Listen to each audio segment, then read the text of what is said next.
Good morning, all. We are ready to start the day's proceedings. Please make sure your phones are off. Thank you.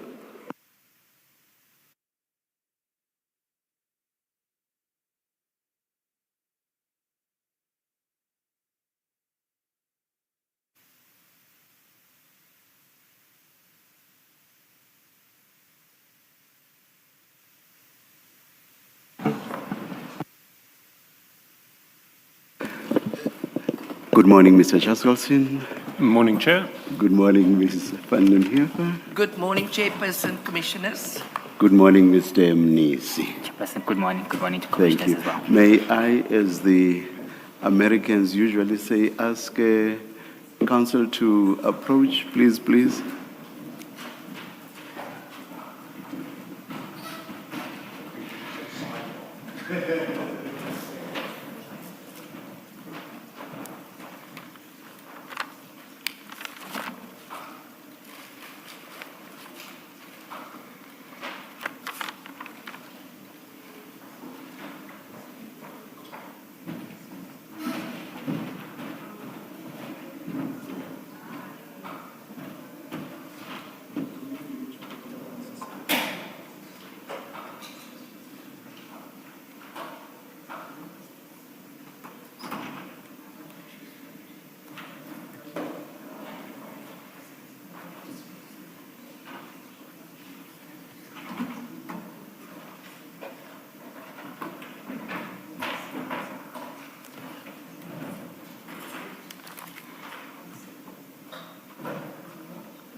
Yes, Mr. Chaskalson.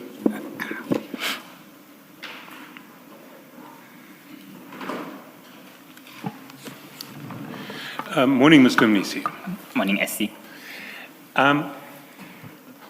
So yesterday we spent the better part of the day dealing with the TMPD1 tender, and a familiar refrain of yours through that, or through the entire day, was that it was not possible for documents to be manipulated or the process to be manipulated because documents were kept under lock and key throughout the process. Yes, You recall? And now, over this period, were you aware that there were problems with the control of documents relating to tenders in respect of the TMPD? There were no problems in terms of documents being safeguarded. Well, I think that answer's wrong. Let me take you to page 429 of file 2.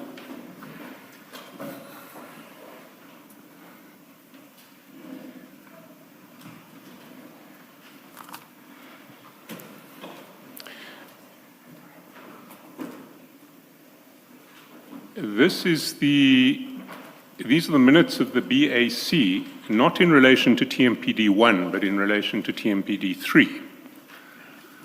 Sorry, SC, I think I lost you. 429 of the second bundle. The second bundle, indeed. My annexes.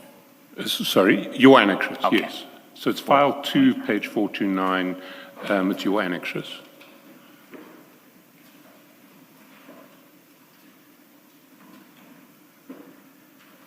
Yes.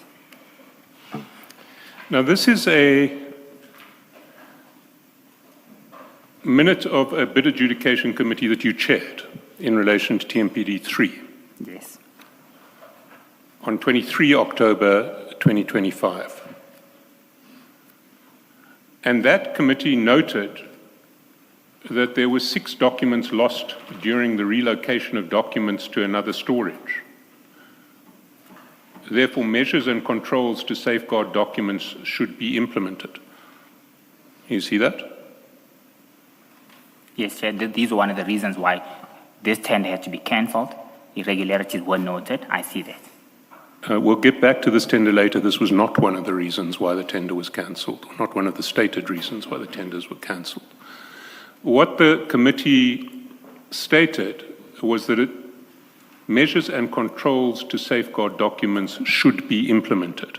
You see that? Yes, I see that, Council.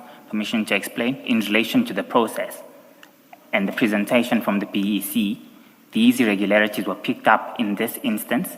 Hence, they needed to be, I think, enhanced in the near future when they're handling this tender. So the BEC had been unable to control its documents over the period of TMPD3. As evident in the probity report and the presentation, those were one of the flaws that were picked up. Again, we'll come back to see whether it's evident from the probity report. I don't want to deal with TMPD now. I want to deal with the proposition that everything was kept under lock and key so we can be confident that there was no tampering with the process. And what I want to put to you is that if over the same period documents got lost in relation to TMPD3, there is no guarantee that over the same period documents couldn't have been replaced in respect of TMPD1. What's your answer to that? My answer is that I don't agree with you. Why is that? Documents are kept under lock and key. The ability of any committee to pick up any mishap from transferring a set of documents to another is an internal control that's been put in place specifically for that. In terms of transfer of documents, they happen in three ways. Tenders are received, they are stored under lock and key at demand management section. From that point in time, evaluation commences. Same documents are handed over to the bid evaluation committee, still stored under lock and key. Once the probity process starts, similar transfer happens, an individual signs off for it, they are responsible for who can access that particular storage facility, and when they are transferred back again, a similar exercise is done. So in this instance that you are referring to, the BEC came to BAC, presented probity report. Over and above that, they indicated that during the transfer back, either from probity back to BEC, they noted that there were 6 documents that were outstanding. So I disagree with the notion, SC, that documents are never under lock and key. I didn't say the documents weren't never under lock and key. My proposition was that if 6 documents could be lost during a relocation process in respect of TMPD3, there's no reason to believe that documents couldn't have been replaced in some part of the process of TMPD1. I respectfully disagree with that again, SC. Reason being, you're referring to documents lost at this stage. So linking documents lost and replacing of documents is a completely different thing from my perspective. Why is it different? If documents can be lost, why can't documents be slipped into the files? They're under lock and safe. The individuals who sign off for them as part of the segregation of duties, they accept and they make a vow to ensure that they will safeguard these documents and they will ensure that there's nothing that occurs in the form of tampering. So we rely on the delegated powers that we send to various officials as well. Yes, but in this case, despite that vow and despite the protocol of lock and key, 6 documents disappeared. Indeed, and this was a positive thing that we were able to pick this up because it showed that the internal control processes were in place and they're working adequately. We were then able to hold the process accountable. Between probity and BEC upon transfer, we were able to hold an individual accountable for documents that have been lost. And who was held accountable here? I don't recall. Was anybody held accountable? So at this stage, we make recommendations and we send them through to the accounting officer. At this point in time, I don't recall. The recommendation isn't that anyone should be held accountable. The recommendation is that measures and controls to safeguard documents should be implemented. That's true. We are BEC, and as a BEC, we have to make recommendations that will enhance the procurement processes, SC. And what that recommendation presupposes is that the proper measures and controls to safeguard documents had not been implemented in the time leading up to 23 October 2025. Yes, SC, I agree with that, but I would like to make an explanation that documents were lost or could not be found between property and BEC after the process was done. Sorry, after? Yes, it was between the transfer process where the property report was available. And this is the So it was after probity had made its report. All of the documents were given to probity, but they disappeared between probity and BEC on the way back from probity. Is that what you're saying? That's the report I received. Well, let's look at the probity report. Because one of the things that probity says is, if you go to page 419,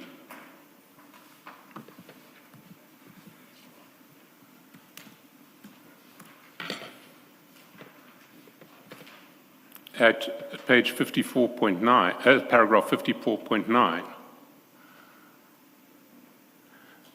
no score sheets were received for BEC member Mr. Tsukudu Malachi. We could not confirm whether he scored from previous meetings. The absence of scoring from one member undermines the integrity of the evaluation process and compromises fairness and consistency in the adjudication of bids. So what they are suggesting there is that Mr. Malachi, who purported to be present on the day, had no score sheet in the documents. Was that one of the documents that was lost? Okay. With your permission, Chair, this is true. Yes, I agree with you. The score sheets were not there as part of the pack that probity was conducting oversight on.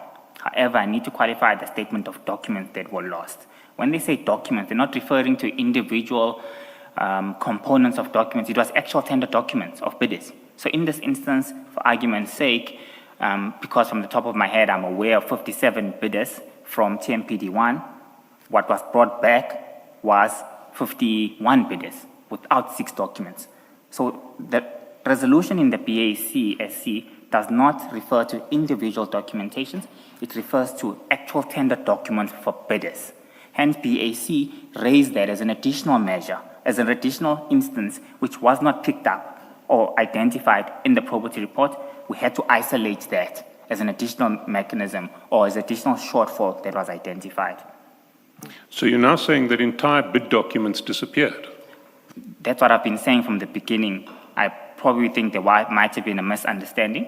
The 6 documents were 6 bidders' documents that couldn't be tracked back between handover from property to BEC or vice versa. And are the score sheets supposed to be kept under lock and key? Score sheets are within the same room under lock and key. They should be.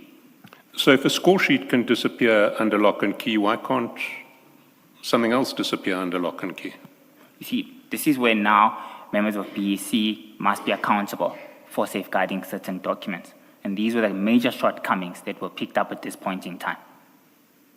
Yeah, you see, I agree with you. There were major shortcomings. My problem is that when we talk about TMPD1, you want us to approach the issue as though there were no shortcomings at all in relation to the document control process under the BEC. SC, with your permission, I could equally refer you back to the probity report of TMPD1. And the probity report of TMPD1 did not identify any shortcomings of that nature. That then, of course, gives me assurance that for TMPD1, there were no shortcomings. Documents were validated to be under lock and key, and there were no instances of irregularity that were picked up. Upon evaluation on TMPD3, however, the same exercise is repeated. There must be a test to ensure that documents were still under lock and key and they were safeguarded. For this instance, that test failed, which was then, as a result, which was then one of the key factors that led to disqualification. Well, how would probity ever pick up if there had been a tampering of the process, not in respect of documents disappearing, but in respect of documents being changed before they went to probity? There's no suggestion that documents were tampered. Well, that's not my question. How would probity pick up if that had taken place? So as far as I'm concerned, probity is, they utilize a number of systems when they do their work. Within that, they evaluate documents as well. Within that, they could probably have systems to see whether there's been an amendment or a tamper of a document that was there. Now, you see, if one looks at what Sergeant Nkosi was doing and wanted, we've seen in TMPD1, he wanted the award of the tender. So he didn't want to leave traces behind that would lead to the cancellation of the tender. You accept that? No, I can't accept that. He wanted the award of the tender to Nkapashe and El Shaddai. I can't accept the component of saying he didn't want to leave traces. Well, if you wanted the award of the tender to two bidders, and you left traces of tampering, like the removal of documents, you would expose yourself to the risk that the tender got cancelled, and then there wouldn't be an award. You accept that? I accept that, but in this instance, through the assurance exercise, there was no tampering of document that was identified. No, Mr. Mnisi, you can't say there was no tampering. You've already conceded the document control measures by this BEC were faulty over the period. Mr. Chairperson, I'm going to object to the proposal put by my learned friend. If it's my learned friend's case that there was indeed tampering, then he should deal with it in that regard. He's currently speculating and putting speculations to the witness. And that's not my understanding of what the Commission's work is. The Commission's work is not to speculate when you put proposals to witnesses. You can only put a suggestion or put a version or put a proposal to a witness if it's based on an actual fact or an inference that's drawn from facts. Here cannot be an issue of inferences being drawn from facts, because that happens right at the end. When the Commission sits and takes all the evidence, it's the only time they can draw an inference from the facts. So I would, with respect, say my learned friend needs to either rephrase his question or withdraw it or deal with it. If it's his case that there was tampering, then put to the witness there was tampering. We've got evidence there was tampering, but not in the manner that is currently going on. May I please? Thank you, Ms. Van Heever. I will let Mr. Shaskelson respond, but I must say right away I do not have a problem with the question, because with cross-examination sometimes you do not want to be direct. You want to lay a background before you come to the point that you really want to make, but I'll let Mr. Shaskelson respond. Chair, I'm simply testing the proposition that the witness, the refrain of the witness from yesterday, that none of this could happen because everything was under lock and key. There could be no tampering because everything was under lock and key. I actually counted from when he testified last week up to yesterday. He said there's no less than 4 times. Yes, please continue, Mr. Shaskelson. So my simple proposition to you, Mr. Mnisi, is that you cannot offer this commission any assurance that everything was kept under lock and key, and thus we can assume the document control was perfect. I can assure you, we need to look at these particular tenders in isolation of each other. It's not the same members, first of all, that sit in TMPD1 versus TMPD2. So it's incorrect to make an inference from shortcomings that were identified as a result of the internal controls that we've had put in place, and align those shortcomings to TMPD1, where the test of time was passed. The test of document arrangements, safeguarding and safekeeping was conducted at TMPD1. It passed the test of time. Probity report has been attached. TMPD3, a separate set of individuals conducting the same work. When assurance exercise is being conducted, the test of safeguarding is failed. So I would respectfully disagree with you when you link shortcomings of TMPD3 to shortcomings of TMPD1, particularly when we're testing the notion of documents being safeguarded under lock and key. That test was passed, and we've got sufficient evidence to prove that.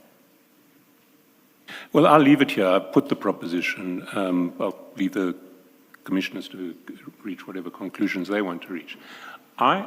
I want now to go to TMPD3 because there is a fundamental difference between TMPD3 and TMPD1 in relation to Sergeant Nkosi. And the fundamental difference is that in TMPD1, Sergeant Nkosi wanted the award of the tender to Ngapashia and El Shaddai. And in TMPD3, he wanted the cancellation of the award. Let's look at the chronology.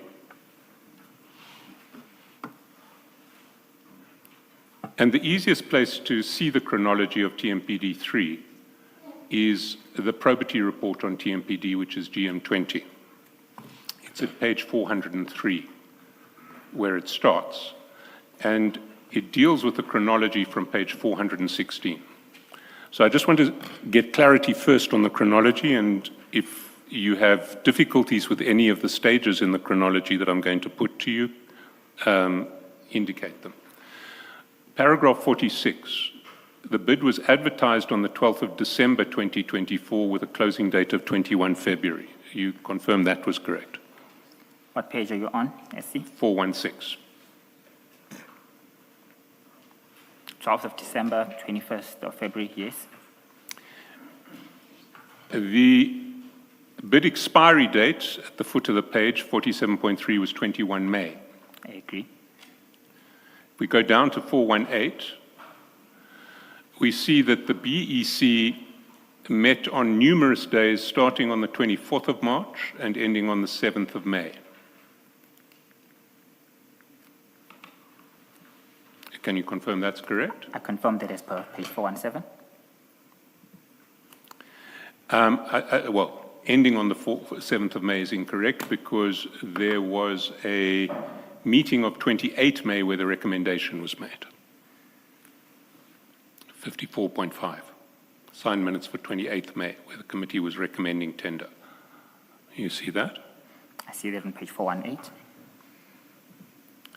Now, if we go all the way down to 426, we see that probity has identified certain potential problems, and it recommends in paragraph 71 that the BEC considers our observations with the intention of curing them before submitting the report to BAC, and BAC satisfies itself that the observed defects have been sufficiently cured when the BEC report is tabled. So the position of probity was that nothing that it had identified was irreparable. I disagree with you, SC. What would the purpose of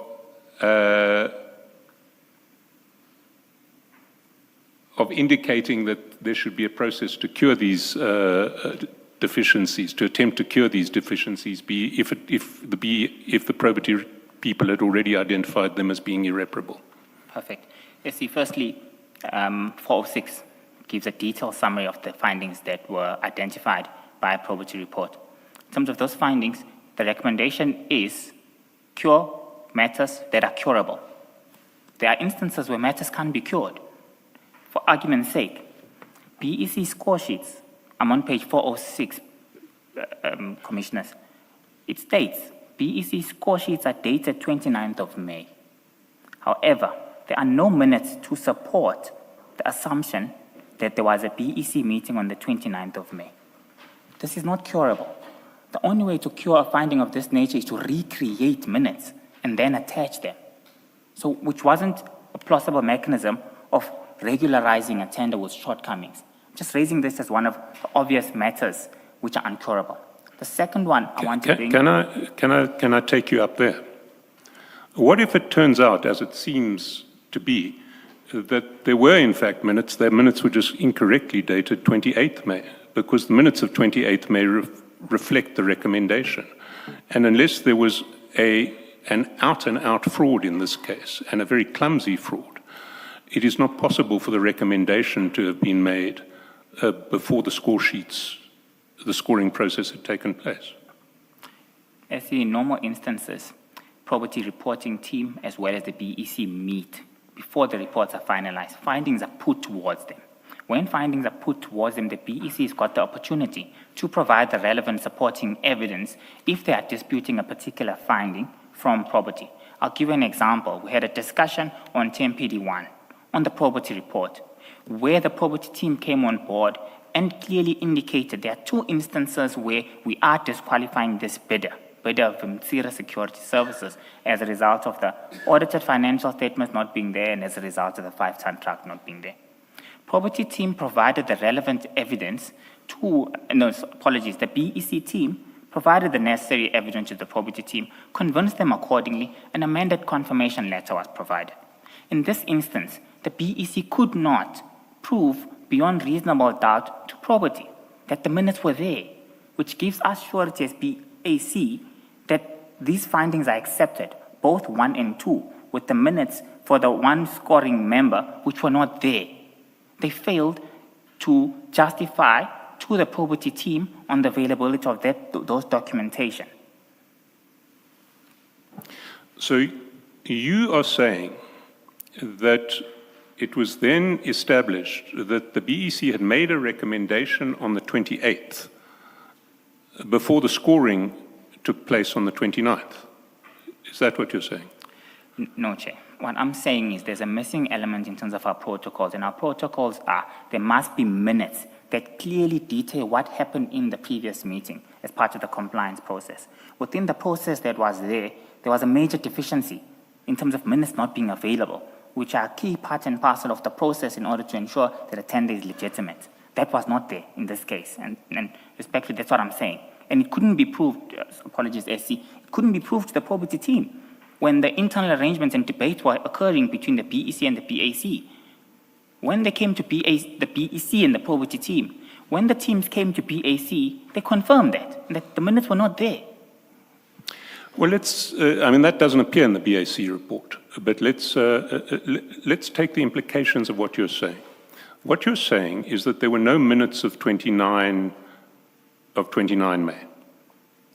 Yes, yeah, I'm not saying that the probity report is saying that. Okay, what you're saying is that the BAC accepted that there was no evidence of minutes of 29 May. I'm accepting that, Chair. Yes. The BAC also accepted that that 29 May was when the scoring took place. The score sheets are dated 29 May. We accepted that. The BAC also accepted that in a document purporting to be minutes of 28 May, a recommendation was made for this tender. Please repeat that. On a document purporting to be minutes of 28 May, a recommendation was made for this tender, because that was the problem picked up by probity. Yes, we accepted that.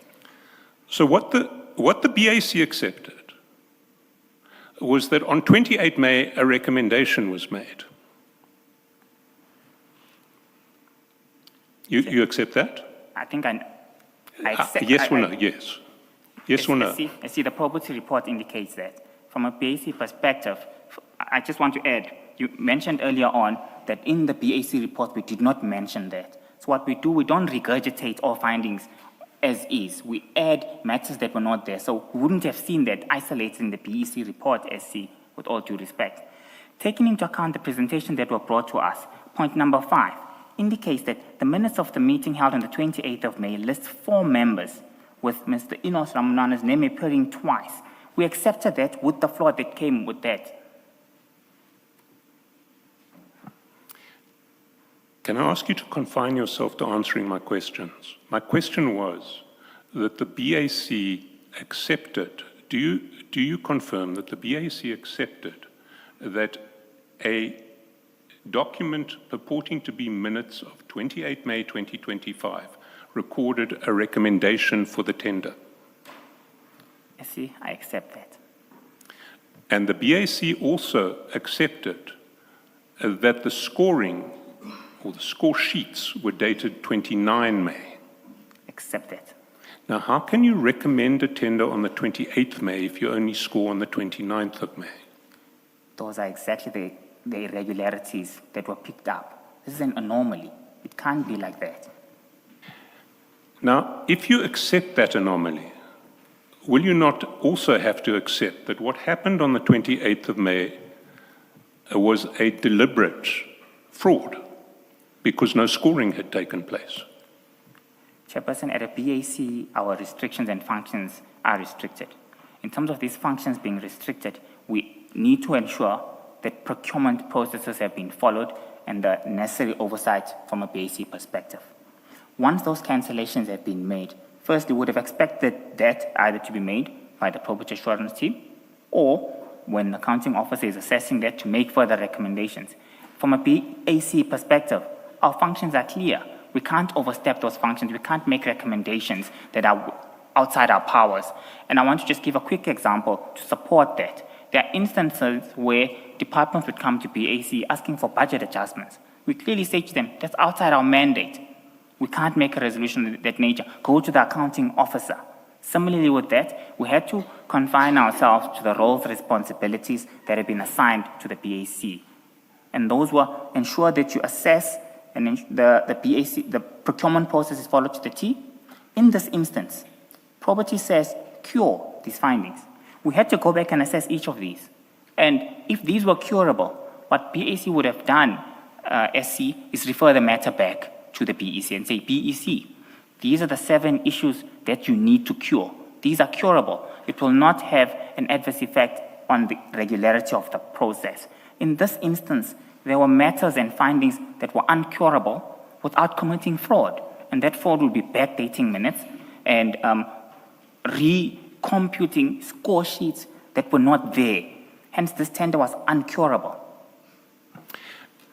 Mr. Mnisi, if the recommendation was made on 28th May and the scoring was done on 29th May, you have a series of members of the BEC who are participating in a fraud. Is that not right? I can't comment on that. No, you can comment on it. If they made their recommendation on the 28th and only did the scoring on the 29th, the scoring was a complete sham, was it not? I would be making an assumption because I wouldn't have known what would have happened in that instance. I can't answer that question, SC. If individuals were committing fraud, it's a very difficult question for me to answer without having any corroborative evidence for me to rely on. Well, in this case, you are saying that you assumed that the recommendation, or you accepted that the recommendation was made in a meeting on the 28th, and the scoring took place on score sheets dated the 29th. You've accepted that? The BAC accepted that. No, I'm not. The BAC, including yourself, you chaired that meeting. Yes, you accepted that. So we made a collective decision. We accepted that. Yes. So you accepted that scoring took place on the 29th, although the recommendation had already been made the previous day. Now, how can you make a recommendation? Don't nod, Mr. Mnisi, please. Sorry, Commissioner. I understand the nod to be a yes. Oh, apologies. I'm trying to concentrate, Commissioner. Apologies. Yeah. No need to apologize. Thank you. So you accepted that a recommendation was made on the 28th. And then the next day, the people who had made the recommendation purported to score the bids that they, in respect of a tender where they'd already made a recommendation. We accept that, and it's an anomaly. Now, let's assume that those facts are correct, because you've accepted them. Are we not looking at a fraud? The facts are correct, because we've seen this having been validated by the third party. There's no way that a report can be produced on the 28th, but the minutes are scored on the next day. It's a major anomaly from our perspective. For me, there needs to be an investigation firstly on that, which will now give me guidance that indeed fraud was committed. I don't have sufficient evidence to make that conclusion. The only conclusion I can make is that there's an irregularity here. It's a major cause of concern. Did you instruct any investigation? No, outside the BAC, I didn't. Sorry, Mr. Mnisi, I find that very difficult to accept. Are you suggesting to me that when the BAC sees prima facie evidence of fraud and makes a decision on the basis of facts that prima facie indicate fraud, you can't instruct any investigation? At this point in time, there's no prima facie evidence except for a finding. The finding that is raised is that as the probity team would pick this up, if there was prima facie evidence, the probity team would have raised it and made those attachments accordingly, which would have then empowered me or us as BAC to act on that accordingly? You see, Sorry, I don't understand that answer.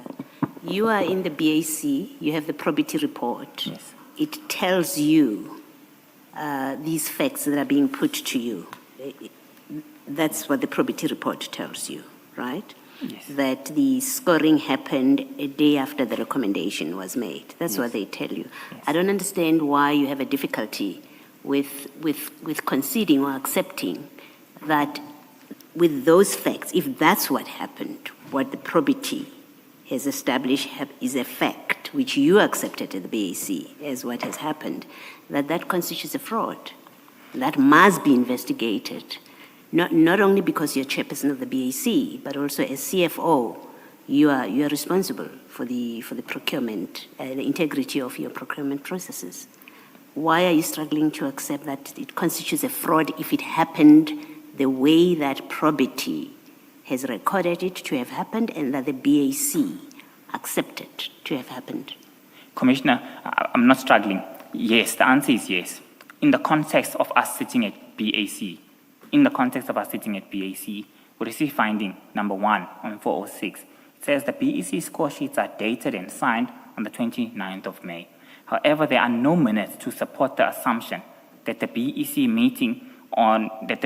there was a BEC meeting on the 29th of May. Yes. We accept that it raises alarms for us, Yes. and those alarms lead to a cancellation confined to the roles and responsibility of BAC.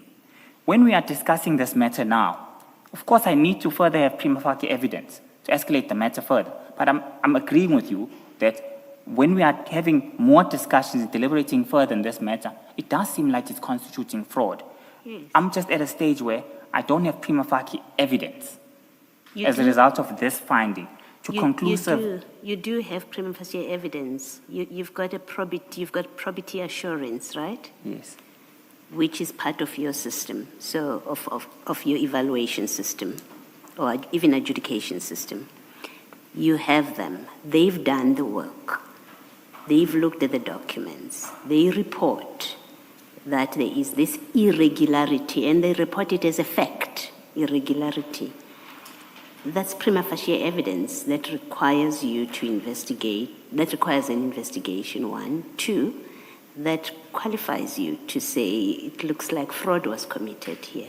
We may need to investigate it further, but surely you have to easily be able to say, yes, it does suggest a fraud.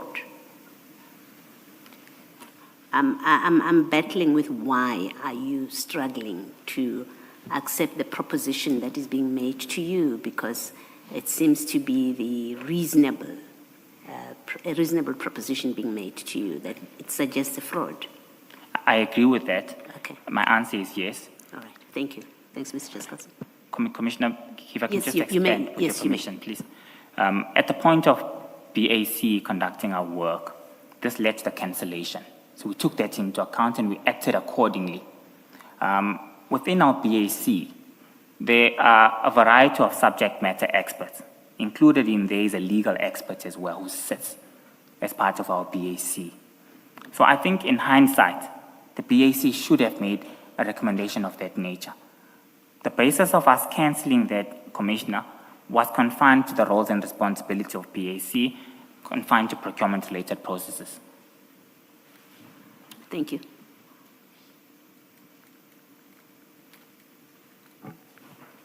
if we go to your BAC cancellation report, I've already indicated to you that it was noted that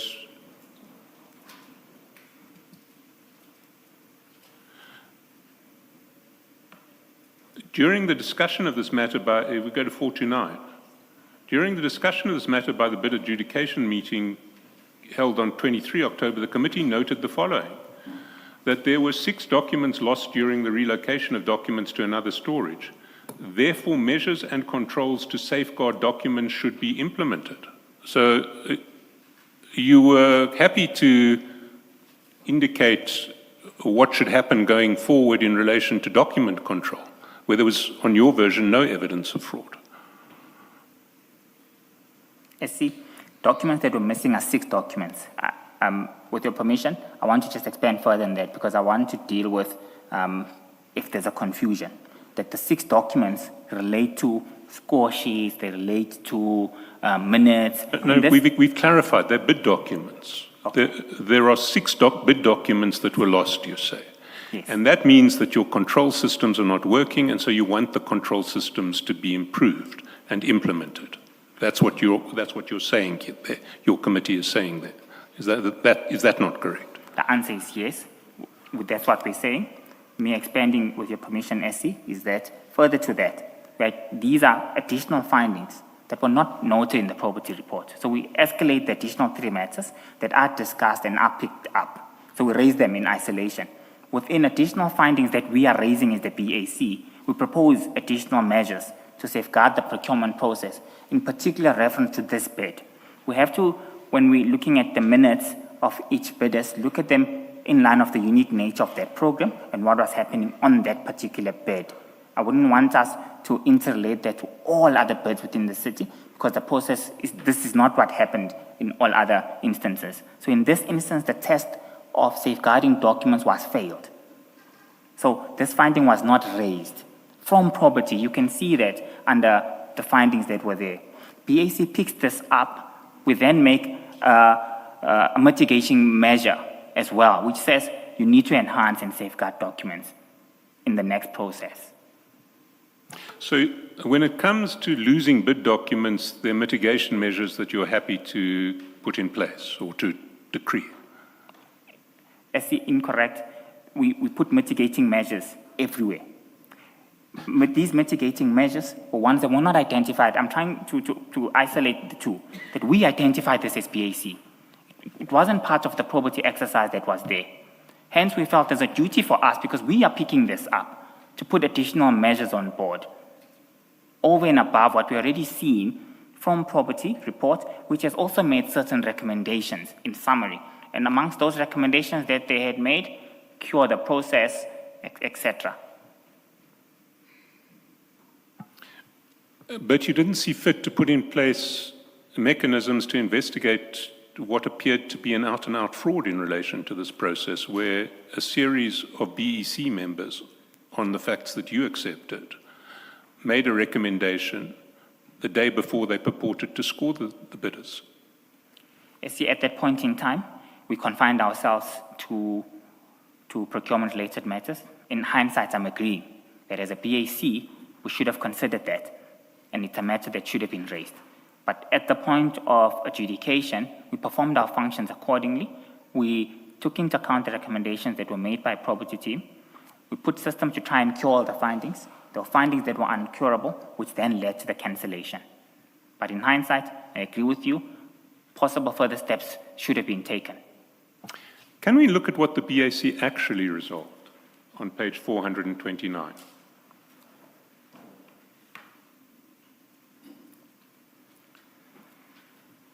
So there's a recordal of what the BEC discussed. During the discussion of this matter by the bid adjudication meeting held on 23 October, the committee noted the following. First bullet point, there were 6 documents lost during the relocation of documents to another storage. Therefore, measures and controls to safeguard documents should be implemented. We've dealt with that. Second bullet point, the material irregularities identified by probity were due to the pricing schedule, which was issued as an addendum. In regard to the interpretations of the addendum, it stipulated that the pricing schedule must be completed in full, no blank statements, no blank spaces. Third bullet point, the BEC interpretation is that the pricing schedule need not to have blank spaces. According to probity report, which its recommendations have changed the initial BEC recommendation, states that blank spaces must be completed with numerical figures. This resulted in potential selective evaluation of bidders and the potential unjustified disqualified bidders. That the material irregularity due to the interpretations of the specifications, particularly the pricing schedule, remains an issue that could not be cured. Therefore, the committee agreed to the following recommendations. So we see nothing in that narrative of what was discussed as to whether the meeting was held on the 28th and the scoring was done on the 29th. That's just not mentioned. I see the answer is yes. Commissioner would like to expand further. As I was reiterating during my explanation earlier on, matters that are raised in isolation within the BAC report are additional matters that the BAC wants to emphasize on, one, or that the BAC did not take note of within the probity report. So we don't ignore the findings that are already there in the probity report, but also we don't rehash or regurgitate those findings word for word because they've already been accepted. We only raise matters that were not there in the first place so that it can add to the potential, to the irregularities that are identified. And then we attach that probity report in full as an annexure with all other documents for the accounting officer's consideration. We then see the actual resolution. And will you confirm that this is the resolution that the BAC adopted? It is resolved, it starts at 429, it goes through to 430. Is that the resolution that your committee adopted? I accept it. Do you see any references to the meeting of the 28th and the scoring on the 29th in that resolution? Anything that could possibly include, even by reference, that problem?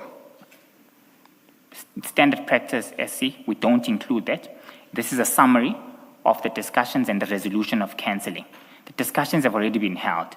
The probity report has been considered. Additional matters on 49 have been identified. The resolution is now compliant to the Municipal Finance Management Act and the city's supply chain management policy on why we can cancel this tender. And it was a basis of point number D, where there was evidence of material irregularities. And those material irregularities had already been discussed. They've already been noted, not only in the probity assurance report, but further issues in the statement and discussion notes of the BAC. So by standard practice, we don't regurgitate all those matters again. We've got a number of other cancellations that I could bring to the commission. So you can see the standard practice of our cancellation resolutions at BAC. But you did actually indicate your reasons for cancelling here. Let's look at the resolution. It says 1, TMPD3 2024-25, tender for the appointment of a service provider to provide security services at various sites belonging to the City of Tshwane, including substations and reservoirs for a 3-year period, be cancelled due to material irregularity as indicated below. And then we see what is indicated below. During the evaluations of the tender, the committee identified the following misalignment and material irregularities. So, what is the difference between a misalignment and a material irregularity? They're both material irregularities in this context. There was no coherence. So there was a misalignment. So what do you refer to, when you refer to a misalignment, what do you mean? It's an irregularity. There's no consensus. No consensus? There's no agreement. This matter couldn't be resolved. Well, let's look at what you... So you're saying misalignment and material irregularities are the same thing? In the context of our discussion here, that's what I'm saying, SC. When you say consensus, whose consensus between what? The probity and the BEC? Yes, yes. Is that what your procurement policy, your supply chain management policy requires? I mean, I thought the BEC evaluates. Yes. And then probity looks at what was done and submits a report. It's not required to reach consensus with the BEC because it is not part of the bid evaluation committee. And then it submits a report, and then the matter comes to the BAC. So when you say there was no consensus between probity and BEC, on what basis? And you would have to point us to the policy, not just your opinion. On what basis do you say there has to be a consensus between the two? Commissioner, maybe it's our discussion and how it's coming across in the commission. The point I'm trying to raise is that when a probity report has been prepared, finalized, signed off, before it's tabled to the BAC, that report is discussed with members of, with the BEC. They put the findings. Probity team comes, we put these 12 findings to you as the BEC. Do you have evidence to conclusively disagree with this, or do you accept these findings? In this instance, the findings were accepted, and that's what we're raising. And maybe the wording wasn't correct, but that's what we're indicating, that the findings stand, the findings were not cured, this tender is irregular, it must be cancelled. Is your use of the word consensus, saying there was no consensus, a misnomer perhaps? Because I'm really questioning the principle of it, the principle that you're suggesting, in fact you say so in so many words, that your procurement process requires that there must be consensus between probity and BEC, and absent that, at least insofar as I followed you, absent consensus, that could be a basis, or in fact is a basis, to cancel a tender. I have a problem with that as a matter of, maybe let me say even as a matter of law, but as a matter of supply chain management principles and policy. Commissioner, the process does not require that. Maybe it's a word I use. The SC was asking me about alignment, about material irregularities, in trying to explain that maybe that's not a suitable word, but that's not required in terms of the city supply chain management policy, and that's not what I meant.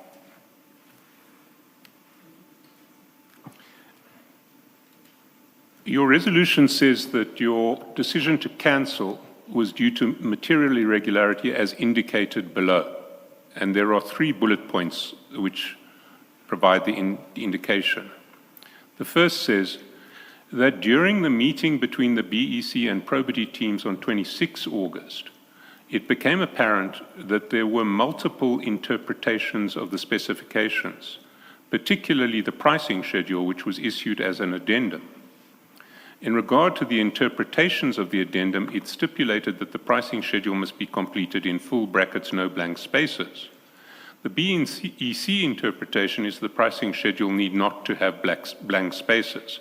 According to probity team, the blank spaces must be completed with numerical figures. So there is a dispute as to what the requirements are between BEC and probity.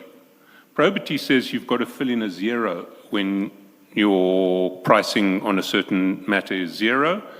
BEC says provided you don't leave blank spaces, for instance by just drawing a line through the space where you have nothing to price, that's compliant. There's that difference between the two. You see that? I see that. And is that what was being referred to there? As additional findings that were not clearly articulated in the probity report, these were additional measures that we were isolating as the BAC. That's not what the resolution says at all. What the resolution says doesn't refer to the probity report. It refers as forming the primary basis. It says the tender be cancelled due to material irregularity as indicated below. And then this is the first one. It doesn't say be cancelled due to material irregularity as set out in the probity report and in addition as indicated below. So I'm trying to clarify that there was no need to say that it was already accepted. The probity report was not disputed. The probity report was already accepted by the BEC included. And in actual fact, the report when it came to BAC, it came with an acceptance of the findings and an acknowledgement by BEC of the shortcomings that were there. When it comes to BAC, it does not come with a recommendation, SC. The BEC reports already come to BAC having acknowledged the shortcomings that were agreed upon, that were presented to them by probity. BAC, through the discussions, notes that there are additional issues that we've captured on page 429 and at the top of 430 that need to be emphasized on. Add those. It already came to BAC as a cancellation. So BAC did not change the decision of BEC. It came to BAC, agreed that it must be cancelled because those matters can't be cured.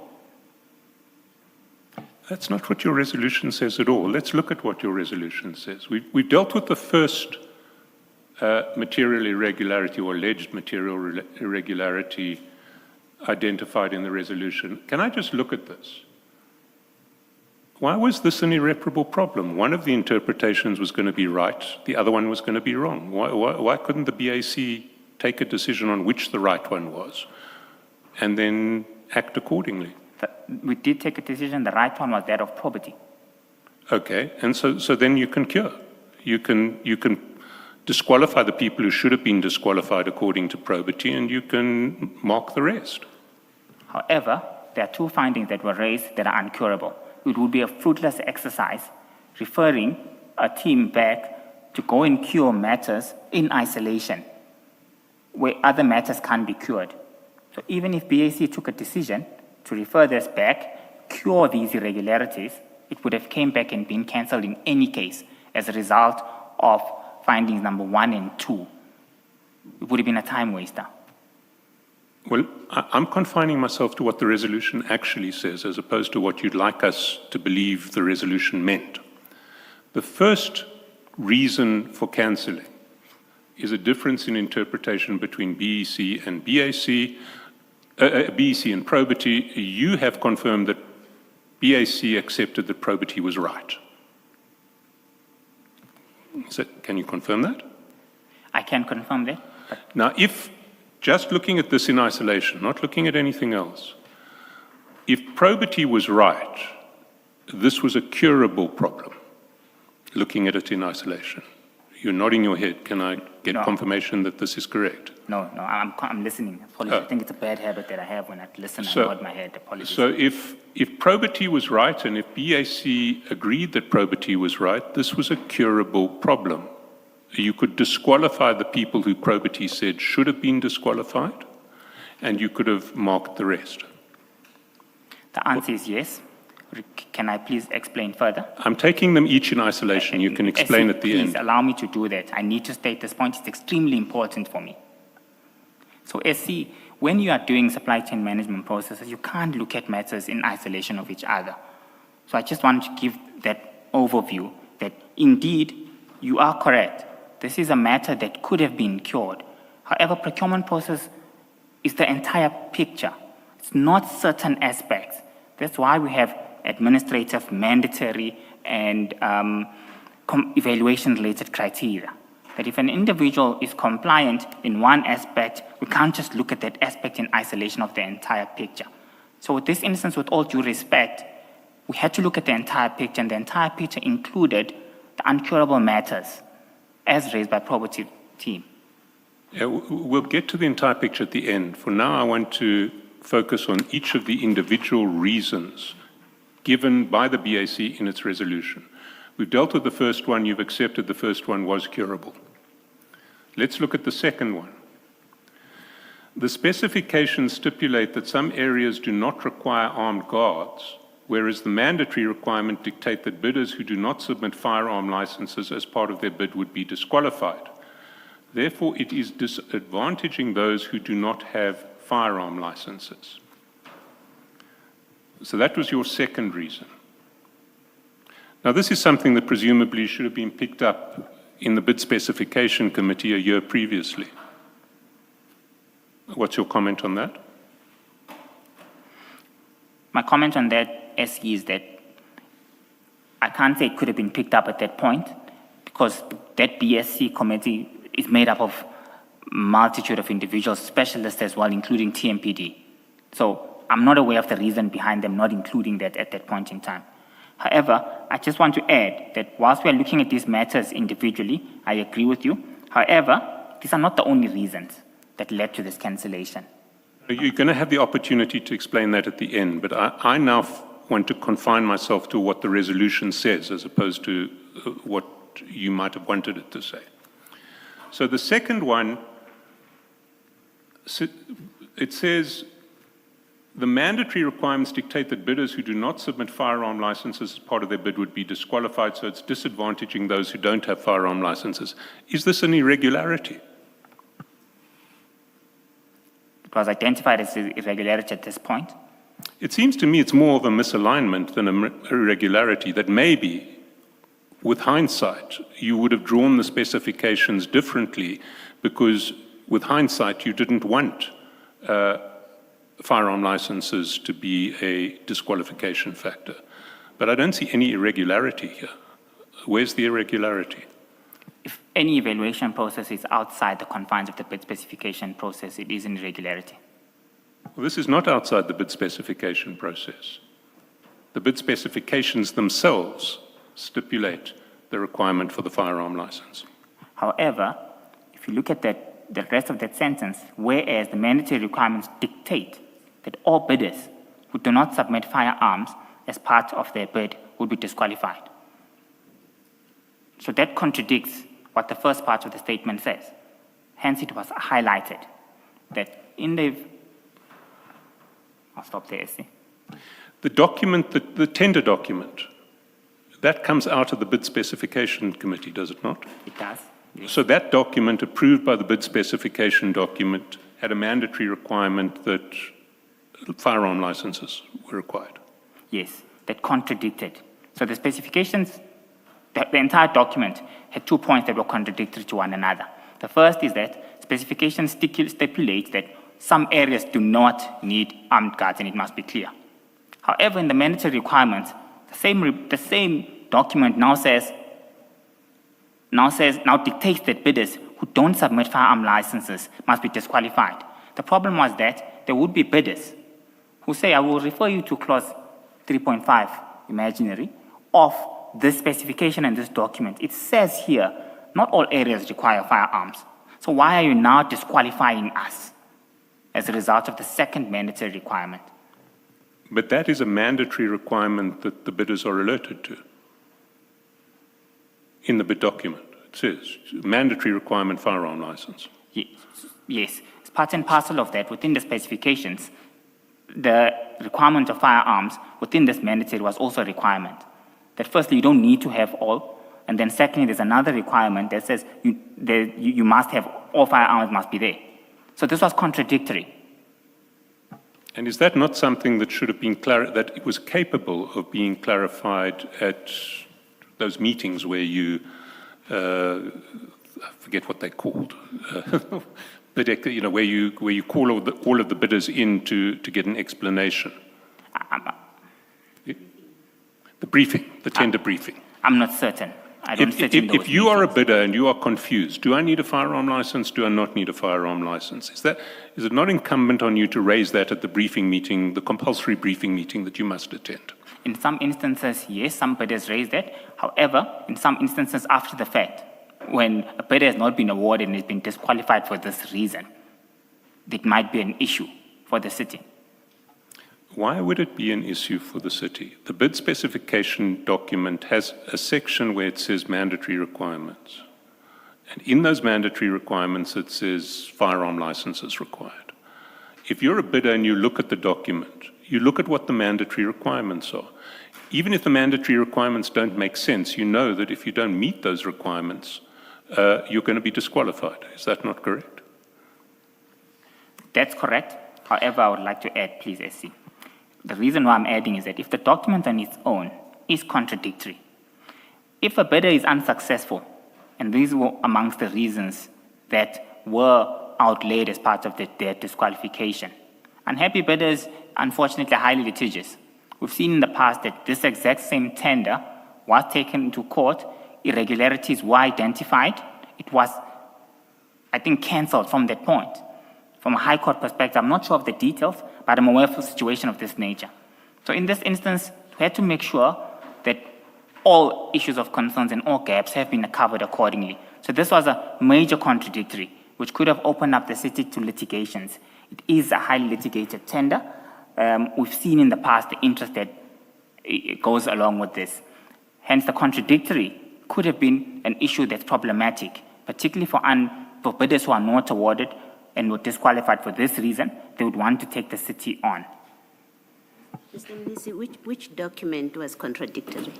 The tender document You say itself. if the document is contradictory, which document is contradictory? It was the actual tender document.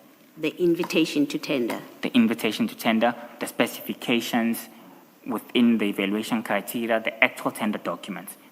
So the specification that says some areas do not require armed guards, You're saying that was in the published tender? Yes. Yes, but why is it contradictory that you've got that which says some areas don't require that, and yet the client says we require everybody to have a firearm as a mandatory requirement, even though some sections or some sites they have determined would not require firearms? Why is that a contradiction? A contradictory came in the form within those discussions that you now need to be clear which of those sites wouldn't require firearms. This is taking into account that you might need 100 firearms. Some companies might have 50 firearms. If that distinction is not there, it could be an area of concern. So the distinction in terms of the mandatory requirement, there needed to be a split. In terms of the areas which would require firearms and the areas which would not require firearms. Then it will be easy for the bid evaluation committee to look at a bidder's submission and say, you have submitted a document with 100 firearm licenses. You, however, have submitted a bid with 50 firearm licenses. Yes, you've got firearm licenses, but it's not sufficient. That distinction needed to be there. No, I'm still at the contradiction. If the advertised tender informs bidders what is required, yes, it has a line somewhere which says not all areas will require armed guards, but the bid document, that same document, is very clear to all bidders, everybody who bids, that everyone who submits a bid must submit firearm licenses. What is the problem? I don't understand the problem that you're raising about that, because bidders, as a rule of fairness, fair procurement, bidders must be informed what is required of them.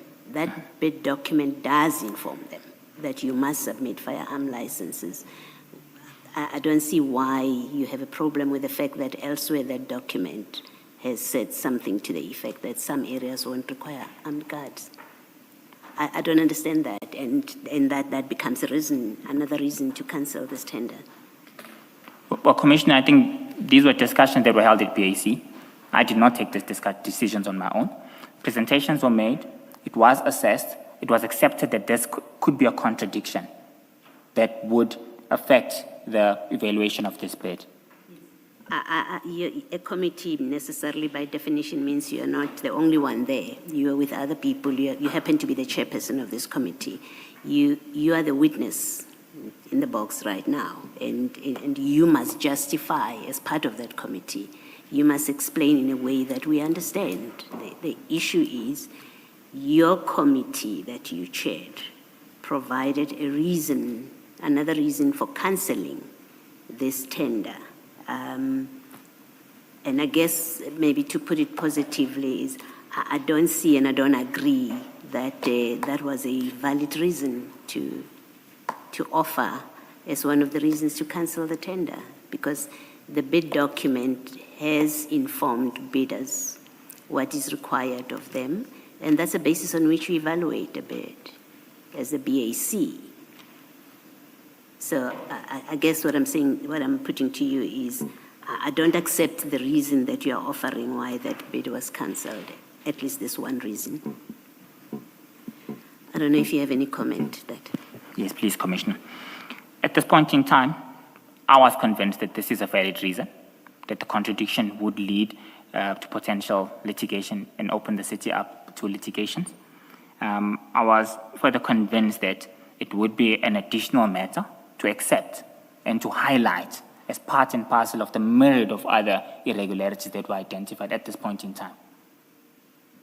Thanks. But let me take it further. This is for ad hoc security services, is it not? You're going to appoint a panel, and then you can call on them to perform security services as and when needed at various properties of the city. As far as I'm concerned, this is for watchman services. It's an TMPD. ad hoc security service. My answer is, as far as I'm concerned, this is watchman services. TMPD chooses whether they would like to use this for ad hoc security services or advertise another tender for ad hoc security services. But the content of this tender was for watchman services and replacing the existing tender that was there, not specifically for ad hoc. It was to guard all 30 sites. All 30 sites. So what happens then to the ad hoc needs that are that are no longer going to be capable of being addressed in the 2016-2017 tender, under the 2016-17 tender, because that tender will have run its course? Ideally speaking, if those ad hoc areas, okay, firstly, SC, risk assessments are done by TMPD and the relevant user department, which identifies the need to add an additional site for security-related services. So at this point in time, risk assessments have been concluded. All sites that are deemed important have been included on this. If there were ad hoc sites from the previous tender, I would presume that within this tender, that assessment, if it's still valid, they'll be included on this now, so that you stop a process of saying, we'll now add this later on. They should have been included on this. This will be to guard all city sites. And if in the near future, if this tender was successful, another site which wasn't included as part of this bid is identified, TMPD and the relevant user department have discretion to conduct their own risk assessment and decide whether it is a valid point to have another ad hoc service on that point. But for this tender, all key and essential sites would have been taken into account. Even so, why is it an irregularity to say some of our sites are going to need armed guards, some are not? We want a security company to be able to service all of our sites depending on where we place them. I see my answer is that at the time when the report was being considered, this was a valid contradiction from mine and the BAC's perspective. And this was a valid flaw that needed to be highlighted as part and parcel of the myriad of other matters that had already been raised. Well, I want to put it to you that this is not a material irregularity at all. Certainly not one that in its own right would justify cancellation of a tender. What's your response to that? I respectfully disagree with you, SC, on the basis that when we looked at this, it was a valid contradiction. The presentations, I might not recall verbatim what the outcomes of the discussions were and what the main reason was that led us to isolating this as an additional issue. But it was of high concern, and that contradiction was raised at that point in time as a key issue that must be highlighted, which might not have received the necessary highlights from the probity team. And this, just to add, it was an additional matter. There were more than 12 other findings that had already been raised by the probity team. Amongst those, there were essential matters that couldn't be cured. So this is now raising every single issue that's there. This is not an issue. We have to raise this thing accordingly. This is why I'm saying that. Some instances were also taken to court for cancelling tenders. So we need to ensure that we have covered all angles and all loopholes that have been identified. So you throw in every single additional issue that you think is a reason that's valid to justify this cancellation. You keep on speaking about additional reasons, but if one looks at the resolution, which is the decision of the committee, these are the only reasons given. I did respond to that matter, that the probity report has already, BAC has already discussed all findings that were there. As standard, we don't regurgitate and repeat all those findings again onto this report. The BAC report is just a summary of the discussions that were raised. The attachments, which include the detailed BAC report as well as the actual probity report, are part and parcel of the entire pack. So this doesn't mean they're disregarded. So I'm explaining it in that way, that these are additional matters. It might not be clear in terms of the writing that's there, but the context and sequence of events were raising additional matters that were not raised in the probity report. You talked about being taken to court on other cases in relation to cancellations. You must then know that when you get taken to court for an administrative act of cancelling a tender, your decision stands or falls by the reasons that are given for it. And if we look at these reasons, the only reasons that are given for it are these 3 bullet points. These are not the only reasons. These are additional reasons. They are reasons. I'm just trying to put a point. Sorry, Mr. Mnisi, look at the document. This records the decision of the committee. Where do you see any other reasons reflected in the document that records the decision of the committee? I respectfully disagree on that conclusion. I'm trying to explain how BAC operates and how we do. Don't disagree, just answer my question. Where in the document do you see any reference to reasons other than the 3 bullet points? With all due respect, SC, I will refer you to the probity report, which is No, an it's attachment. not in the document. Refer me to the decision of the committee. Where in the decision of the committee do you see a reference to any other reasons? SC, my answer to that is the reasons to that are not there. I can't refer you to a page. With respect, may I please Thank you. That's qualify? all I needed. We've had the speeches already. That's all I needed. So nowhere in the document that records the decision of the committee is there a reference to any other reason other than these 3. SC, my answer to that is yes. May I please have permission to expand?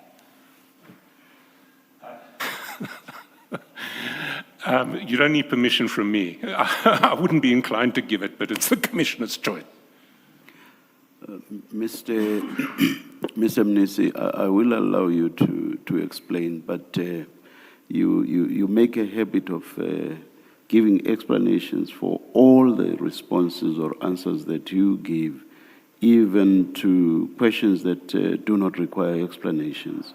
With regard to this one, much earlier, you mentioned that there are additional reasons, meaning reasons that are additional to the reasons that are actually reflected here.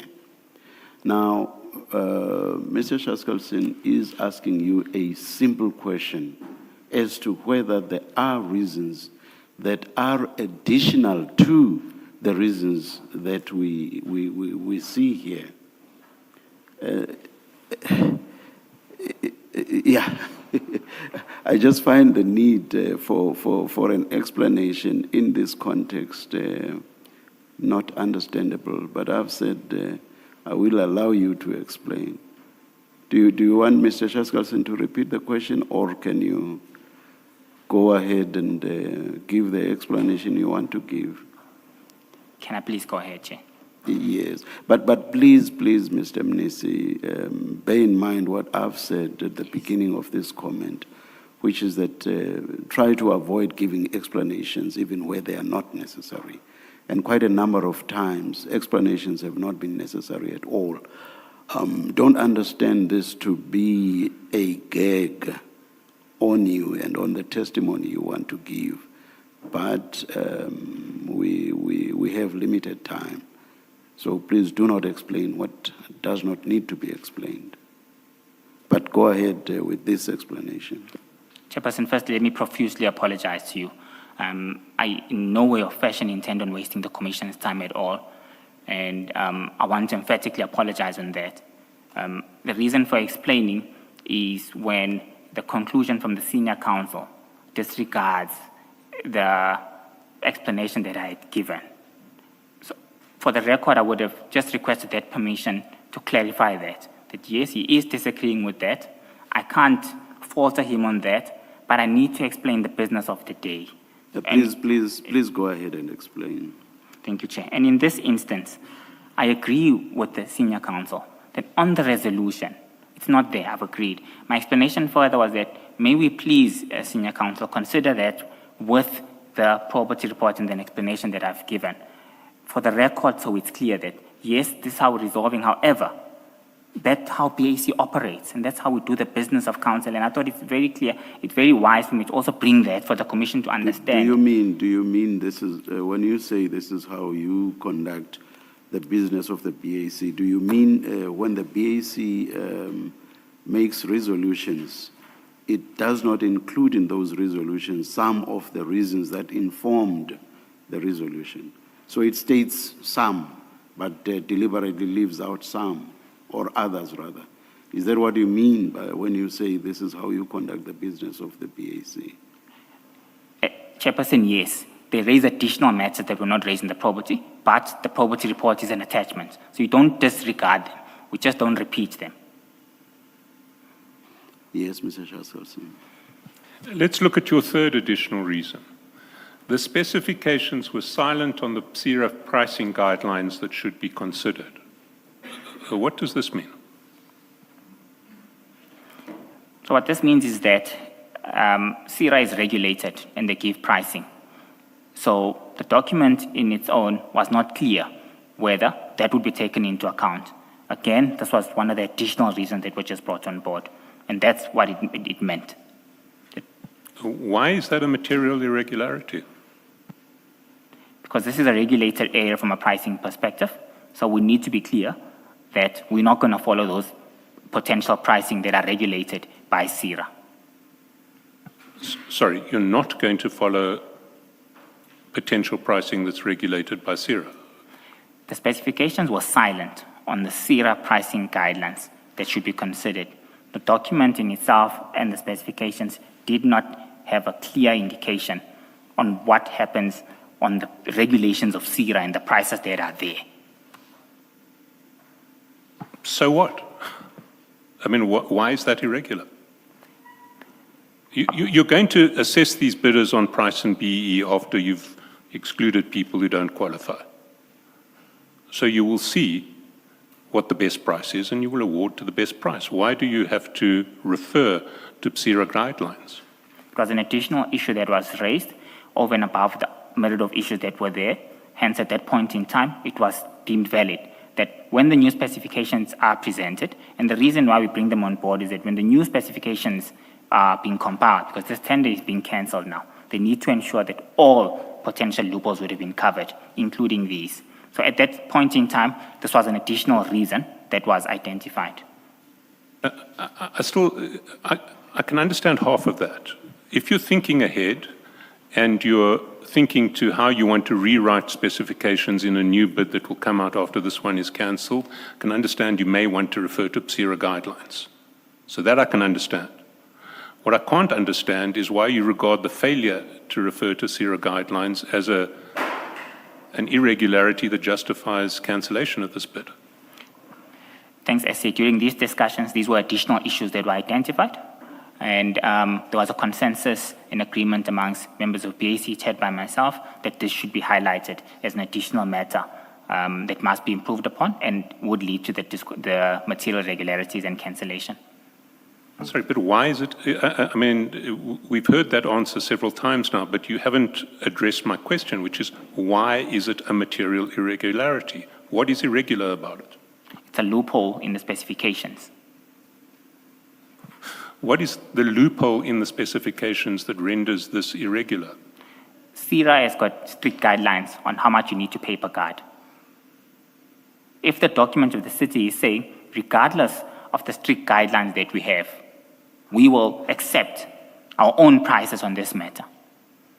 Though that was silent on the city's specification document, and all this is saying is that what should have been clearly indicates, because these are specialists of CIRA, they are aware of how the industry operates, to avoid a situation where we award a bidder, then comes award date, he then tells us, CIRA says, you need to pay me this amount of money, these are the regulations. So it was a form of binding bidders to whatever price that they'll bring on board to the city.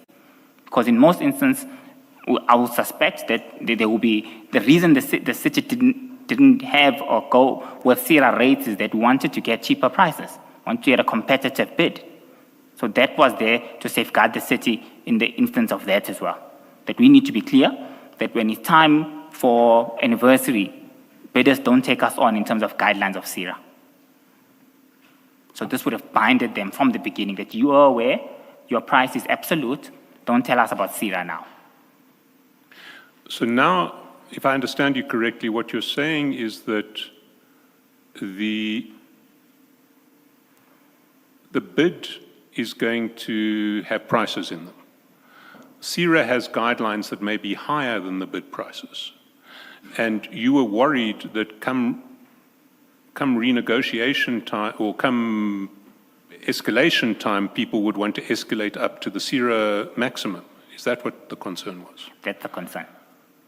Well, first of all, I want to put to you that that is not an irregularity, a material irregularity in the bid. It's not an irregularity. At best, it's a specification that you should have drawn differently. You've changed your mind on the specifications.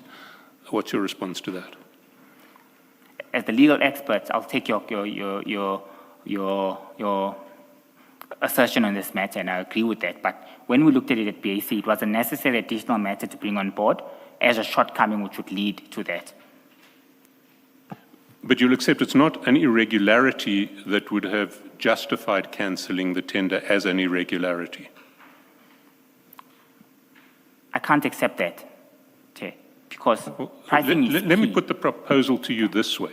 Assume you award the tender and there is a losing bidder who is dissatisfied with your decision. And that losing bidder goes to court and says, I want to have this tender reviewed and set aside because it doesn't, it is silent on zero pricing guidelines. Would that losing bidder succeed? If the city's tender was silent, well, I don't know what would have happened in the proceedings, but there could be something that might be considered. Why would it go to the regularity of the bid that there was nothing said about zero pricing guidelines in relation to the specifications in this document? Why is that an issue of regularity? Essie, with your permission, on this same document, can I request that we go to page 38? It's going to be, it might be able to answer this question that we're raising here. Page 38, GM4. Sorry, page 38? Page 38 of this bundle that we're looking at, my bundle with my annexures. Page 38 of this pack that we're currently on now.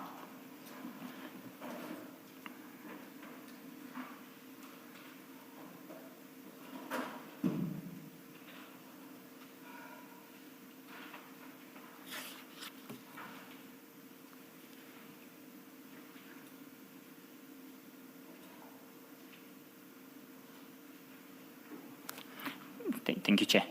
So on page 38, what I would like to bring to the attention of the Commission is resolution number 4. Well, it was not resolved, but this was a request from the department. The circumstances around this was that the department was coming to BAC. This tender had closed. They were coming to BAC saying, we want to extend this bid because the previous tender had not closed. Recommendation number 4 states that they also want an approval to be granted for any envisaged price escalation subject to verifiable annual cost calculation in line with the Private Security Industry Regulation Authority (CIRA) rates that may result from the period of appointment. So we had seen instances of this nature when dealing with this tender. Raising that as an additional area of concern was to cover inconsistencies of this nature, so that it's clear from the onset that when you apply within the City of Tshwane, you apply at your rate that you are given. You will not be giving any further motivations on CIRA escalations at any point in time. Well, but that's clear from the tender document. If they don't give you a right to escalate in accordance with CIRA in the document, then your bid is your bid. And in this case, there was no reference to CIRA guidelines. Yes. So that was the flaw that was identified, SC, that we need to be clear, we need to be certain, because even in the previous tender, there was no guidance provided in terms of what will happen on CIRA rates. Yes, there was no guidance, and so people asked for special dispensation to escalate by CIRA, and you said no. So in some instances, they take us to court. When we say no, they take us to court, and I'm aware, as we speak now, there are litigations on this matter. But Mr. Mnisi, that last reason, the requirement that it's specifications is silent on the CIRA pricing guidelines, I think using it as a ground for cancellation, in fact, would have entitled any bidder to take you to court. That was not one of your requirements. That's not one of the prescribed tender stipulations, and it cannot, therefore, be a valid reason to cancel. I think it's simply that. Okay. That your BAC, in its, you're being inventive and thinking we should have had this in the first place, we should have it in the future, doesn't have any consequence for this bid, for the validity or regularity of this bid. In fact, you are open to being challenged. I think the city is very lucky that no bidder took you to court on this ground, that there was no such requirement in the tender, therefore you can't cancel on this ground. I'm putting that to you as I want to say as a correct position of law, that that's not a valid reason to have cancelled this tender. Okay. Thank you. Again, you are nodding, Mr. Mnisi.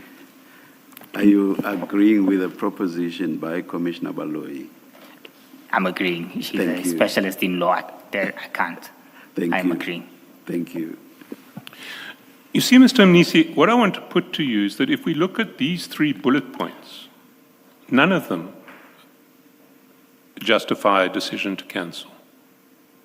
You've accepted that in the first one, it would have been possible to, well, not it would have been possible, the BAC accepted that probity's interpretation was right and it was possible to go back and apply probity's interpretation. You've accepted in the third one it wasn't a ground for cancellation, and there seems to be some debate in relation to the second one, but I want to put to you that the second one in its own right is not a basis for cancellation. So we have a situation where each of the 3 reasons stated by the BAC, and the only 3 reasons stated by the BAC for cancellation, are bad reasons. What's your response to that? I don't agree to that. These were not the only reasons that were stated by BAC. We considered. Sorry, let me the stop you there. report. Where did BAC state any reasons other than these? Where in the document do you see a stated reason other than these? Commissioner, I have to expand on this. But I'm Answer also the very question mindful- first. If the answer to the question is nowhere in the document, say that, and then we can move on. The answer to that question is yes. These are the 3 reasons that are mentioned. In me expanding, it's not the only reasons. No. The question is, where in the document do you see any other reasons? These are the 3 reasons that have been allocated in the BAC report, SC. So there are no other reasons in the document? Yes, Mr. yes, Mnisi? Commissioner, that's what I'm Thank you. saying. Thank you. That takes me to what was going on in relation to TMPD3 outside the official channels. And if we go back to our timeline, we see that the first meeting of the BEC was 24 March. We've been there before. That's recorded in the probity report at paragraph 54.3. The day after the first meeting, if we go to page 158 of file 3,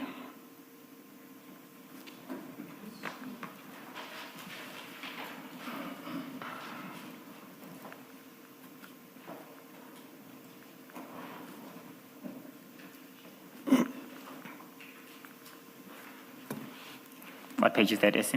158. Bundle 3. Yes, bundle 3.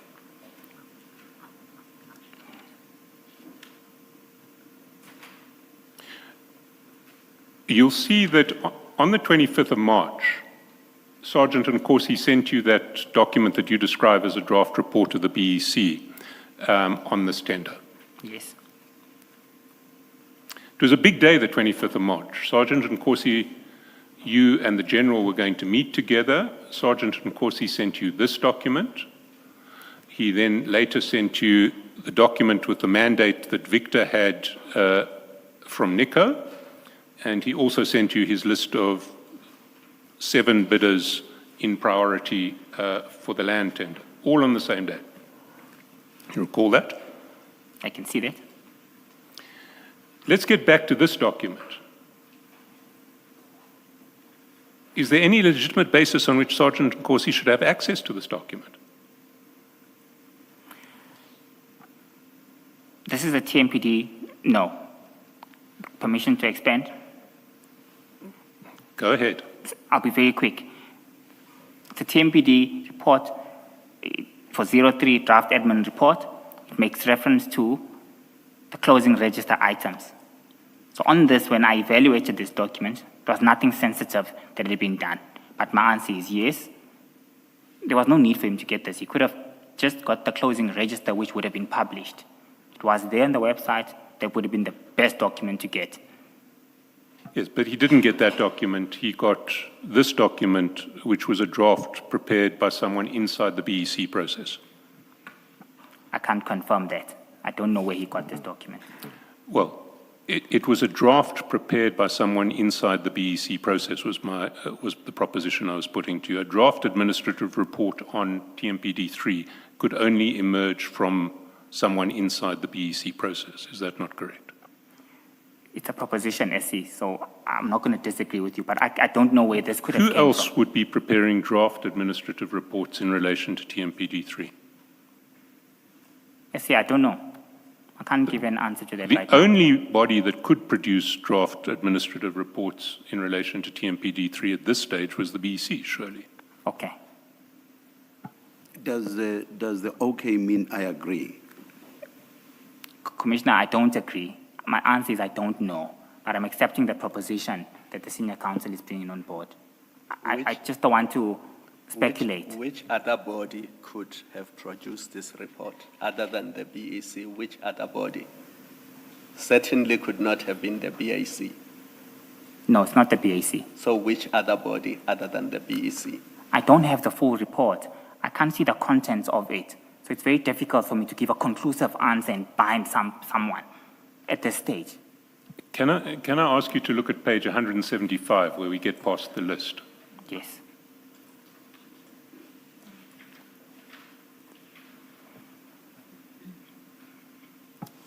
(2.1) Late bids received, if applicable. No late bids received. 3, pre-compliance. The following 435 bidders were evaluated on pre-compliance. So some evaluation has already taken place. Who does the evaluation on pre-compliance? It's blank. This means no evaluation has taken place. It says, well, it is blank at this stage, but it says the following 435 bidders were evaluated on pre-compliance. So it's a shell. That's what they would have needed to complete once evaluation commences. If it's blank, it means the process had not started. And it's a shell for whom? Like I said, I don't know for whom, but I'm accepting the proposition that it could be from BEC. The proposition wasn't that it was could be. Ordinarily, Mr. Mnisi, who within Tshwane would use this blank? Ordinarily. And please don't be cagey. Ordinarily, who would use this blank? This blank would be used by members of BEC. Thank you.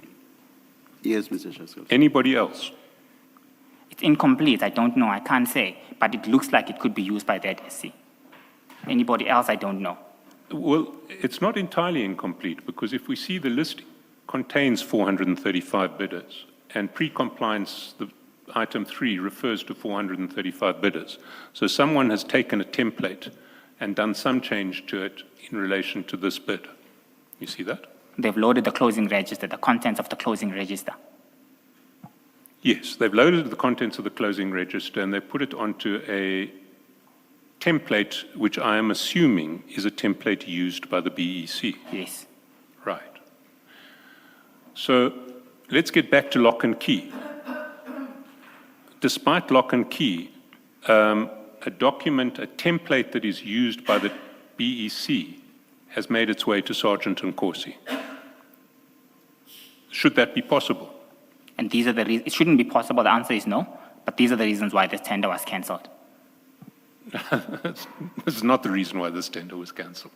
Nowhere in any of the reports does it say Sergeant Nkosi received a template from the BEC, the process was compromised. I was saying that the test of safety and ensuring that documents were safeguarded was one of the reasons why this tender was cancelled. Not specifically that Sergeant Nkosi, but the test for documents being kept safely was one of the reasons that were identified. That's the 25th of March. You now know that a template used by the BEC in relation to this tender has been sent to Sergeant Nkosi. That's going to taint the process of this tender, is it not? No. So then it's not a reason why the tender was cancelled. The documents that were lost was the reason. We just agreed, SC, that this was not the reason that Sergeant Nkosi received it. We agreed on that. Yes, it should have been, but it wasn't. Yes. But you knew from the 25th of March that this was happening and that this, objectively viewed, would taint the regularity of this tender. I had received this from my evaluation of the document, it contained information of the closing register, which was published. There was no additional sensitive information that was brought on board through evaluating, assessing this document that I had received.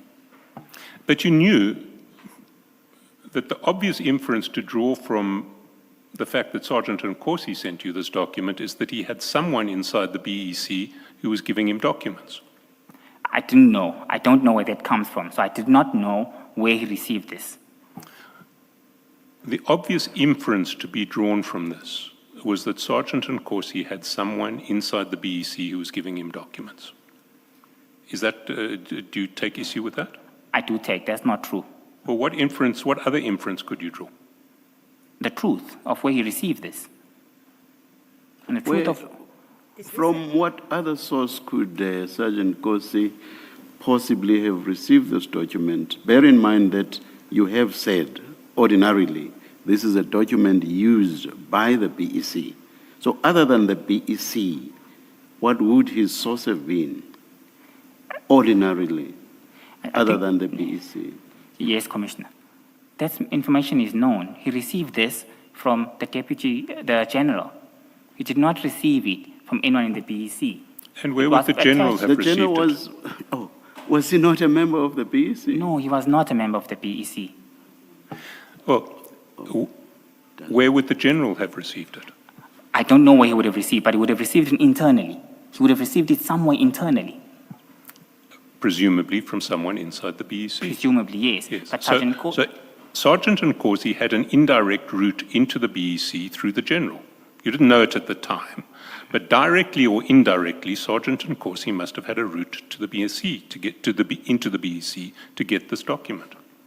Well, I'm not sure, and I can't comment on that. I've got no comment on that. Mr. Mnisi, was this a publicly available document? The document in its form, no. Yes. So he didn't get it properly. It wasn't shared with him in a permissible way, in a regular way. Surely you must accept that. I've accepted that, Commissioner, and I've agreed to that. Yes, that's a simple proposition that's been made to you, that Yes. Sergeant Nkosi had possession to a tender-related document that he should not have had. That's a simple proposition that's being made. You must accept that. Commissioner, I've accepted that. Okay, But if you thank had you. listened to the discussions, the inference was that Sergeant Nkosi received it from BEC directly. So Well, I'm reformulating. Sergeant Okay. Nkosi had access to a tender-related document that should not have been in his possession. You accept that? I have accepted that. And that suggests, or at least on the face of it, is a corruption already of the tender process. It is being muddied. Do you accept that? That a No. tender document that is internal of an incomplete tender assessment process is sitting with a member of the public, because that's what he is. It's sitting with a member of a public. That is problematic for that tender process. No? Commissioner, I don't accept that, with all due respect. Okay, The contents explain. of this report that here does not contain any sensitive information No, it whatsoever. doesn't matter. No, from my question, it doesn't matter whether it contains sensitive information or not. It's a tender document or tender-related document.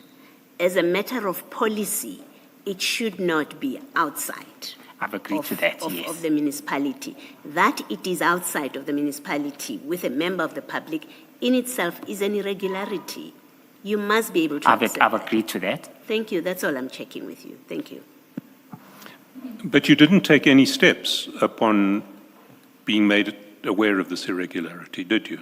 Indeed, again, I assessed the content of the document. The document, from my perspective, did not need me to take any further steps. This was information that was already available to the public upon my receiving of this document. Did not contain anything sensitive or confidential. There was nothing for me to raise.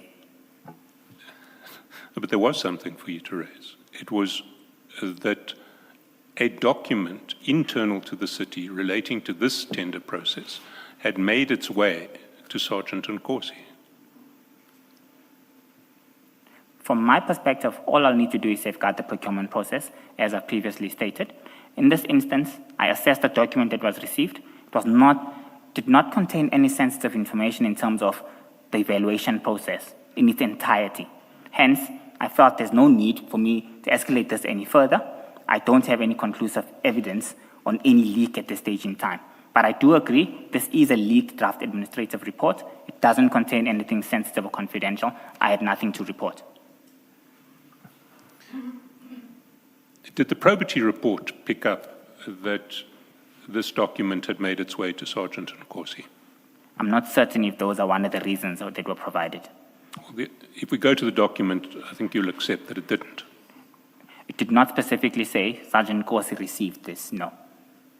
It didn't specifically speak of leaking of any documents to members of the public, did it? Nope. So the probity report was unable to pick up the leak of members of the of this document to members of the public. No, it was unable to. It didn't focus on that. So the probity report didn't have mechanisms that enabled it to identify potential leaks of information. This was a closing register, firstly. There's no sensitive information that's contained in this. And as far as I'm concerned, there are sufficient processes that are designed by the probity teams to test any potential leaks within the system. But they didn't pick up this one. As far as I'm concerned, the process and systems are there. At this point, Mr. Chaskalson, I think we should take the adjournment. Let's squeeze in.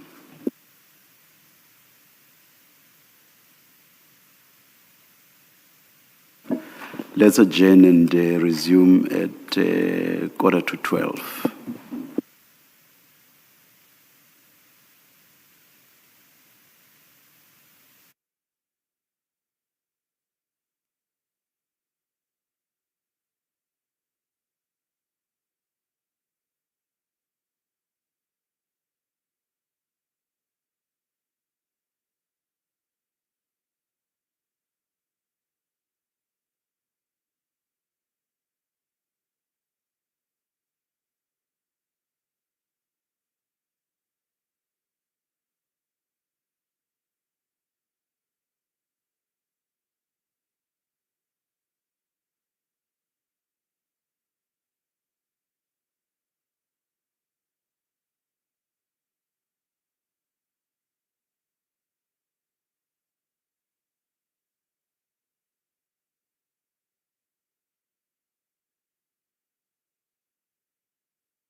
Good morning again. Just to bring to your attention that we're dealing with some scheduling and rescheduling issues which is taking longer than expected. So please bear with us. We will announce as soon as we're ready to resume. Thank you.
Apologies for the slight delay. We are ready to resume. Please switch off your devices. Thank you.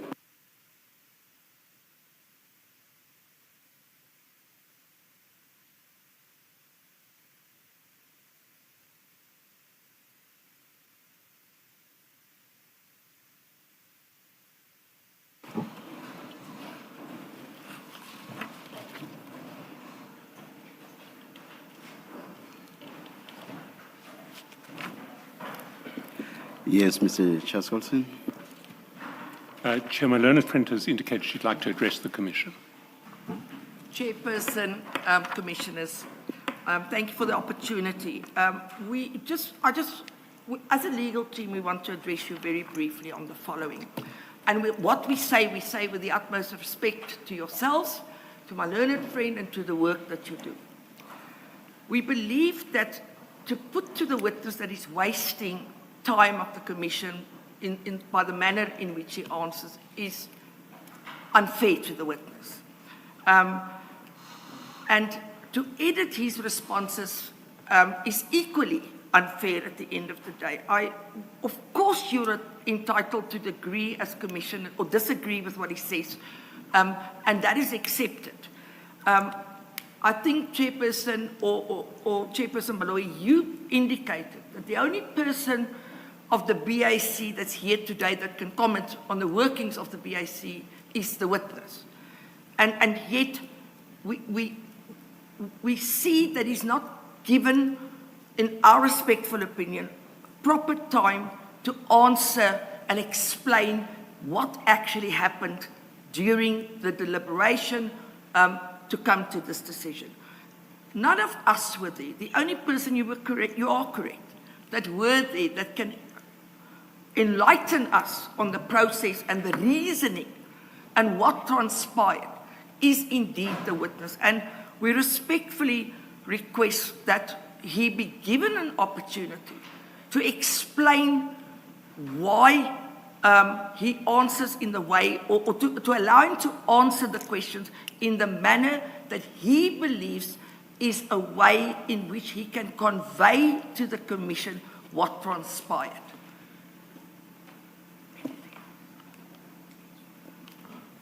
Thank you very much.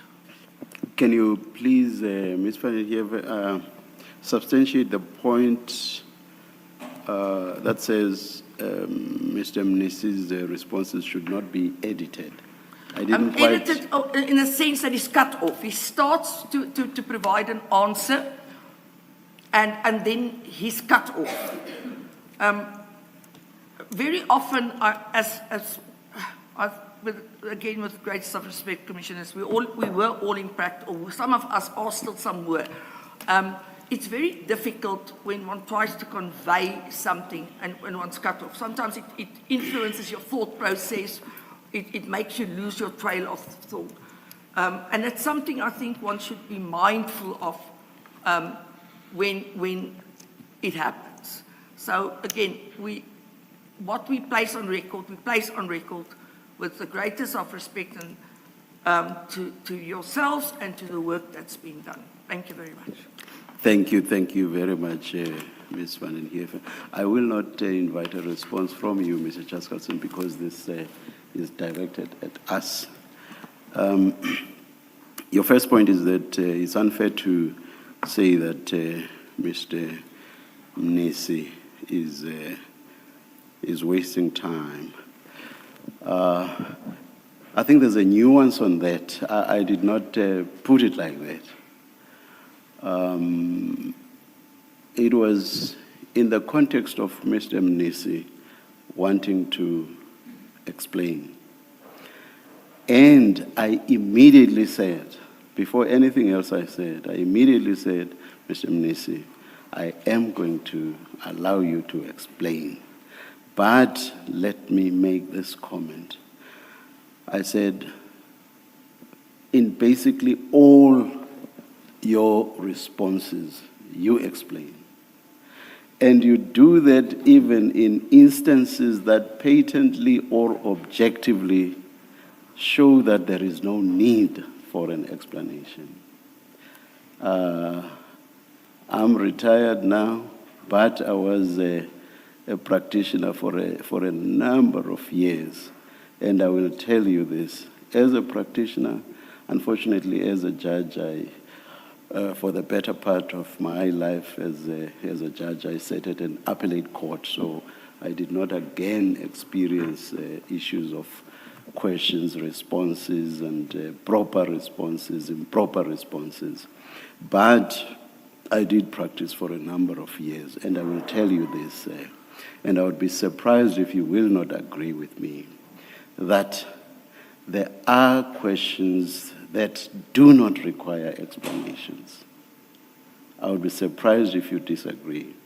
And with those questions, explanations do not then become necessary purely because a witness thinks that they must explain. If objectively the question does not require an explanation, it doesn't. And the answer to that cannot depend on what a witness thinks or how a witness feels. And then my mention of time was in that context. The context that it cannot be that all the time you must explain. So all I did in that context, and having said, short of the bit about experience and practice and so on, having explained to Mr. Mnisi that it cannot be that you must explain all your answers. It was in that context that I then made the point, we have limited time. When I started, I referred to a nuance.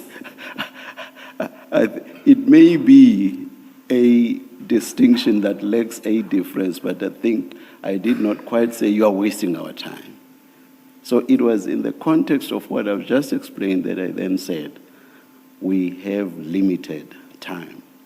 And I will say this, I am not going to, I understand where you are coming from, but I will never agree that Mr. Mnisi will be given a free hand to explain even where that is not necessary. But I agree, and I will be the first person that allows him to explain when that is necessary.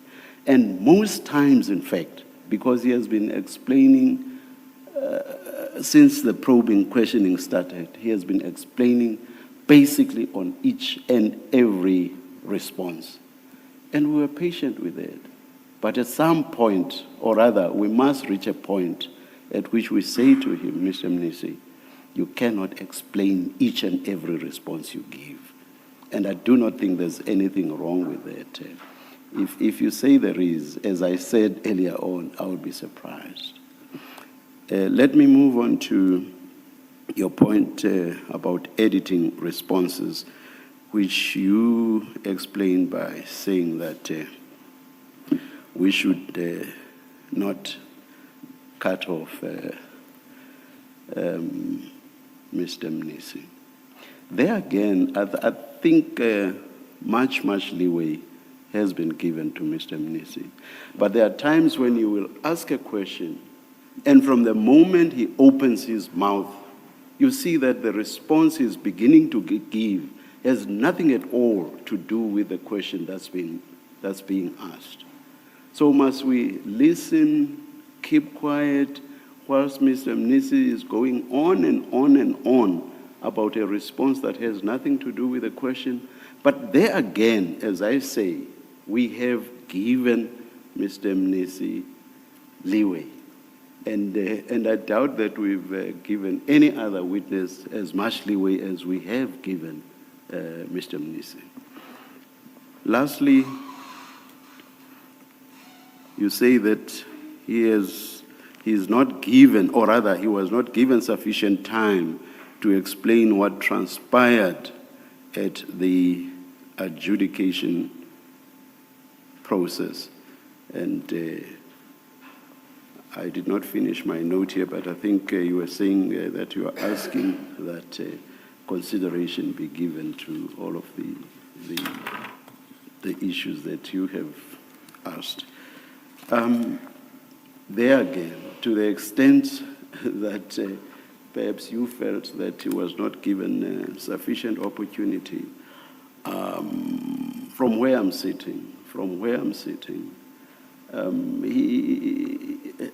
he gave lots and lots of responses with regard to this subject, going on to even say that there were additional reasons that informed the resolution that was made in the end, and a whole lot of other substantiation. I am not sure that he was shortchanged on that. But, and more importantly, I think, to the extent that you feel that he was shortchanged, you have a right to re-examine and traverse whatever ground you feel ought to have been traversed, insofar as he may have been shortchanged. Thank you, Chairperson. Thank you very much, Ms. Van Heerden. Mr. Shaskalson? Thank you, Chair.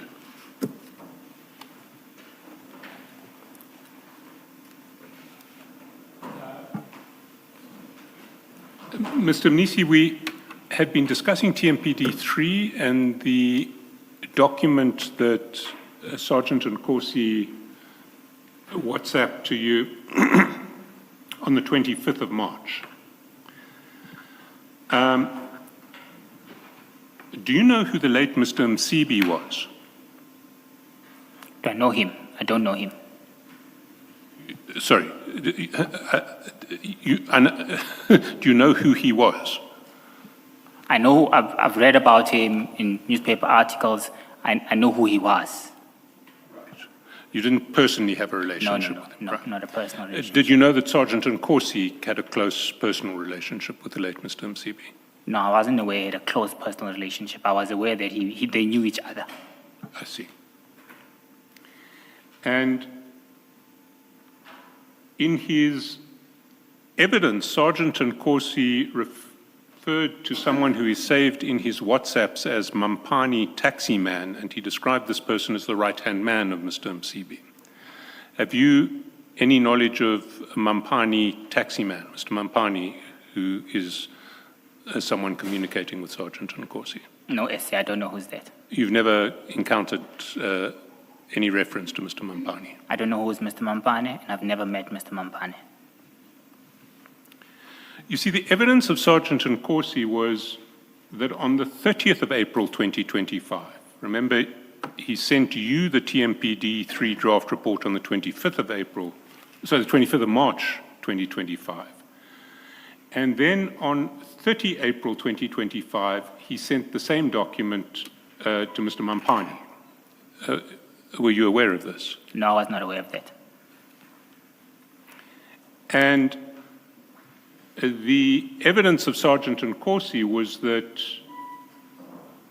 shortly after receiving this list, still on the 30th of April, Mr. Mampani wrote back, WhatsApp back, saying, and I quote, "Buti, please let him say no to that appointment. Buti, please let him say no to that appointment." Did Sergeant Nkosi ever speak to you about the TMPD3 tender? No. So he sent you that draft report and then never mentioned it again? Never mentioned it again. Never again? Never again. I see. But the BAC you chaired ended up cancelling that tender? End up cancelling the tender in line with the reasons that I had provided. Yes. Well, we've seen the reasons in the resolution, and I've already put to you that none of the three reasons in the resolution justify cancellation of the tender. The BAC took into account in the resolution, we referenced the probity a number of times. So that gives consistency that the probity report is part and parcel of the key reasons why we cancel a tender. Yes, we've gone uphill and down dale on that front. My proposition stands that none of the three reasons given for cancellation in the resolution justify cancellation. And so we have a situation where Sergeant Nkosi is asked by Mampani Taxi Man to, quote, let him say no to that appointment under TMPD3. And then a BAC that you chair cancels TMPD3 so that there is no appointment, and does so in terms of a resolution which gives 3 reasons for cancellation, none of which justify cancellation. Do you have a comment on that? Yes, I do, SC. I respectfully disagree with that. I had indicated clearly that the probity report is a critical document that was considered by the BAC in terms of cancelling that.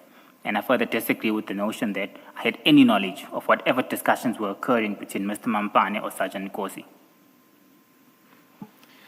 Let's get to a different topic now. Can I ask you to go to page 131 in file 3?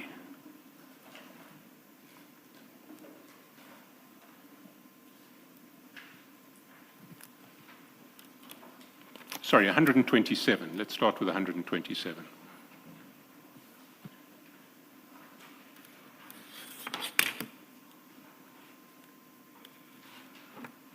Do you have 127? I've got page 127 within my bundle, third bundle. That's correct. And at the foot of page 127, you send Sergeant Nkosi a picture or a screenshot that says collecting my weapons. It's a screenshot from a chat with someone who is described as Ntando Mfowethu. And lower down, there is another screenshot of the back of a man holding 2 weapons, 2 rifles that look like automatic rifles to me. Who sent you these pictures? These are pictures that I saw from a status of a friend. Sorry, these are pictures that you've These got? are pictures that were sent from a status of a friend. From the status of a friend? Yeah. Which friend? I don't recall which friend it was. You don't recall the friend whose status this was? No, the status is clear. The status is Ntando Mfowethu. Sorry, I think I'm mishearing you. Can you repeat? You got these pictures from where? I think it was clear, and you're aware of the details that these were forwarded messages. Yes, they are forwarded Yes. messages, yes. So these were forwarded message from a friend of mine.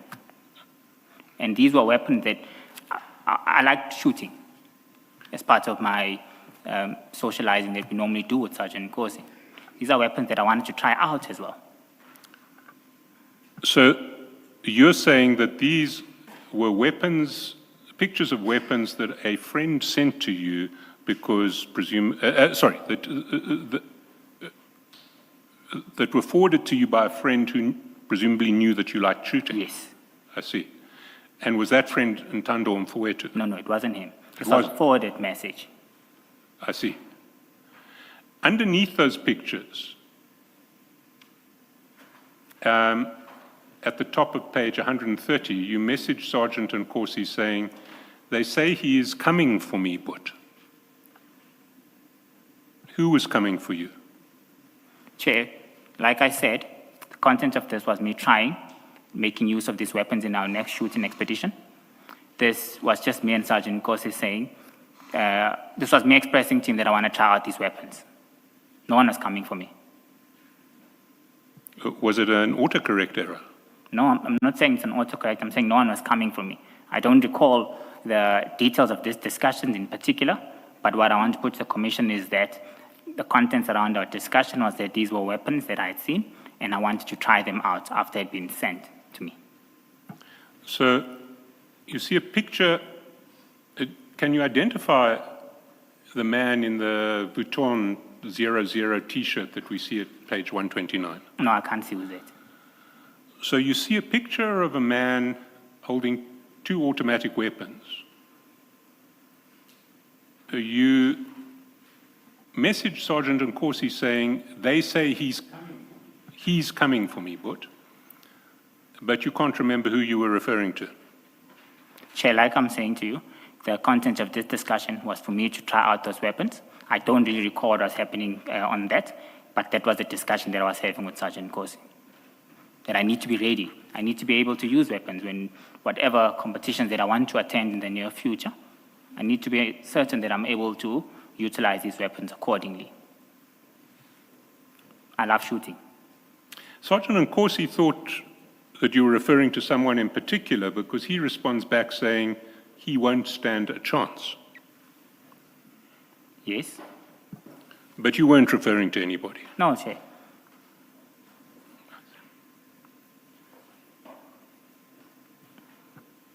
You spoke earlier about the removal of your security by, I think it was officers in Nkomo and Mabunda of the TMPD. You said that's why you asked Sergeant Nkosi who they were. Yes. And you stated then that your security was removed in December 2024. Roughly December 2024, yes. Yes. What security arrangements did you make following the removal of your security? I didn't make any additional security arrangements. From a time-to-time basis, when I had to go to various events, I would ask Sergeant Nkosi to accompany me. What I had done is requested him for services of a driver. Services of a driver? Of a driver. To recommend me someone who can help me with driving. No one other than a driver? Ad hoc. Sometimes we travel far, and I would see that the driver gets tired, and I would need to drive. So sometimes I would say, please beef up. I need an additional individual so that they can exchange between themselves when driving, because I didn't want to drive. And this was just driving, it wasn't security? No, it was driving ad hoc, various places. Well, let's test that proposition. Can you go to page 97?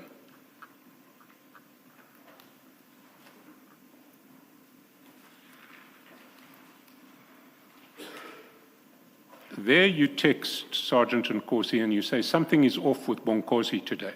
Yeah. Who was Bonkosi? The driver, my driver. The driver, right. And how long did you engage Bonkosi through Sergeant Nkosi? From this point, it was from December. Yes, but for how long did From Bonkosi December, stay? so at this stage it was about 1 month. No, my question's different. How long did Bonkosi stay as your driver?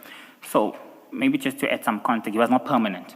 It was an ad hoc arrangement where I would need him. I was driving myself, Chair. On certain instances where I would need him to assist me, he would come by and drive me. So it wasn't something that was a permanent arrangement. I would utilize him in some instances for 3 to 4 days in a month, some instances 10 days in a month. So it was not a permanent arrangement. It was as and when I required the need, Bonkosi would come and I would pay Bonkosi from myself. And how long did that ad hoc arrangement last? When did Roughly- you stop engaging Bonkosi, or do you still engage him? Roughly at this point, it stopped till about September-ish. I don't recall the exact date. But on an as and when basis, he still drives me. So you say it stopped in September, but on an as and when basis, he still drives you? Yes, when I need him. But it stopped in September. I drove myself, I think, for about 2 months on my own. And I started requesting to driving me again sometimes from the beginning of this year. So there was a break. And Sergeant Nkosi put you in touch with Bonkosi? Yes, he did. And he was just a driver, Just not a a driver. security? Just a driver, Chair, and would assist me with anything else. So let's see what you say to Sergeant Nkosi at page 97. Something's off with Bonkosi today. First, he's 30 minutes late when he picks me up. Second, he misses an off-ramp from the airport. Just informing you, keep it between us, don't act yet. What action were you contemplating that Sergeant Nkosi might take? He needs to scold him, Chair. I mean, how does he pick me up late? So he needs to scold him. He allocated me this guy. He told me he's responsible, told me he's trustworthy. So the first point of me picking this up, before me addressing it directly, is, Sergeant Nkosi, you recommended a guy to me that you said was responsible. Picking me up at the airport is irresponsible. So you deal with it first before I take action on my behalf. That was the point of that. So you understood Bonkosi at some level to answer to Sergeant Nkosi. Well, he introduced him to me. He indicated to me that he's responsible. I'm not saying he had to answer to him, but he's the one that recommended him for the job. But if he wasn't responsible for Bonkosi, what role would he have in disciplining or chastising Sergeant Bonkosi? Well, he introduced him to me. So he needs to be there to provide guidance when there's anything that goes wrong. Because the next action for me was to fire him and get someone else. So I always give people an opportunity, Jay. It's a fair opportunity that you need to give everyone. Could have been an honest mistake on that particular day. So the individual who introduced him to me needs to address the matter. Well, why don't you address it directly with Bonkosi? He's the one. Yes. So at that point in time, there was no need for me. It was the first instance. Yes, but if it's the first instance, why must Sergeant Nkosi address it rather than you? I mean, you sit in this man's car for large parts of the day, do you not? He drives my car, he sits in my car. You sit in your car being driven by him. You have the Yes. opportunity to raise complaints with his service. No, at this point, I give individuals the opportunity to, like I said, this is how I deal with individuals. This is how I deal with potential areas of conflict. Whoever introduced me to him needs to address the matter. I mean, it's a fair opportunity, because my next action from there is the second opportunity, and most likely I'll need to dismiss the individual. So it's how I do things. It's my way of managing people. It's how I just operate from a people management perspective. So you were giving Sergeant Nkosi an opportunity to chastise Bonkosi because absent that you'd have to dismiss him. Scold him. He needed to scold him. And you didn't want to scold him. At this point, there was no need for me. It's the first instance. When I intervene, I need to intervene with decisive action. I'm not just going to scold someone. I'm going to be at a point of saying, this happened on this occasion, on this occasion this happened, this arrangement is not working. I think we should part ways. That's how I do things, SC. Well, let's look at how the chat progresses. 10:56, you say, we traveled this road too much for him to miss an off-ramp. I'm just being cautious. What do you mean by that? He was off, Jay. I mean, how do you miss an off-ramp that you travel so often? You know where we're going. How do you miss that? You're off. It means you're not concentrating. It means your mind is preoccupied with some other issues. Potentially, my life is not safe. If someone is driving and is not concentrating, cautionary measures must be applied. Could be involved in an accident. And you're not the one to take those measures yourself. You're not to say to him, Bonkosi, you've just missed that off-ramp. What's going on here? Focus. Chair, like I said, how I manage instances of this nature, I allow people a fair opportunity. It was the first time that this was occurring. I had raised it to the individual who introduced him to me. I've done this on some other occasions as well. So the opportunity you're giving is to Bonkosi? No, Chair, I don't understand you, SC. You said you allow people the opportunity. I'm just trying to understand who's getting the opportunity here. Is this Bonkosi being given an opportunity by you because this is the first time he's messed up? Indeed. And how you give him that opportunity is you tell Sergeant Nkosi to reprimand Bonkosi rather than reprimanding him yourself. Because he introduced him to me and he told me he's a responsible individual, there was a massive element of irresponsibility in this case. Well, let's see how the chat progresses. Sergeant Nkosi says, okay, please call me when you're alone. That's at 10:57 message time, 12:57. That's after your message at a minute previously. There is then a call in the same minute as Sergeant Nkosi has said, please call me when you're alone. And a minute later, you say to Sergeant Nkosi, I'm going to release him the minute we get home, my brother. Is that fine? So what happened to giving Bonkosi the opportunity? No, releasing him to go home. It's not fired. It doesn't mean he's being fired. It's me saying, today for the rest of the day, I'll drive myself moving forward. So you can go home. As I said, this was as and when. It's not a permanent arrangement.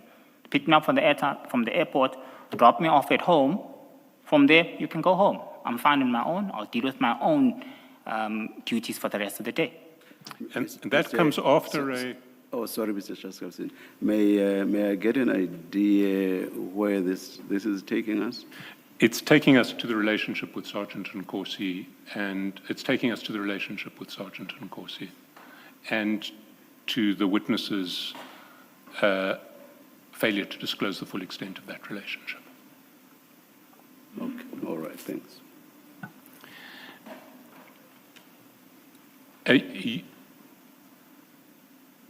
You say,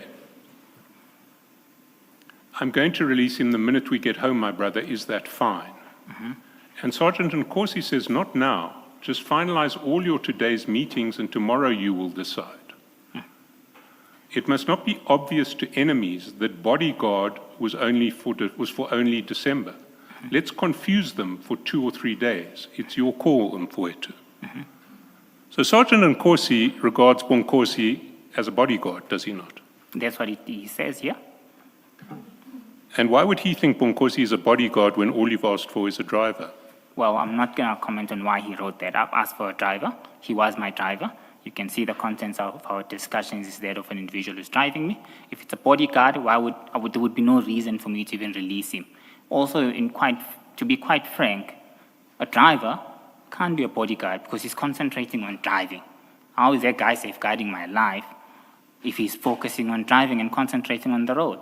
So I requested him for service of a driver, and that's how I viewed that request.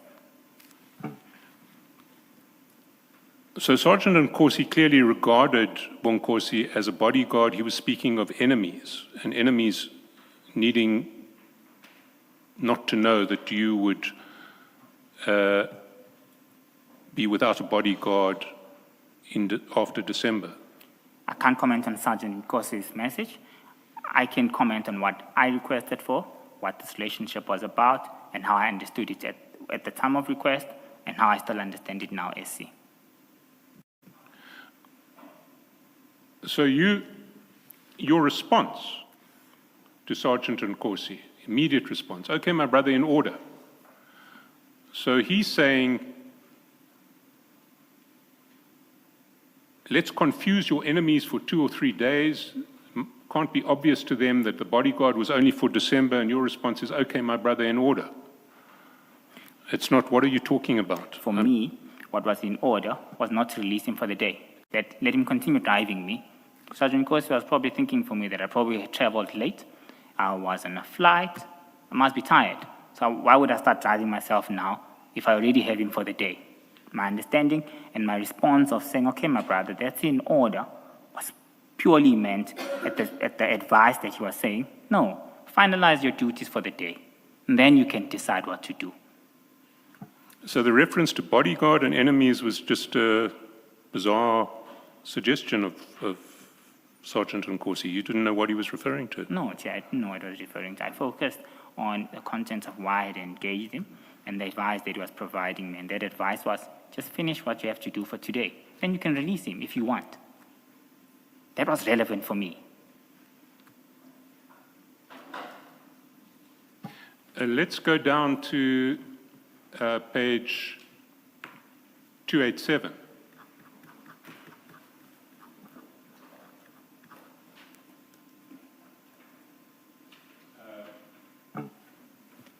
Top of page 287 on the 17th of May, 6:58 p.m., 8:58 actual time. Sergeant Nkosi calls you and says, Mfowethu, how's it? I'm told tomorrow you got a trip. I'm arranging extra personnel.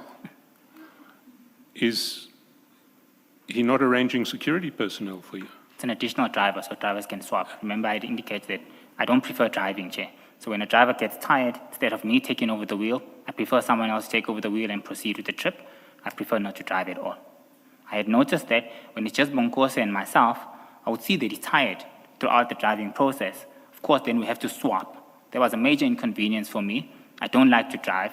Hence, I said it was preferable to bring someone else so that they can exchange between themselves, so I can sit back and do what I normally do. And let's go to page 307.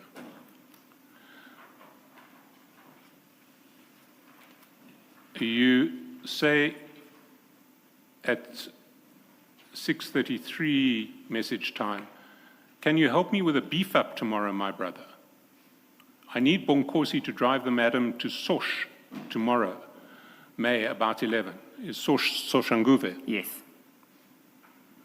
And he says, okay, cool, on it. 2 guys will do, or more.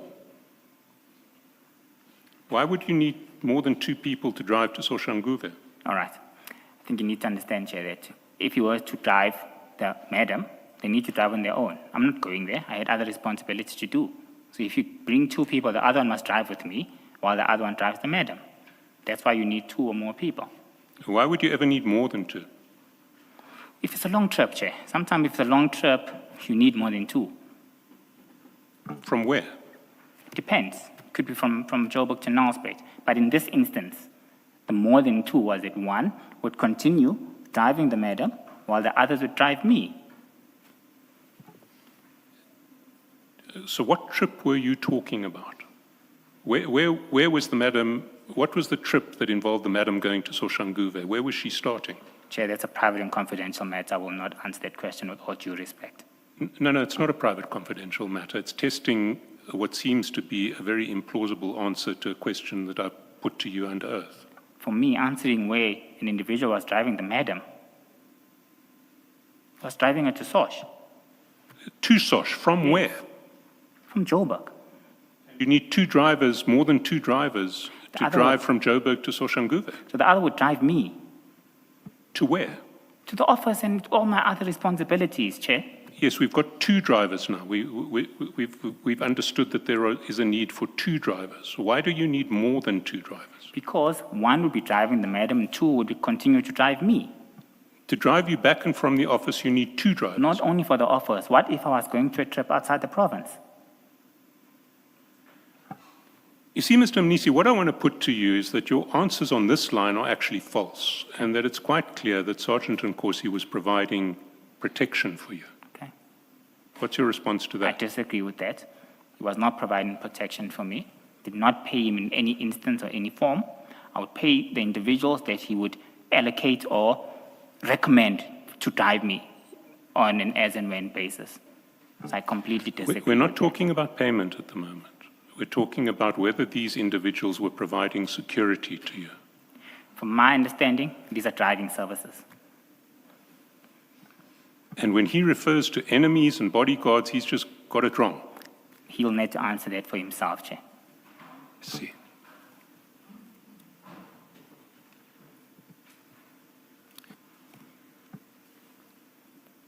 When you were asked in paragraph 2.5 of the Regulation 10.6 notice, have you received any payment or benefit from Sergeant Nkosi, whether directly or indirectly? Please also address whether you received payment from a third party through Sergeant Nkosi. Your response mentioned, I've not received any payment or benefit either directly or indirectly from Sergeant Nkosi. I further confirm I've not received any payment or benefit from a third party from Sergeant Nkosi.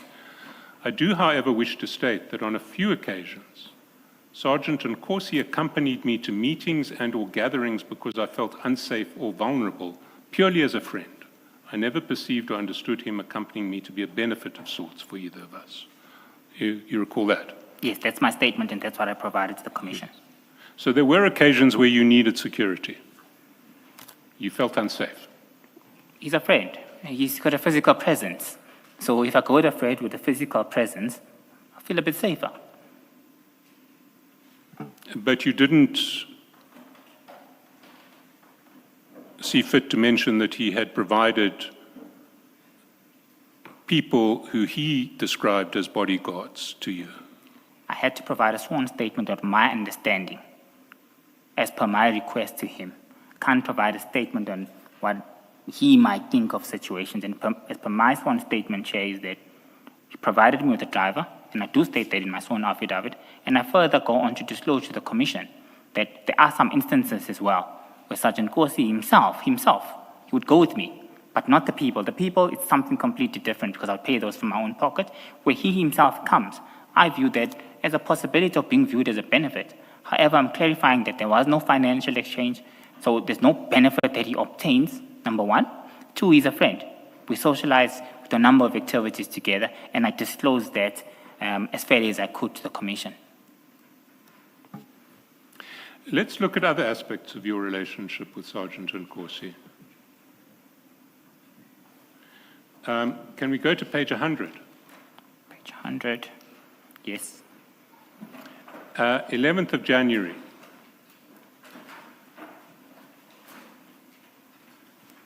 You actually, 6:17 a.m. message time, 8:17 a.m. actual time. You message him, off on an urgent meeting in Durban, will be back later today, just an in and out. Morning, my brother, go well, he responds. You say, cross your fingers, Mfowethu, going for a massive business deal that side. Do you recall what the business deal was? Yes, it's a personal matter that I had to go to. Yes, well, can you tell me what it involved? I'm going to object to my learned friend's line of questioning. The meeting is private and confidential, and if my learned friend's case is that it's relevant to the work of the Commission, I would respectfully request that he motivates why this is relevant to the work of the Commission.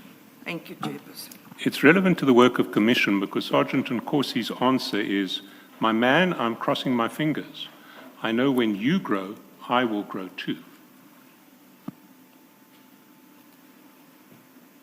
I stand by the question, Chair. I respectfully stand by the submissions that I made in this regard. To disclose here his private, financial or business affairs with respect is not part of the work of the Commission. Mr. Chaskalson, without more, my inclination is to disallow the question. Chair, I won't persist then. What did you understand? Well, my next question then is, did Sergeant Nkosi know that you were talking about a private business deal? Of course. Yes, SC, he did know. And his response is, I know when you grow, I will grow too. He's happy for me.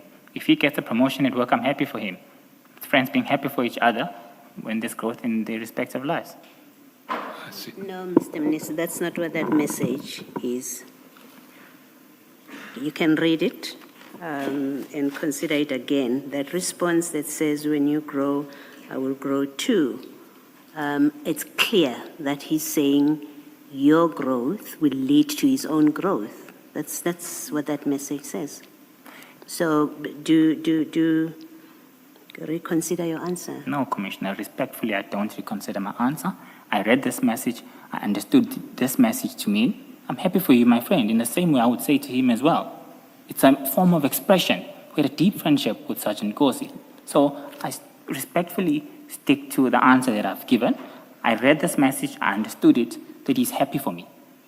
He's not just happy for you. He says your growth will lead to his own growth. Yes. You can't say your answer, therefore, your answer cannot be that, well, when I succeed, he congratulates, and when he succeeds, I also congratulate. The message doesn't convey that. The message conveys, on its own terms, it conveys that whatever growth you are going to be reaping from this business, big business deal that you are going for, he knows that that growth for you will lead to his own growth. That has nothing to do with his employment. There is a clear relationship that he's creating. You may want to say he had no business to create a relationship, but the text creates a relationship. That you must accept. No, Mr. I am asking the witness a question, and the witness can answer. And if you want to re-examine, you can do that. But I will not allow you to interfere with my question. And if the witness doesn't want to answer, that's it. That's his answer. But I must insist the witness must answer my question. Mr. Mnisi, answer my question. Commissioner, I respectfully disagree with you. I understood this message to be a friend, happy for a friend. It even says, Phakama mfowethu ixesha lifikile. That for me is a guy who's happy for me. That's how I understood the message at the time. That's how I still understand it now. And that's the answer that I'm providing to you as the Commissioner. Thank you for your answer. And we've already established that you had a very close relationship with Sergeant Nkosi. Very close, yes.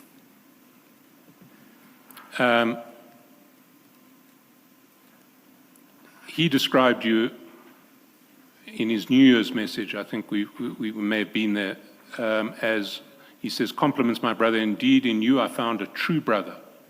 What page are we on, SC? I'm on page 96. 96. Yes, I see that. It's preceded by me sending him a message first. Yes. Yes. And then 281 in July, he says, good evening, my brother. Remember, you are my brother forever. And you respond, good morning, Mfowethu. I know my brother. And some thank you emojis. Spot on. So, a brother forever. Yeah, we're friends.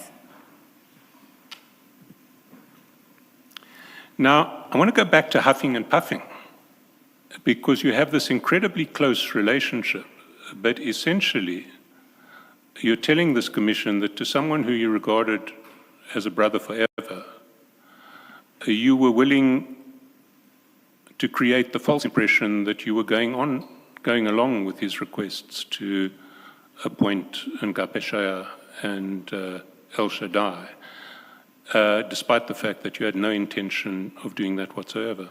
Spot on.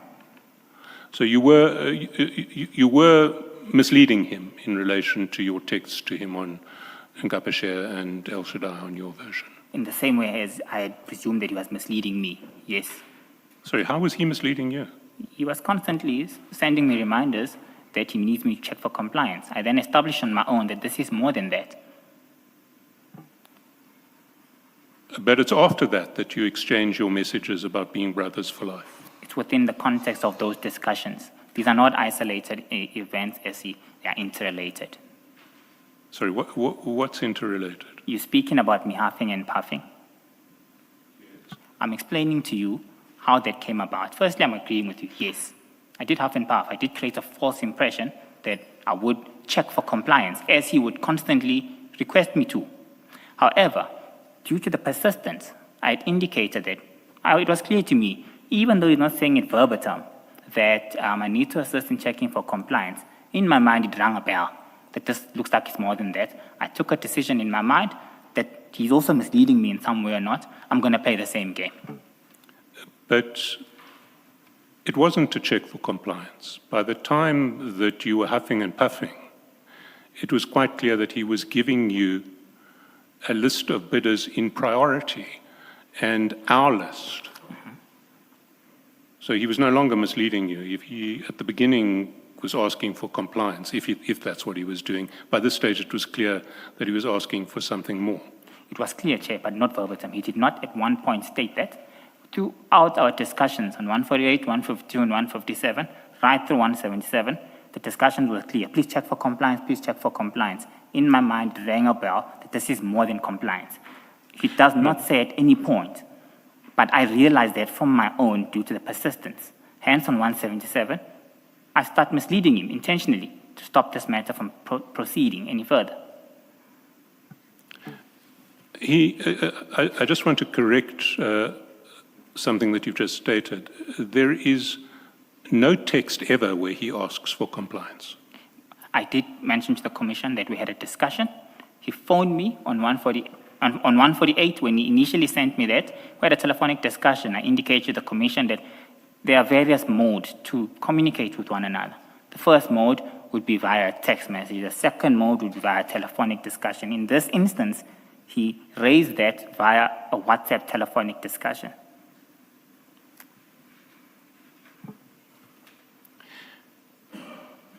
The message that he sends you saying, find below our vehicles for land to be given Kumfuwetu in order of priority, is not preceded by any discussion. Let's see, what page are we on? We're on page 177. 177 is the last instance of trigger.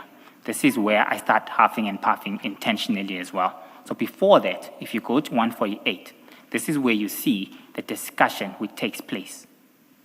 148, after that, there's a telephonic call that comes on board. He then explains to me why he's sending me those things. I clearly indicate to him that, Sergeant Mkhwanazi, there's nothing I can do for you. I can't check for compliance on 148 after he had sent me that. That's the evidence I had provided yesterday. Yes, but if we go back to 177, it's your response to the list of vehicles for land in order of priorities, you're on top of it. And it's more. This is our Mfowethu, this is the final list, right? Question mark, and your response, and his response is yes, it's our final list. Yes. At that stage, there's no doubt about what he's asking you about.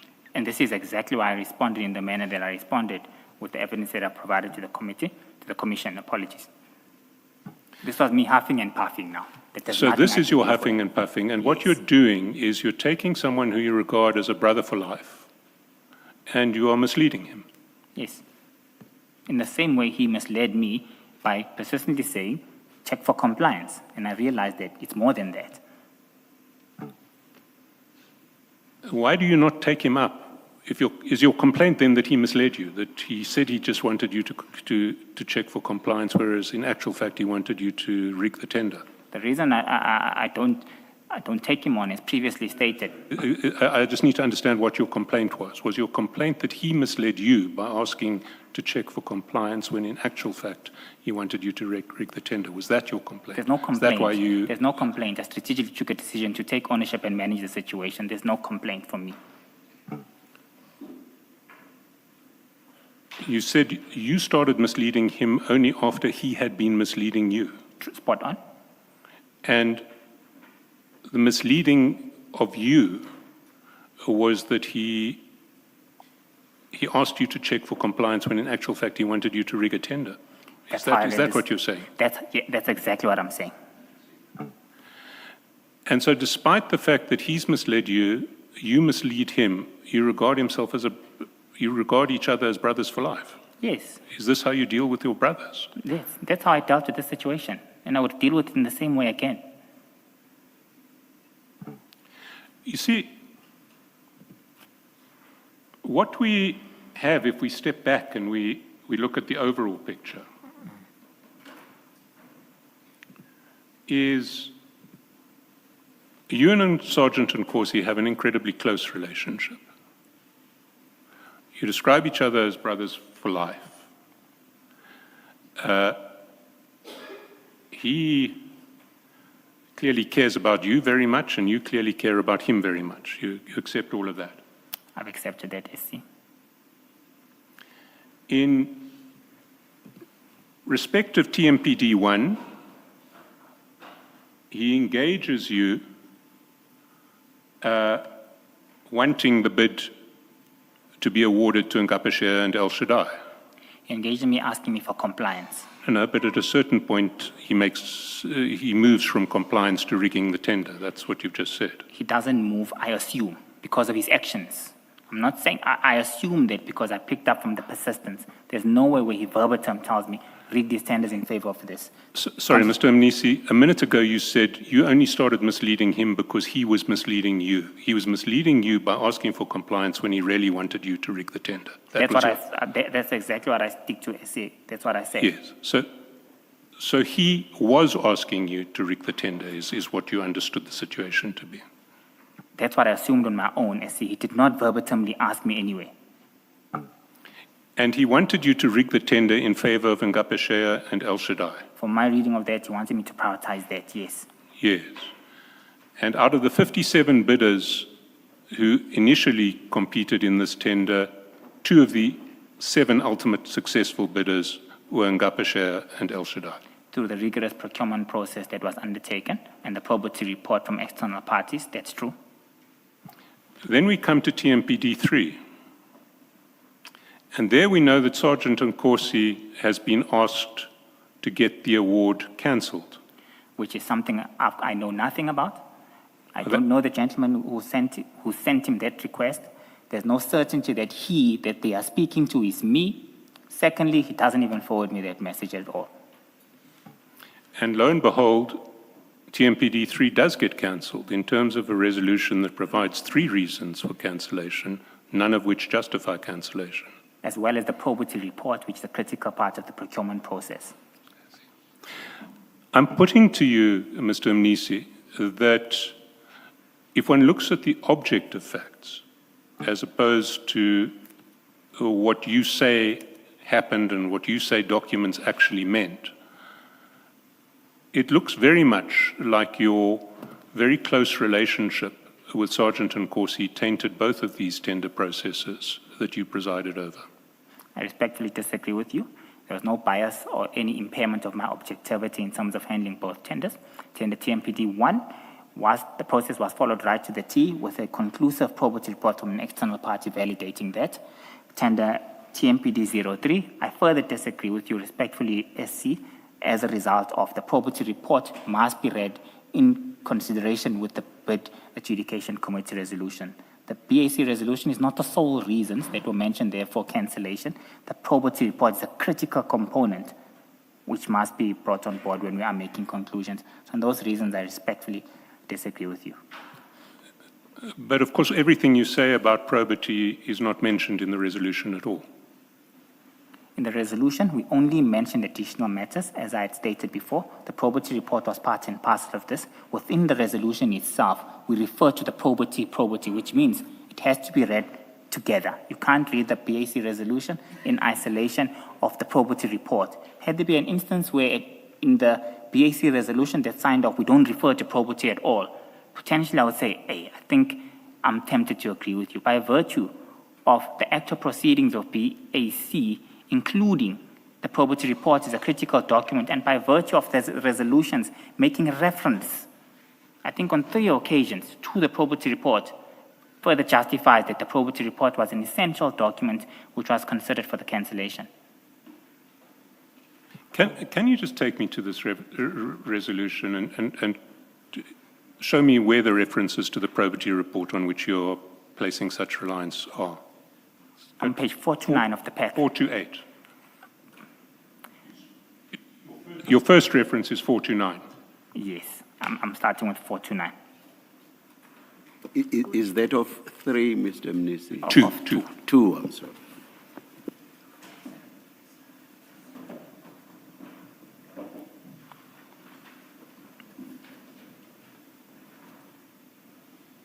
What's the reference you're relying on? What the references to probity? Just waiting for the chair to have the same page. Thank you so much, Chair. Firstly, on page 429, paragraph from the item number 4, bullet point number 2, it says the material irregularities identified by probity, which means the probity report. Sorry, keep reading. Yes. The probity report, well, Chair, that the material irregularities identified by probity were due to the pricing schedule, which were issued as an addendum. In regard to the interpretation of the addendum, it stipulated that the pricing schedule must be completed in full, no blank spaces. So, sorry. Are any of the probity complaints that you are placing such reliance on linked in any way to the pricing schedule? I'm bringing your attention, SC, to the word probity, that the probity report was considered, that this BAC did not take place without reviewing that. By referring on bullet point number 2 to the word probity, there's only one probity report that's there, and that's in reference to the previous GM20 that was just prevented. It's the only feasible resolution that we can refer back to within the sequence of these events. Secondly, if you go down, there's another reference to probity.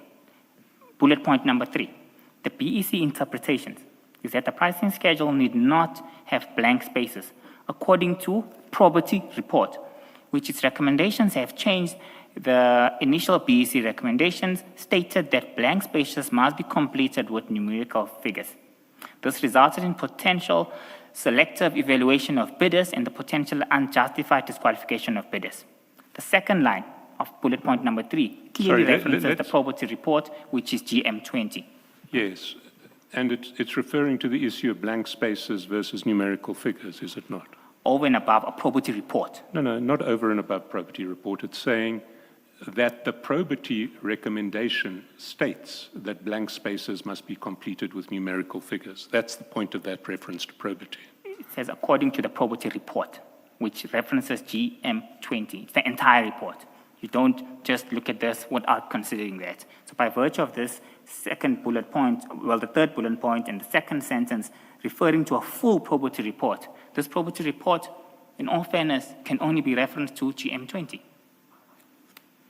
It is GM20. It's obviously GM20, but the point is what you take out of GM20. Out of GM20 is the issue of the blank spaces, not anything else. And that's what I was trying to explain from when we started this discussion, SC, that if we agree from the beginning to look at the BAC report in isolation of the probity report, we will have issues of this nature in the end. And so now I want to bring it back on point again, that the BAC report that considered this cancellation was read in conjunction with the probity report, and it was referred to GM20, the entire probity report. The additional elements that are raised here is as the result of BAC picking up additional matters that must be emphasized upon. But the probity report in its entirety is the baseline document which leads to cancellation. Sorry, let's look at the only reference to the probity report in the actual resolution. It's not an additional issue. It's an issue raised in the probity report, the issue of blank spaces versus not blank spaces. You know, numerical insertions versus deletions. That's mentioned in the probity report. During the meeting between the BEC and probity teams on 26 August, it became apparent that there were multiple interpretations of the specifications. That's an issue that comes out of probity. It's not an additional issue. I was explaining the context and what happens at BAC, this specific BAC that's set on this specific day. I was explaining that maybe there needs to be, in fact, not maybe, there needs to be an improvement in how discussions are captured. But when we are capturing resolutions, it's a summary of the discussion that took place. Within those discussions, there's an entire pack that's attached before it is sent through to the city manager for approval. So not only was this considered in isolation, the entire pack, which included the probity report, was received and assessed and analyzed by the accounting officer from the BAC, who further concurred with these reasons. He interacted with the entire pack, would never have signed this if the city manager was not of the view that he's happy with the reasons provided by the BAC. It's within his rights to refer this thing back. The city manager by profession is an attorney as well, so he would have seen issues of this nature, and he would have probably been aware more than I would have been as a finance individual of any law-related matters that I couldn't have foresaw at that point in time. So when he considered this cancellation report, it was not in isolation with the probity report. He assessed the contents of those findings as per the probity report. He then agreed that the reasons within the BAC report, coupled with the probity report, are sufficient. We don't want to incur irregular expenditure as a city.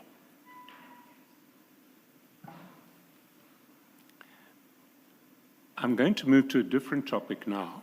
I can take a very short topic so that we can still get it in before the lunch break. Can I take you to page 230? Of the Bundle 3, File 3. page 230.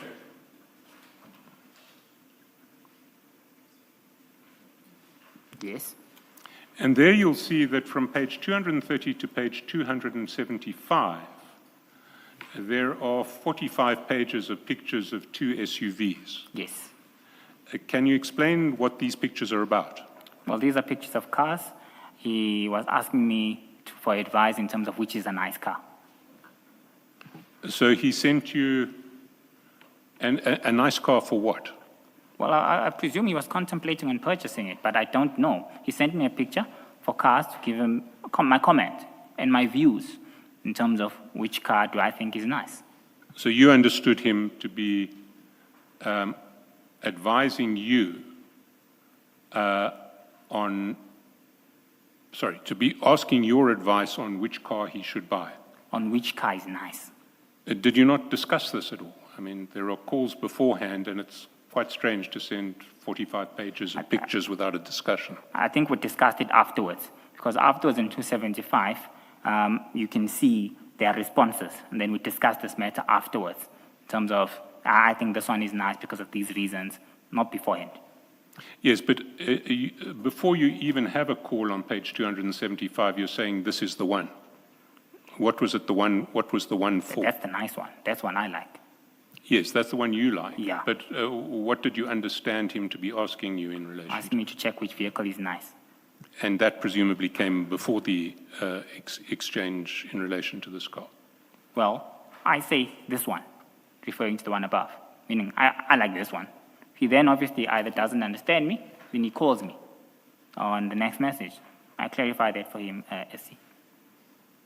Yes, but my question is, presumably before he sent all of these pictures of cars to you, he must have given you some context for it. No, there was no context given. So, all right. The pictures of the car in the bundle come immediately before a PIN that he sends you. What page is that? So if your exchange ends on page 275, and then on page 276, the following day he sends you a PIN, which is at page, well, at 3:28 on message time, 5:28 on the 30th of April. Page 276, yes, I see that. What was that PIN for? This must be related to page 277 as well. If you look at page 277, there's a screenshot. Yes. On page 277, this is where he was going. I presumably think that was the pen. Where was he going? There we go. He was going to see Mr. Joe Sibanyoni. And why was he sending you a message saying, I'm going to see Mr. Joe Sibanyoni? We probably had to meet, so he was unable to meet me, if I recall correctly. That's the only reason. There's no other reason he would send me that. So, in fact, he was telling me we can't meet up anymore. I've got a meeting at this place. If you go down, Yes. you'll see that your message is, okay, my brother, let me know how it goes. Yes. Why were you interested in his meeting with Mr. Sibanyoni? I was not interested per se. I mean, you just canceled our engagement that we should have went to. So just let me know how it goes. So we can go for our meeting. Let me know when you're done, so that we can resume the activities that we needed to do. Had he previously mentioned Mr. Sibanyoni to you? We'll have to check, Chair. I think previously he had sent me a TikTok video of some sort of Mr. Sibanyoni, so he might have mentioned it. I can't say for certain yes or no, but I think he might have. I think the TikTok video you are referring to is at page 42. Oh, yes, then he has. And what was that about? Oh, he was just sending me a TikTok video that was trending. A trending message about the launch of the Joe Sibanyoni Foundation. It's spot on. And why did he think you would be interested in the launch of the Joe Sibanyoni Foundation? In the same way, I would send him articles. That's just sharing information, I guess. I was not interested in the Joe Sibanyoni Foundation. I've got no interest in matters of that nature. Never met Mr. Joe Sibanyoni. He was just sending me this in a similar way. I would send him articles. Can I take you to the foot of page 86? Page 86. There on the 16th of December, you say, at the foot of the page, I'm okay, my bro, I always wake up early, it's in my blood now, I'm taking it easy today, how's the madam feeling? He responds, she's great, thanks. I got a call at 6:30 to come see number one. You say, who, my bro? Number one. And then you say, JS, question mark. Who were you asking in relation to JS? I was referring to Mr. Joe Sibanyoni. And why did you think that Sergeant Nkosi, when he refers to seeing number one, would be referring to Mr. Sibanyoni? He's the president of one of the taxi associations. He's number one within in the taxi fraternity, as far as I was concerned. He's number one in the taxi fraternity? As far as I'm concerned, As yes. far as you're concerned, yes. And you must have known then that Sergeant Nkosi had a relationship with him. We had a discussion. He had sent me this. He told me he knew him. Whether it's a personal, business relationship, I did not know. And honestly, I was not interested as well. I knew they knew each other. I knew they met occasionally as well. But I was not interested in their discussions. They're none of my business. You see, earlier when I asked you if you'd ever had discussions with Sergeant Nkosi, about Mr. Sibanyoni, you couldn't remember. You vaguely remembered a TikTok in relation to the launch. This is 2024, almost 2 years ago. So, I mean, when you bring it up, my memory is jogging up and I'm recalling that matter. But now when I point you to the fact that you do refer to Joe Sibanyoni, suddenly your memory is refreshed. Of course, SC, I mean, discussions are clear. And I'm fully aware, as we are doing the cross-examination, what these discussions are. My memory is being jogged.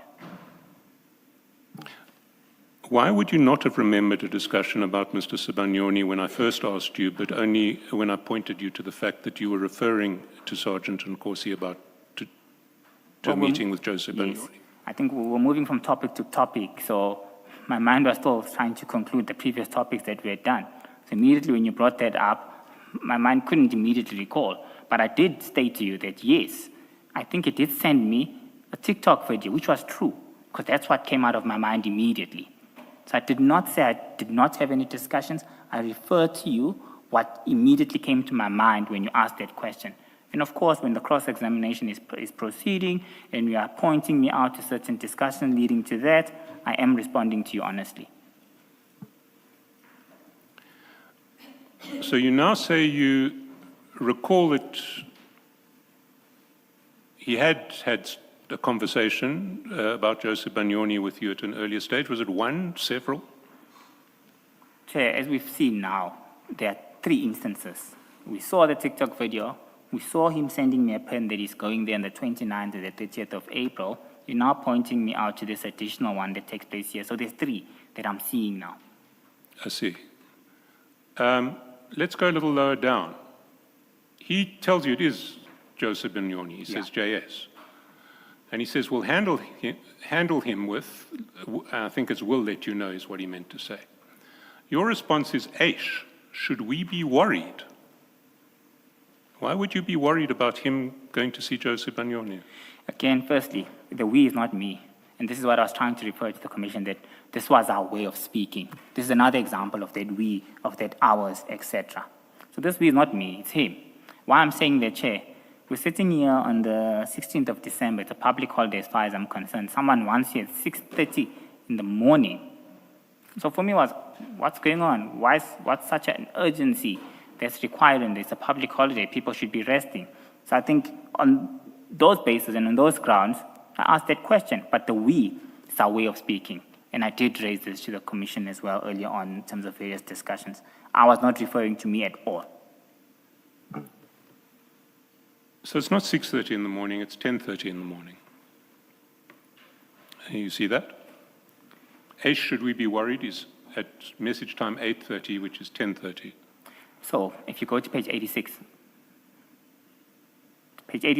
says, she's great. Thanks.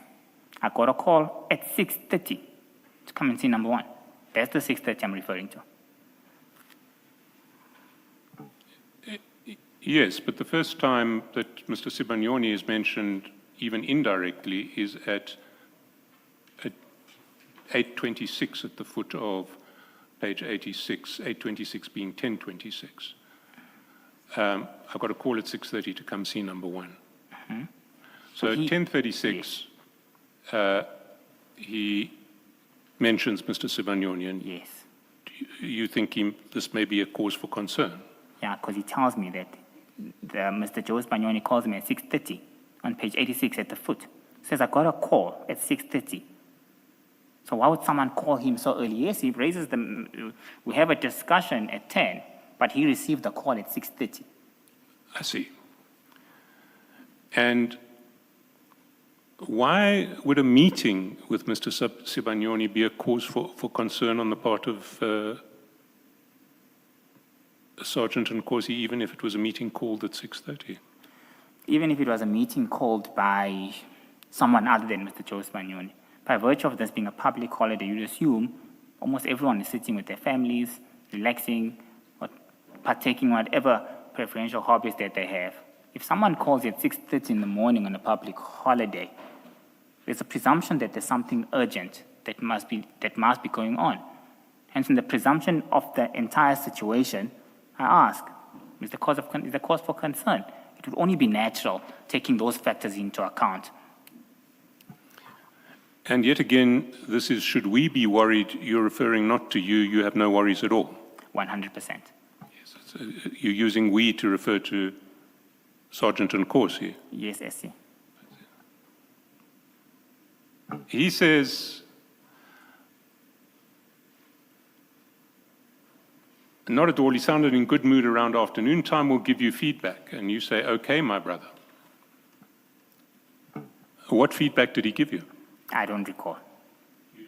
No. You don't recall. I don't recall. I don't even think he gave me feedback. I don't recall, SC. Were you not interested in the feedback No, after no. you were concerned that this meeting had been called? Had he told me about it, I would have listened and probably given an input here and there, but it was none of my business. When we asked Sergeant Nkosi about this meeting, he denied that JS was Joe Sibanyoni. You're clear that it was Joe Sibanyoni. When I sent this, that's what I understood. I can't answer for him and how he understood that. I think he needs to answer that for himself. In terms of my communications, I'm clear. When I sent this communication, that's what I understood. And that's what I was asking. Why do you call him JS? It's a short, and it's long to write Joe Sibanyoni. It's informal communications, Chair, so JS would have been easier for me. And Sergeant Nkosi knows when you say JS, you mean Mr. Sibanyoni. I can't speak for him. I hoped he knew. That's why I put it in this manner. I hoped he knew. I thought your answer earlier was you referred to, the two of you, referred to Joe Sibanyoni as number one because he was the president of the taxi association or something? No, we don't refer him to that. That's how I knew. It You was knew him. that that's how he's referred Yes. to? Okay. We don't refer to him as that. I just knew that. So it's more than that's what you thought at the time or that's what you understood at the time. You knew that number one is JS. I knew that, Commissioner, Okay. indeed. All right, thank you. Chair, we've gone past 1 o'clock at this point. I wonder if we should take the adjournment.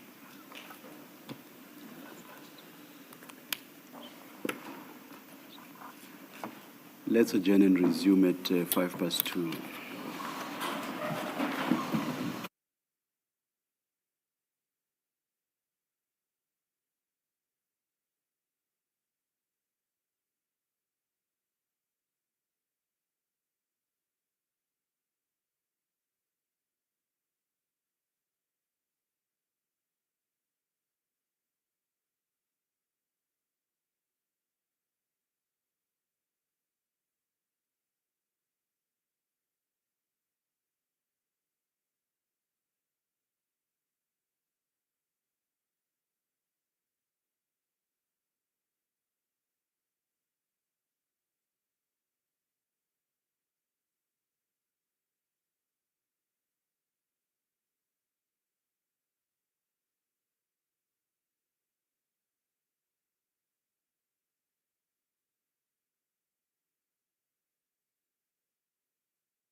Good afternoon, everyone. We are ready to resume. Devices off, please. Thank you.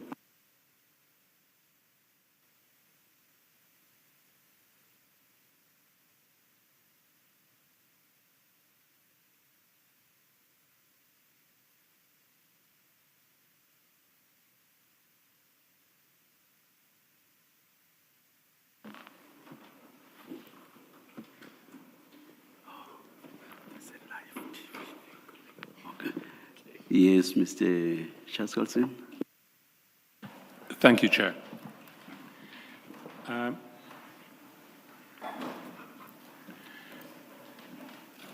Mr. Mnisi, I want to turn now to the issue of the invoices for ad hoc security services that we've touched on. And I'm going to deal with it in three different sections. So I'd like you'll have the opportunity to address each of the three sections. The first section relates to the events of 5 and 6 March, where there was a mad rush to get the invoices paid. The second section deals with the events of 4 April, where there was another mad rush to pay the one outstanding invoice that related to a previous financial year. And the third and last relates to the events of 26 June, when the provision of ad hoc security services is terminated. So I'd like you not to deal with later events when we're dealing with the earlier events. You'll get the opportunity to do that. And to start on the events of 5 March, for the most part, I'm just interested in the structure of the communications. So what I want to do is I want to take you through the full set of communications between yourself and General Dlamini that are mediated through Sergeant Nkosi, and I want to take you through them all first, and then I will be asking you questions. And for the purposes of this process, you really need to have files 3 and 4 open simultaneously, because you're going to be communicating with Sergeant Nkosi in file 3, and then Sergeant Nkosi is going to be communicating with General Dlamini in file 4. And the starting point, I suppose the starting point is the version in your statement, which you address at page 31 of your statement. So before we get to the file, to the actual chats, let's look at what you say in the statement. Page 31, paragraph 125, you say that Sergeant Nkosi overheard a telephone conversation between me and Mr. Calvin Mkhwanazi, during which he complained about the city owing his company a significant amount in outstanding payments.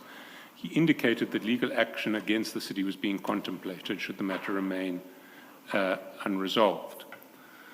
And then you describe the previous correspondence going all the way and what you communicated to Mr. Mkhwanazi. But the first question I want to ask is, that conversation, when did it take place? Was it on the day when there was this mad rush to get the invoices paid, or was it earlier? It was not on the day. When Mr. Calvin Mkhwanazi called me, it was in the early days of March. On the 3rd of March? The early days of March. Early days of March. So it was before the 5th? Before the 5th. Yes. So Sergeant Nkosi overhears you speaking to Mr. Mkhwanazi sometime before the 5th of March, a few days before the 5th of March. Right. What you say then is that following the call, I think we go down to page 33, Sergeant Nkosi, as I discovered subsequently, took it upon himself to assist as he knew Deputy Chief Mr. Umashi Dlamini of the TMPD, 132. Now, when did you discover that Sergeant Nkosi had taken it upon himself? So while we were driving, he went on a call and he called Deputy Chief Dlamini and he gave me the phone. That's when I had identified that he had given him a call already. Sorry. So you're driving with Sergeant Nkosi on the 3rd of March, or early days of March, and he overhears a call from Mr. Madlanga to you. Yes. A few days later, you're driving with him again, and you overhear him calling Deputy Chief Dlamini. No, Essie, that's incorrect. On the same day, while I was wrapping up my call with Mr. Calvin Mahlangu, Sergeant Nkosi calls Deputy Chief Dlamini on the same day.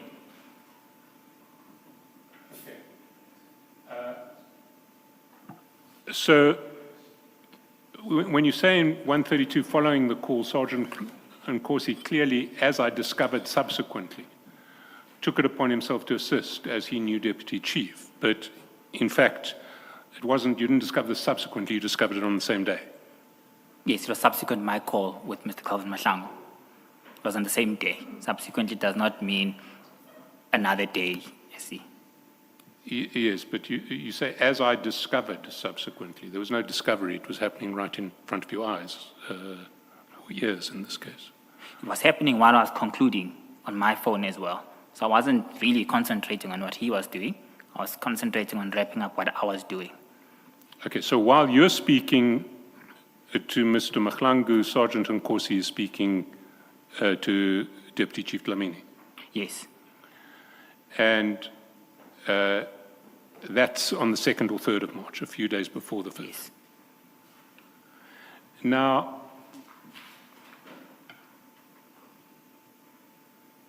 what we then see is the texts, which start on page 141 in file 3, and at the same time have page 503 open on, well, it will be 427 and 503 as we jump through file 4. So on the 5th of March, towards the foot of page 141 at 9:38, you message Sergeant Nkosi saying, "Is the general winning?" Yes. Now, this is at least 2 days after you have had the call from Mr. Mahlangu, Yes. and you understand what the issue is. Yes. Now, you're asking Sergeant Nkosi, is the general winning? So you know he is engaging with the general. Yes. How did you know that? On the day when he called Deputy Chief Dlamini, he handed me the phone. I spoke to the Deputy Chief Dlamini. I expressed to him the concerns on the call that I just received. He said he was not aware of this matter. However, he will look into it accordingly. Then I requested you will then give advice, and the call ended.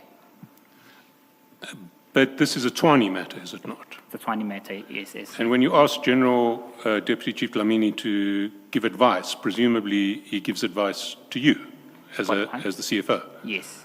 So why is Sergeant Nkosi staying involved in this 2 days later? So at this point, after the call had been made, Sergeant Nkosi was already involved. From my perspective, it was convenient for him, taking into account that I was busy with other strategic matters as well. So one operational matter off my table would be easier for me to focus on the strategic nature of my job. In hindsight, I did admit that at this point, I should have requested for the contact details of Deputy Chief Dlamini. So you effectively used Sergeant Nkosi as your representative in dealing with Deputy Chief Dlamini on this issue on the 5th of March. Because he was already involved and I knew they were close to each other, I asked him for feedback. I wasn't necessarily using him as an official representative. That's too formal, and it's as if I was formalizing this. It was still informal in nature. I took advantage on the convenience for me because I could then focus on other essential work that I was to do. So this was just an issue of convenience. Sergeant Nkosi was offering to do part of your job at the city. It was an issue of convenience, but it's not Sergeant Nkosi doing part of my job. Well, what is he doing? He's coordinating a message between myself and Deputy Chief Dlamini. But why can't you just deal with Chief Dlamini directly? As I alluded to, in hindsight, I should have done that. And that's the point where I should have obtained his contact details. I would have then dealt with him directly. Unfortunately, at this point in time, I didn't do that. And I took advantage of the convenience that I'm alluding to now. Can I just ask, sorry, Mr. Chaskalson, I might have missed what you said, Mr. Mnisi. Before you sent this message, is the general winning, between this and when you received the call from Calvin Mahlangu in the car, did you speak to General Dlamini about this at all? In fact, me bringing up this as a reminder, I had received a call from Mr. Mahlangu again in the morning. It was the 5th. He had called me earlier in March.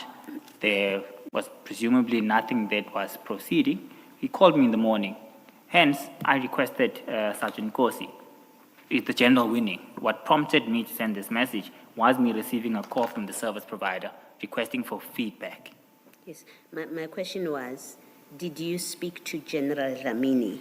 So you got the first call from Mr. Mahlangu, you say, the very first time he calls you. Yes. My question is, after you got that call and before you asked Sergeant Nkosi whether the general is winning, in that intervening period, did you speak to General Dlamini about this inquiry from Mahlangu? Yes, Sergeant Nkosi handed me the phone. While we were driving, just as I was about to conclude my discussions with Mr. Calvin Mahlangu, Sergeant Nkosi was already phoning the Deputy Chief. At that point, he gave me his phone and I spoke to the Deputy Chief. I see. Thank you. Can you just clarify this afternoon, Mr. Mnisi?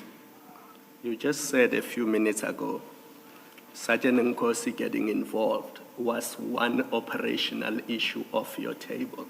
Yes. What does that mean? Have you delegated an operational issue to Sergeant Nkosi? No, I have not delegated. So what do you mean when you say him getting involved is one operational issue off your table? Because it suggests to me it's an operational issue you had to deal with, but now Sergeant Nkosi was dealing with it. Correct? So what I mean, and I said, it was convenience. The only reason I asked Sergeant Nkosi to send the communications to the Deputy Chief Dlamini was an element of convenience for me. In hindsight, I would have done that directly with the Deputy Chief Dlamini. I was not delegating anything to Sergeant Nkosi. He's not an official of the city. He can't in no way have any delegations to deal with any matters. I'm concerned with what you mean when you say it's one operational issue off your table because Nkosi is now dealing with it, which is what you said, and you confirmed that that's what you said. Let me go back. An operational issue is something that you, as CFO, have had to deal with, correct? Correct. And now Nkosi was dealing with it. He was not actively dealing in the matter. He was Deputy Chief Dlamini was dealing with the matter, actively. The individual who was actively dealing with the matter, analyzing documentation is the Deputy Chief Dlamini. Nkosi was not actively dealing with the matter. Nkosi was the individual who was sending the message on my behalf. He was not actively dealing with this. He didn't even have the details of what was going on in this. I used this as an element of convenience for myself. So he was inactively dealing with the matter because you deliberately chose the word actively. Are you saying he was inactively dealing with the matter? I'll say he was, but not on delegation as a means of convenience. Thank you. That convenience, Mr. Mnisi, you accept you would have been dealing with it otherwise. So you would have been communicating with General Dlamini if Nkosi had not inserted himself or been inserted by you to be the go-between. In hindsight, I accept that. Okay, thank you. But I'm still not really understanding why it's convenient. If you deal with it yourself, you speak to General Dlamini or Deputy Chief Dlamini, you tell him what needs to be done, he comes back to you. This way, what happens is you speak to Sergeant Nkosi. Sergeant Nkosi then conveys your message to Deputy Chief Dlamini. Deputy Chief Dlamini responds to Sergeant Nkosi. Sergeant Nkosi then conveys Deputy Chief Dlamini's message to you. What's convenient about that process? Like I said, ideally I should have got the contact details of the Deputy Chief. I didn't have his details at this point in time. He didn't have my details as well, obviously. Even if you look at what Sergeant Nkosi was doing, was just sending those messages verbatim as they were. So it was convenient for me because the matter was being attended to. But in hindsight, I do agree that I should have got his numbers directly and had the communications with him initially from the matter, when the matter was raised, Chair. But I'm still not understanding why it would be convenient. This seems to be much more complicated, with much more potential for a sort of broken chain of communication than you're dealing with him directly. What's your response to that? I didn't have his contact details at this point, Chair. This is why I didn't deal with him directly. Yes, but Sergeant Nkosi did, and you could have asked Sergeant I should have Nkosi. asked it, and I agreed. I should have asked for them, but I didn't ask for them for my thought process of saying it's just convenient for me. While I'm busy in other engagement, I could easily check, is General winning with this matter?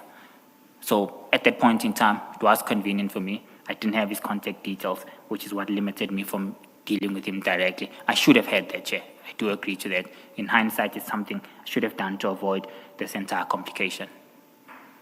How long had you been at the city by this point?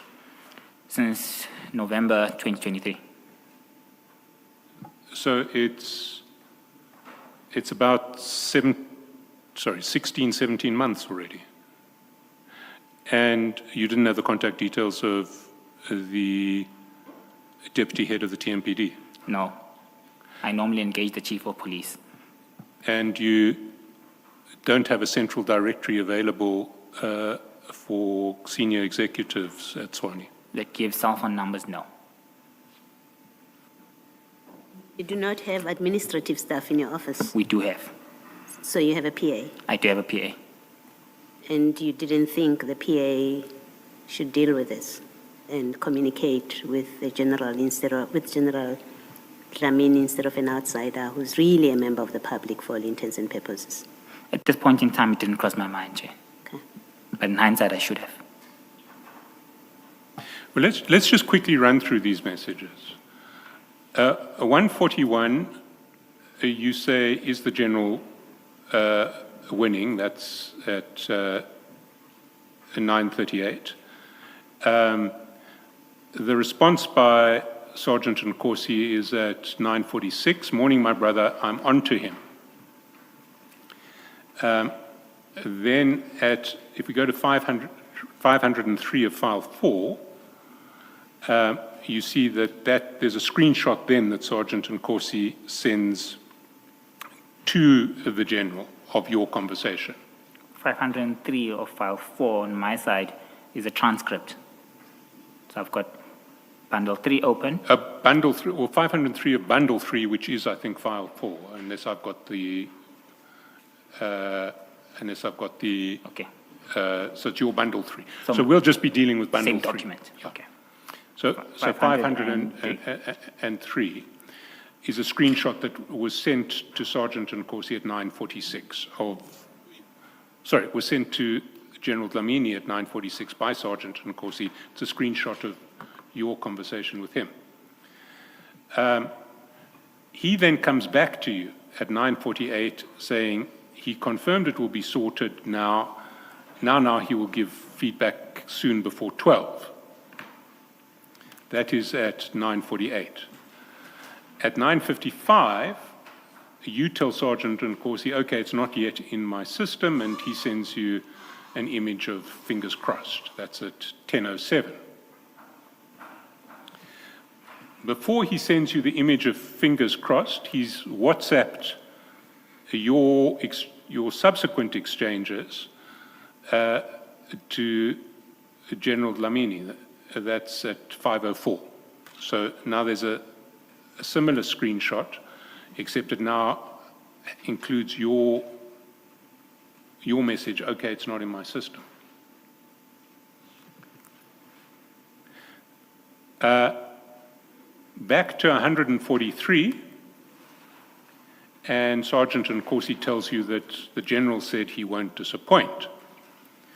You say to him, thanks Mfowethu, at 10:11, and then at 12:20, and for this we've got to go to 427,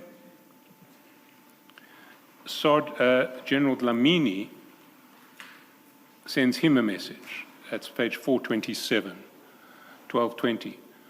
Morning, Captain. Please confirm for Mfowethu ukuthi I am processing the issue, and I have spoken to Kane and Vusi also to increase the target value as the amount is a bit higher, and as soon as all of them are released, I will let you know for his intervention to ensure that Tommy makes payment urgently. Now, Kane, we've learned is Kane Mpofu, who is in the procurement department of Tshwane. Vusi, who is Vusi? He's an official of the city within procurement as well. Also within procurement. Yes. And Tommy, I think you mentioned earlier, was in charge of payments. Payments. In your department. In Treasury. In Treasury. Yes. Are you, Still within Group Financial Services. Yeah, so Yes. he's under you, Tommy. He's under me, yes. Yeah. Now, what does he mean, increase the target value? Okay. So budget is made available to departments either monthly or quarterly. So at this point in time, the budget that was made available for TMPD and Watchman services had depleted for the quarter in question. So they needed to make a motivation in order to increase the target amount based on whatever motivation they would bring on board. So in terms of increasing the target value, it was saying of the approved budget, less makeable funds up until the end of the month available in order to process these invoices. And what would be involved in increasing the target value? Who has to authorize increase of target value? It's a delegated function that is delegated to the divisional heads in supply chain management and the procurement. So it would have been Kane as well as Vusi. And so what this does is it says, although your budget says you can spend this amount this quarter, are we going to adjust the budget upwards? No, we're going to, sorry, SC, we're going to make monies available up until end of the month. The budget is approved. We're not increasing the thresholds of the budget. We are not making any additional funds available. It's just increasing what could be committed at this stage on the funds that are already allocated and assigned to TMPD for the full financial year. So we've got a monthly guideline, as it were, or a monthly Yes. informal limit as to what you can spend under Yes. each budget line item. Yes. We're going to bump that one up. Yes.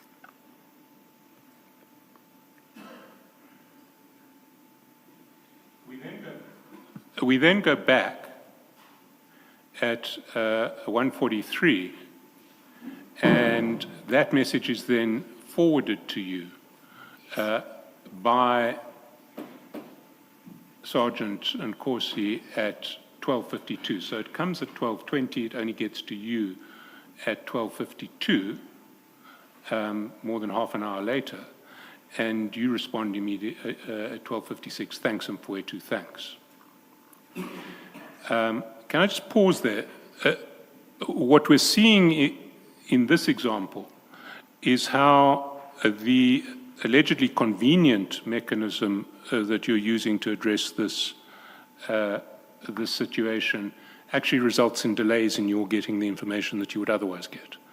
So so the General communicates this at 12:20.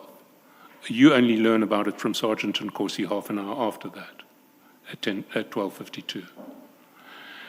You're nodding your head. Yes, I'm agreeing to that. So you're accepting that there are some inconveniences in No, this I'm not relationship? accepting. I'm accepting the matter of the messages being sent a few minutes later, but I'm not accepting the issue that there's inconvenience. I'm happy that the matter is being attended to. Besides, at this point in time, I might be occupied with other matters of council as well. As long as I'm getting feedback that the matter is attended to, I'm happy. But that feedback is being delayed by half an hour, more than half an hour. Yes, and I'm still happy because the matter is at least being attended to.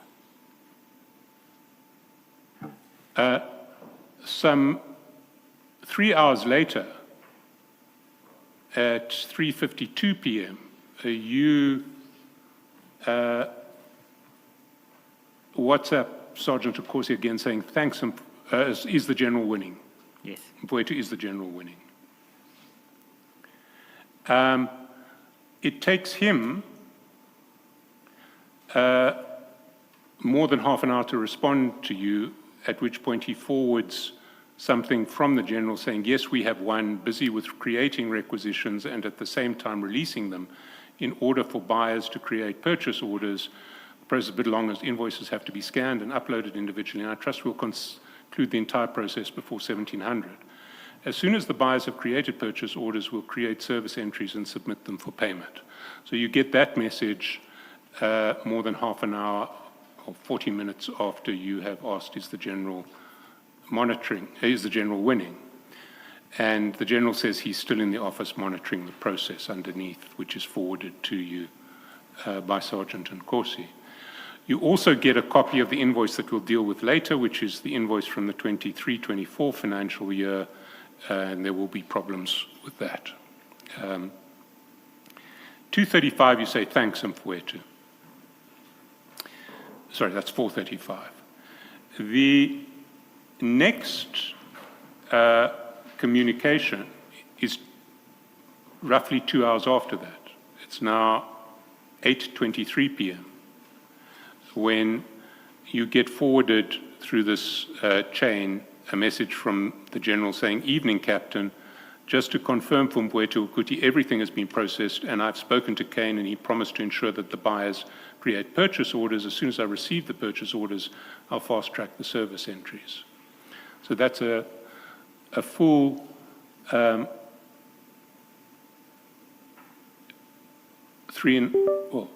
almost 4 hours later that you get that message, and then you say, thank you, Mfowethu, much appreciated. Let's push to finalize everything tomorrow so we can pay those guys before Friday.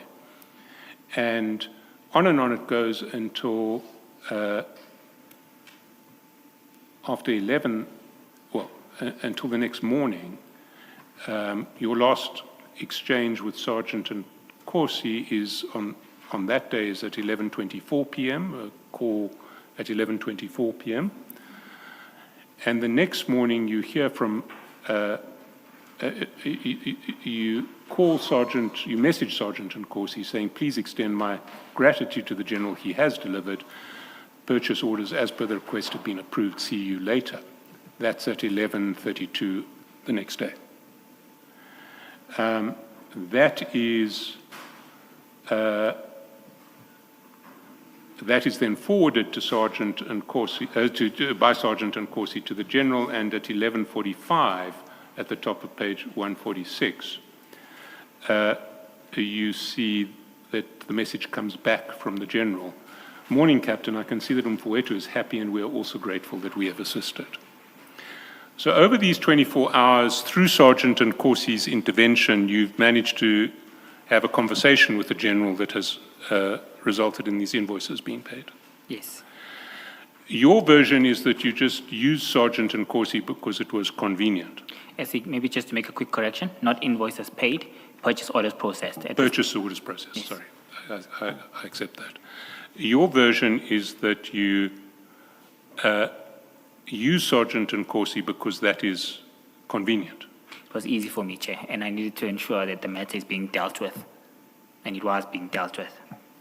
But in the process, what you've effectively done is you've taken an outsider to the city and you've involved him in communications relating to city payment processes. He had involved himself, Chair.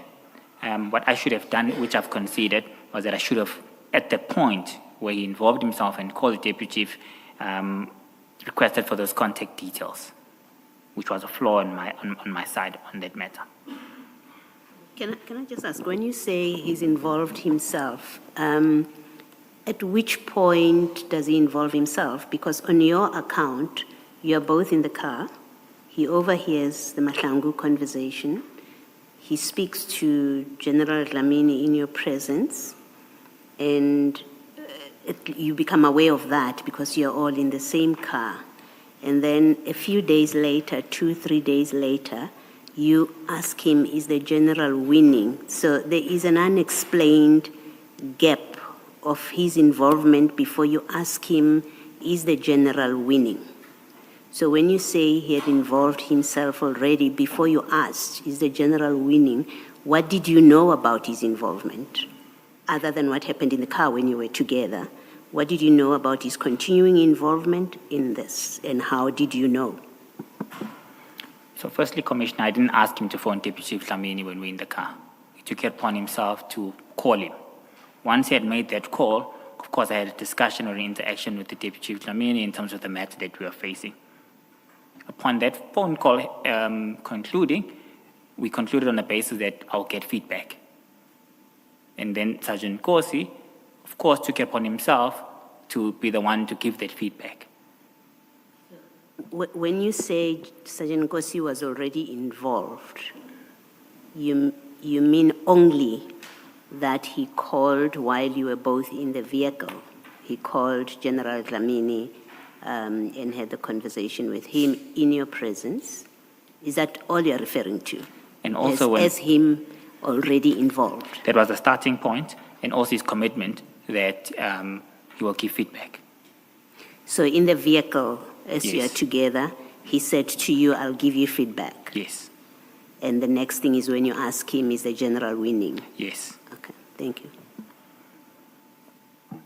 So now we're going to move to 4th of April.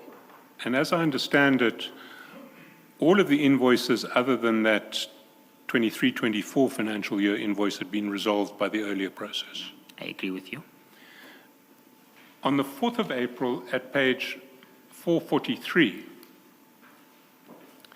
you'll see that at 2:59:37 p.m., chat number 2, 443. 443, Yes. the general messages Sergeant Nkosi saying, "Good day, Captain. Please check Mkhwanazi if he has spoken to Kane about Gubis for processing. He just called me to say Mkhwanazi has given a go-ahead." What was that about? This message was never forwarded to myself. I've never received it. I can't comment on that. Well, what did happen, that was at 2:59. At 3:34,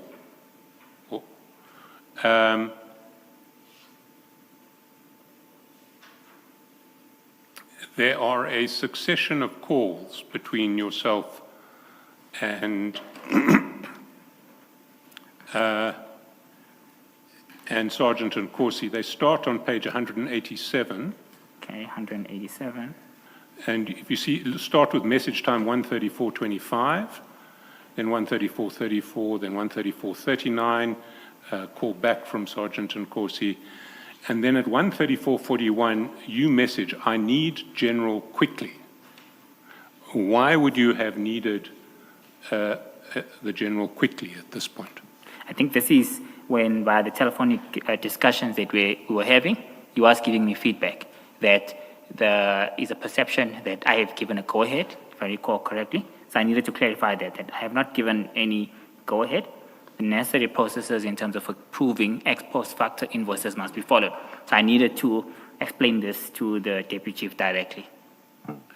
So you hadn't authorized payment of this previous financial year's invoice? No, I couldn't. It's beyond my powers. I had not done that. And what the General understood Kane to have reported was wrong, Clearly. and you needed to communicate that to the General. Exactly.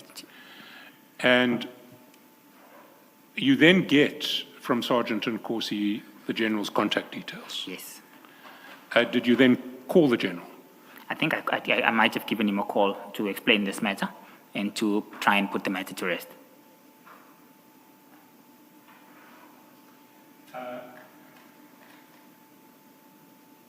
That's at 3:38.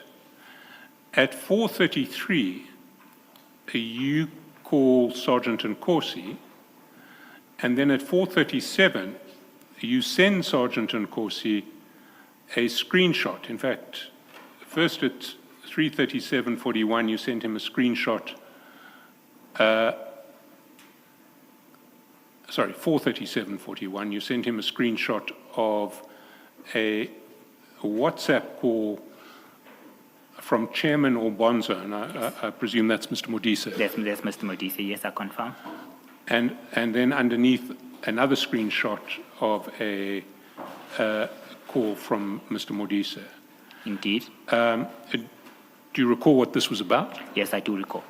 And will you share it with us? If you go later on in the communications, the Deputy Executive Mayor wanted me to accompany him to I'll say a political event where they were needed to give feedback on the engagement on the status of Gauteng municipalities. If you go down just a bit on 191 and 192, 193 and 194. This was in relation to that. So at this point in time, I clarified to the Deputy Executive Mayor, look, this is not an official provincial government matter.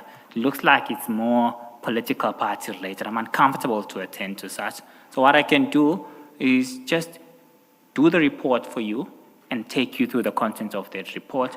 You should be in a position to articulate that. So why I'm sending this to Sergeant Nkosi is part of me just venting and crying around saying, hey, this individual, which is his associate, and I had known this as well, keeps on calling me, wanting me to accompany him to this. I was uncomfortable with that, taking into account that it's not an official city or provincial government-related function. It's more political party-related. Due to my impartiality, I was extremely uncomfortable. So while I sent him this, I was just venting and raving and just need a friend to talk to. Didn't expect him to do anything for me on that. So it has nothing to do with the 4 April, with the previous issues relating to that 2013-14 invoice? Absolutely nothing. Sorry, to do with that. 23-24 invoice. And your need to call the General urgently was to say, I haven't approved payment of this out of your invoice and don't do it under my name. Precisely, yes. Let's go then to page 331. Before you move on, at that page 191, the way you explain your calls to Sergeant Nkosi doesn't seem to accord with the text of these WhatsApp messages. You start off, good morning. Did the Deputy Mayor call you regarding the meeting on Sunday? That's you. Yes, that's me, Commissioner. Yes. So what meeting would the Deputy Mayor be calling Sergeant Nkosi about, who is a member of the SAPS? What would he be calling him about? So there's a relationship to what was going on here. What was going on was that the Deputy Mayor knew that Sergeant Nkosi was an associate of mine. And within doing that, I presumably think he wanted him to convince me that I need to attend matters of this nature as well. I can't leave him to go alone. So we'll need to have that discussion to outline that. This was linked and fully aligned to the engagement which I was uncomfortable going, and I had expressed that to the Deputy Mayor previously. And then in the next text, you say, I told them that I can't get hold of you. Yes. You say you told Nkosi, you're telling Nkosi here that you told the Deputy Mayor that you can't get hold of Nkosi. Yes. Why would that be an issue between you and the Deputy Mayor that you can't get hold of Nkosi? Sorry. He had said to me that in the meeting, I need to bring him. And I said, no, that you need what? That I need to bring Sergeant Nkosi, I think. So the purpose of me saying this was that I told him I can't get hold of you. He must call you himself. I don't want to get involved. I told him I can't get hold of you. So if he needs you to come to this meeting where I must be convinced to sort of engage in the political party-related engagement, he must call you himself. So I was expressing to Sergeant Nkosi that he said he's going to call you. I said I'm not getting involved. So did he call you? I was asking out of interest. So the Deputy Mayor invites you, the Yes. CFO of the city, to Yes. come to a meeting on Sunday. Yes. And what does he say about Sergeant Nkosi when he invites you to a meeting? We had already had a discussion and I'd already indicated to him that I'm uncomfortable. Yes. So he didn't express that, but I presumed that maybe wants Sergeant Nkosi to try and convince me that I need to support him in all aspects, that if I don't attend this, I'm not supporting him, and it's part and parcel of my job, maybe. But that's what the context of this discussion was about, Commissioner. So he said to you, I'm going to call Nkosi. Yeah. I'm trying to make sense of these texts, because you then also go on to say, I told them that I can't get hold of you, as if the deputy mayor sent you to get hold of Sergeant Nkosi. It was both instances. Said, I couldn't get hold of him, you try to get hold of him. I said, oh, I also can't get hold of him. Okay, I still don't understand, but I guess I'll leave it there. Thank you. Maybe Mr. Chaskalson, before you move off too far, let me, you moved too fast ahead for me. Can we go back to page 143? This is where, in that WhatsApp message, where that's the third WhatsApp message, where, morning captain, please just confirm from Fowethu Guti, I'm processing the issue, and I've spoken to Kane Vusi also to increase the target value as the amount is a bit higher, and as soon as all of them are released, I will let you know for his intervention to ensure that Tommy makes payment urgently. What intervention by you is being spoken about in this WhatsApp message? Presumably for me to have oversight on the payment process as well. So to have what? To have oversight on the payment process once the purchase orders have been created, taking into account that this is a matter that has been outstanding for the past 7 months, since June 2024, I think. Yeah.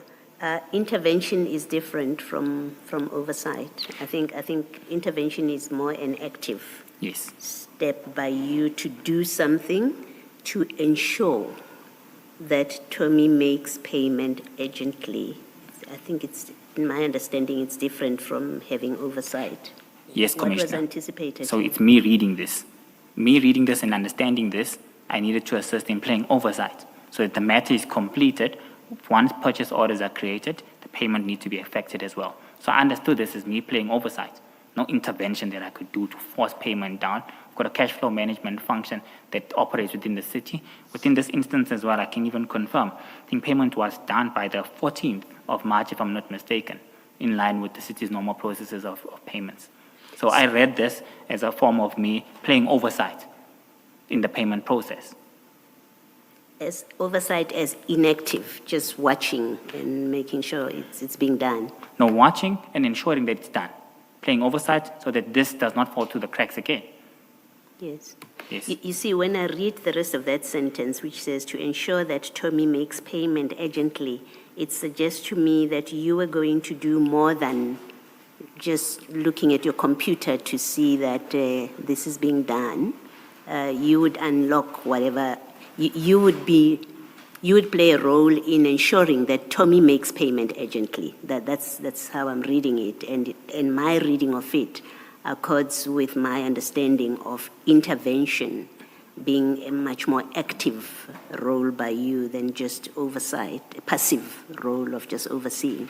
Indeed, Commissioner, I agree to your thought process, but I need to align this to the work that I do as well. And the work that I do, there are strict processes, and payment files are issued on various days. So I need to play oversight to ensure the payment is included in line with the necessary payment file uploading process with the city's general processes. That's how I understood this, and that's what happened in this case. Thank you. Can you just clarify this one thing, Mr. Mnisi? When you are in the car with Mr. Sergeant Nkosi and you are having this phone call with it's Mr. Malachi. This is Dlamini.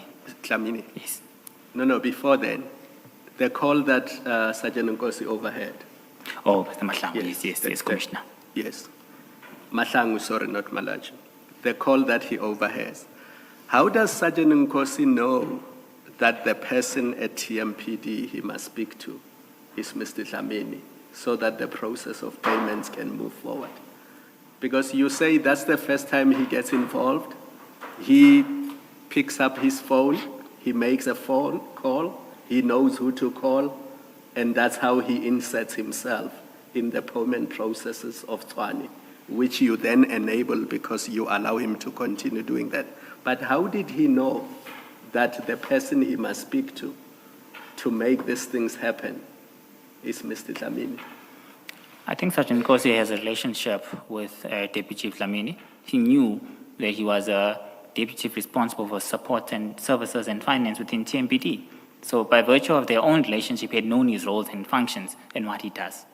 That's how he knew. All right, thank you. Also ask this, this process that is in 143 in these WhatsApp chats and your participation in them, how does it accord with the process that you described yesterday? Today's Tuesday. Yeah, that you described Tuesday, because all of it is happening on the 5th of March, and you described a process that involves other parties, right? I think you said TMPD, SCM, and then there was a third, I think it was you or something. Yes. The third party. Now, when I look at all of these WhatsApp messages, they don't seem to align with the process that you described, where I think among other things you were explaining that certain documents must be in, they must be checked, verified, the service was provided, was it properly authorized, does it accord with the deployment letters or the terms of the contract, all of that. This process that is happening within hours doesn't seem to align with what you've described yesterday. Can you just explain? Yes. Right. So while this was happening, a lot was happening in the background, Commissioner. A lot was happening in the background where the Deputy Chief was obviously in engagement with individuals from APSS, supply chain management. He played a role that coordinated all parties. He did not give a step-by-step feedback of where he was. What's important for us to take note of, at this stage, invoices had already been confirmed and signed off by the relevant departments, by APSS, as seen with one example here. So invoices were not being submitted from scratch, and the process was not starting from scratch. The process had halted at this stage. It was at a stage where purchase order needed to be processed on the system. So the entire process from the beginning up to this point was already done. There was a standoff now on which budget must be utilized to proceed with the generation of the purchase orders and which cost center must be consumed. So that entire process that happened at this stage, there was just a deadlock at this point where budget and funds availability, there was a standoff between the department requested and TMPD. And Chief Dlamini, throughout that process, was of course engaging. So the process was already at this stage, at this point in time. So it was easier to resolve, and a lot was going on in the background, Chair. I mean, I'm not seeing you, for example, here. You're facilitating payment that you say is due and must be paid. I don't see any communication that suggests that you said something at the very least that seeks to ensure that the necessary documents are in. I mean, you got a call from Calvin. That's your limited involvement. You got a call from Calvin.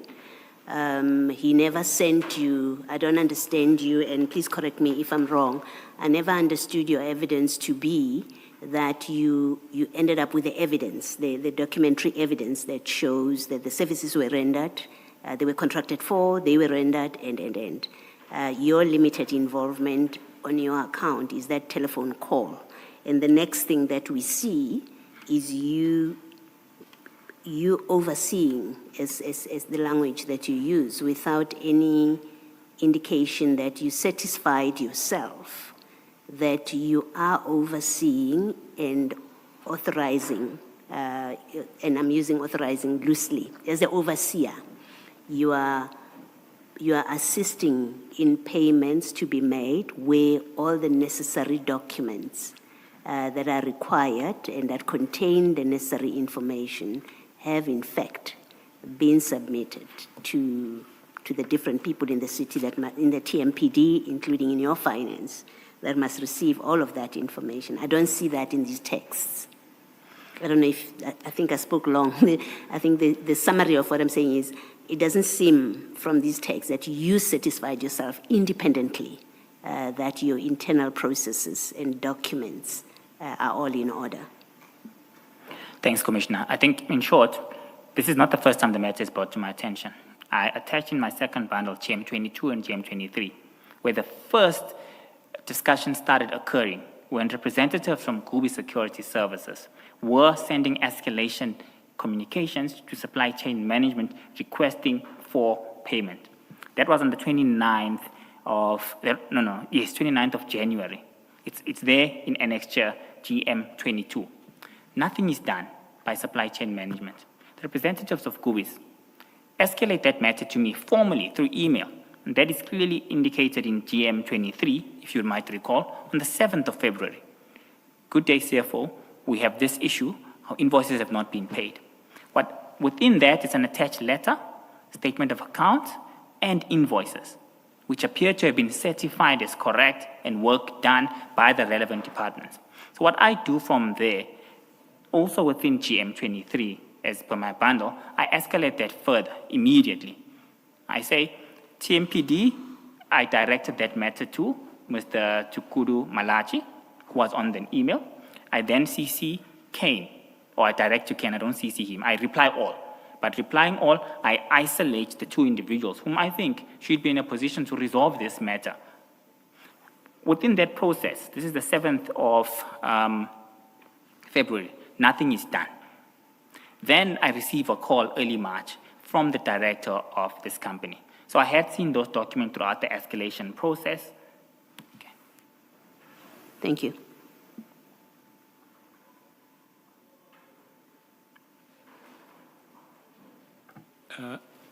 Can we then deal with the events of 26 June? And possibly the best starting point for 26 June is file 4, page 566, which is the letter that Mr. Spiss sends to Gubis Solutions.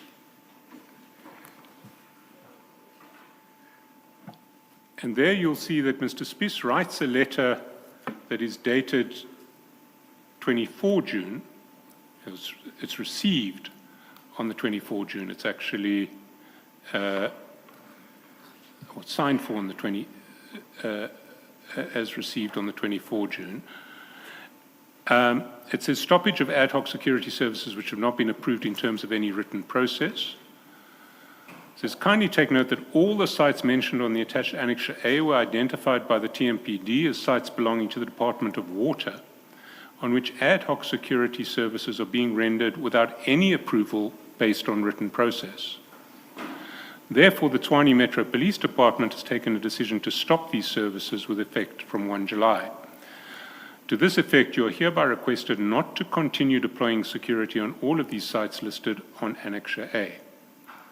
And that is received on the 24th of June, and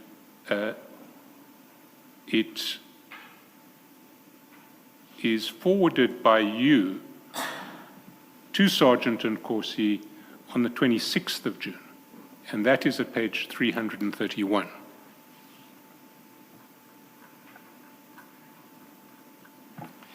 And there at page 331, we see that on the 26th of June at 9:57, message time 7:57, you forward to Sergeant Nkosi the termination letter, and then you say, call him Mfowethu. Who did you want Sergeant Nkosi to call? Deputy Chief Lamini. Why? Because we needed to close the loop on this matter. There needed not to be any further uncertainty. There was clarity on how the new internal control processes that were implemented. Ad hoc security services was now fully assigned to the full control of TMPD. So this was me saying this matter is now reached finality. I just need to close on this effectively and ensure that all parties involved are clear.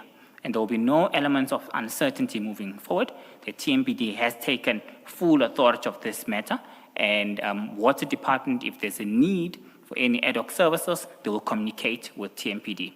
That was the purposes of me. So this is another example of you involving Sergeant Nkosi in operational matters that have nothing to do with him.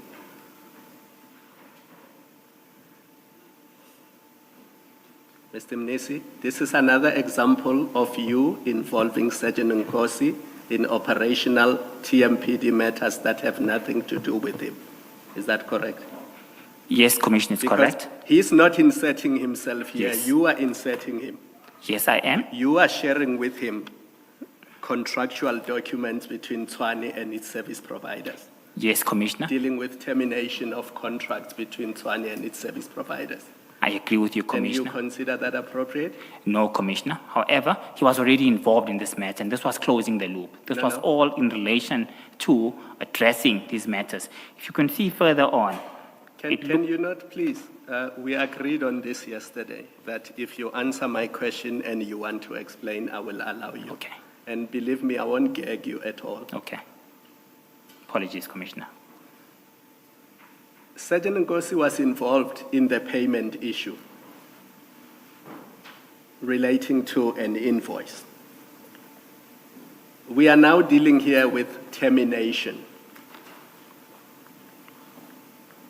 And you say he was still involved. How was he involved in the termination of the appointment of Gubis?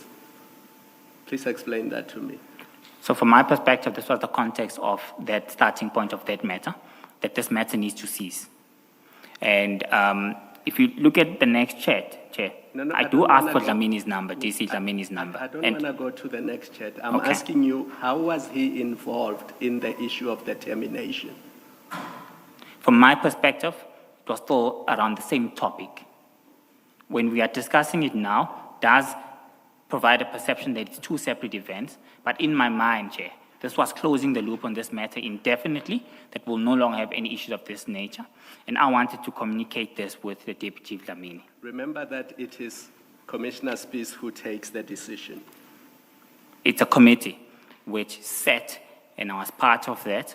Within that, there was a discussion with Water Services. Deputy Chief Spies was assigned to ensure that he runs with the process moving forward, because this function was now fully delegated to him, and there's no uncertainty any further. Let me tell you, because Deputy Spies has given evidence before this commission. He says on the 12th of March, he gave an instruction to Mr. Malachi to terminate this ad hoc appointments the following morning, the 13th of March. Mr. Malachi did not comply with that instruction because he said the instruction had to be in writing. And when Deputy Spies realized that Mr. Malachi was stalling with these terminations, following an investigation which led to Mr. Malachi's suspension around the same period, he then wrote the letter terminating the services. And that's his evidence, which Mr. Malachi came here, although he disputed the issue of the insubordination, he admitted that that is the sequence. Now, was Sergeant Nkosi part of the committee discussions to terminate the appointment of Gubis? No, Sergeant Kosi was not part of that. So he was not part of that. Now, this letter deals with that termination. Yes, So when you say he was involved, not in the one invoice from 2024, the termination in June 2025, how was he involved? from the Sergeant context Nkosi? of my discussion and how I'm responding to you, Commissioner, is that this was closing the loop and closing this matter. Yes, it might seem like it's two separate events, but from my perspective, it was around this, it was for the same incident that he was involved in terms of ad hoc services. It was for the same instance of the same company that we're dealing with here. So I assumed at that point in time that it was closing the loop. And in fact, what I should have done was ask for the number first, because I asked for the number afterwards. And it's a hindsight that I've done. Because immediately after that, I asked him for the details because I realized it. I should communicate directly.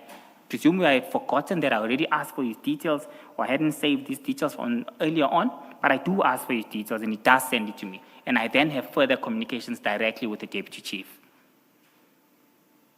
Mr. Minister, I have a different issue with this, that the date of this letter received is 24 June 2025. The invoices that you were involved with overseeing payment following the call from Mr. Madlanga, as at this date, that had been resolved, no? It had been resolved, except just for the ex post facto invoice. Yes, so when you say if those invoices were resolved and there's only the ex post facto invoice, which according to your evidence was something above your grade. It was not for you to resolve the ex post facto invoice. At this point, there's no outstanding invoice issues that require the closing of the loop. So what loop are you talking about closing at this point? I agree with you, Commissioner, as I have agreed with Commissioner Khumalo. Reason being, I'm saying that it was for the same services, being ad hoc, it was for the same company involved. In my mind, I assume that it's closing the loop for this matter indefinitely, so there's no longer the confusion. But I am agreeing that in hindsight, it does look like these are two separate complete events. But It doesn't look like they are completely Yes. separate things. In hindsight, they are separate events. But when I looked at this matter at that point in time, it was one event, and I was closing the loophole indefinitely on the matter. So I do agree with both yourself and with Commissioner Khumalo. What is there for you to discuss with General Dlamini, and why, when his superior, Spies, has written this kind of letter? You say there was a committee meeting, you were party to that, Spies was in that meeting. So the executive has met, some level of senior management has met and made a collective decision. Spies, Commissioner Spies writes that letter to Goobies.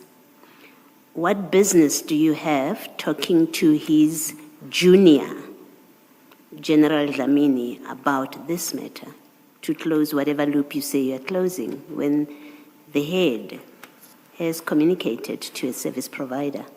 What are you discussing that you should be discussing with Spies, in fact? Okay. Firstly, Commissioner, it's not his junior. They're equals. They're both deputy chiefs. They're both deputy chiefs, and they're equals with separate responsibilities. Okay, Responsibilities. accept that, yeah? The responsibilities of Deputy Chief Spies is APSS. The responsibilities of DC Dlamini, support services and finance matters. So me communicating with him is be aware of this, ensure that you guard against this, so that if anything of this nature comes up, you know how to deal with it. You can't entertain this moving forward. There can't be confusion that we had seen. We had seen earlier on, there was confusion where individuals were saying, Umfowethu will deal with this, he has committed. So I needed to engage him directly to make that matter certain. Was it not for Spies to communicate that with him? I mean, the matter is now with Commissioner Spies, according to you. You tell us that he was delegated now to deal with the matter. Why are you inserting yourself on the termination issue, which is not anything you have discussed with Dlamini previously? It's coming up for the first time with this letter, where Spies has been delegated to deal with this matter, and you are aware that Commissioner Spies is the one that's dealing with the matter. Why are you inserting yourself to discuss this with General Dlamini? So this is part of my role. I need to ensure that all parties understand fully. Previously, there was a complete misunderstanding between APSS as well as payables or finance services within TMPD. That's why we had an issue of that nature. So I'm involved, Commissioner, by view of ensuring that all parties are on the same state of mind. There's no confusion from anyone. So, And DC, Dlamini, who's responsible for support and finance matters, must be fully aware of that as well. So all you needed to do, you're telling us, is to tell General Dlamini that Spies has terminated the services of Goobies. Yes. The user, because the way we've understood it, there's the client and the TMPD has got a role. I think you said it's the user. So that's all you needed to tell General Dlamini, that Spies has terminated this agreement. Yes, Commissioner. I need to ascertain myself that he is fully aware of that, yes. Okay, thank you. Can we just, I will leave this to Ms. Chaskalson. Do you remember offhand what your contract of employment says about confidentiality? Offhand. Yeah. I know there is a clause. I that we don't need want say, to force you. If you don't remember, you can just say, I can't recite it. I can't recite it, And we don't Commissioner. have it in the bundles, am I correct? I haven't seen it in the bundles, Commissioner. Can you please make it available? I don't even mind if you redact or black out everything, because I'm only interested in the confidentiality clause. At present, I'm suspended from the city, as you're aware. I've received communication that I'm unable to access the system, nor am I able to communicate with any individuals. I will try and have communication with the city manager from this request. I don't have that at my disposal. And you don't have difficulty if we obtain it No, through our own effort? That would help me even better. And I can assure you, I'm only interested in that Okay. clause. I'm not interested in any other things. I've got no issues at all, Commissioner. And the reason I'm interested in that clause is I have reason to believe that you've breached the provisions of that clause when you inserted Sergeant Nkosi in operational matters of the City of Tshwane.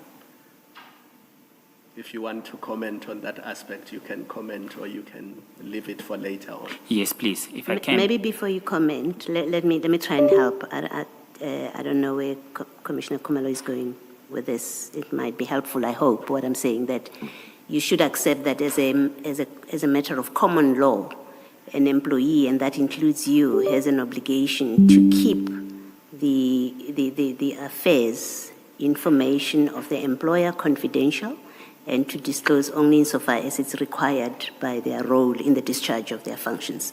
I think I'm going to ask you to accept that as a common law principle that applies to all employees.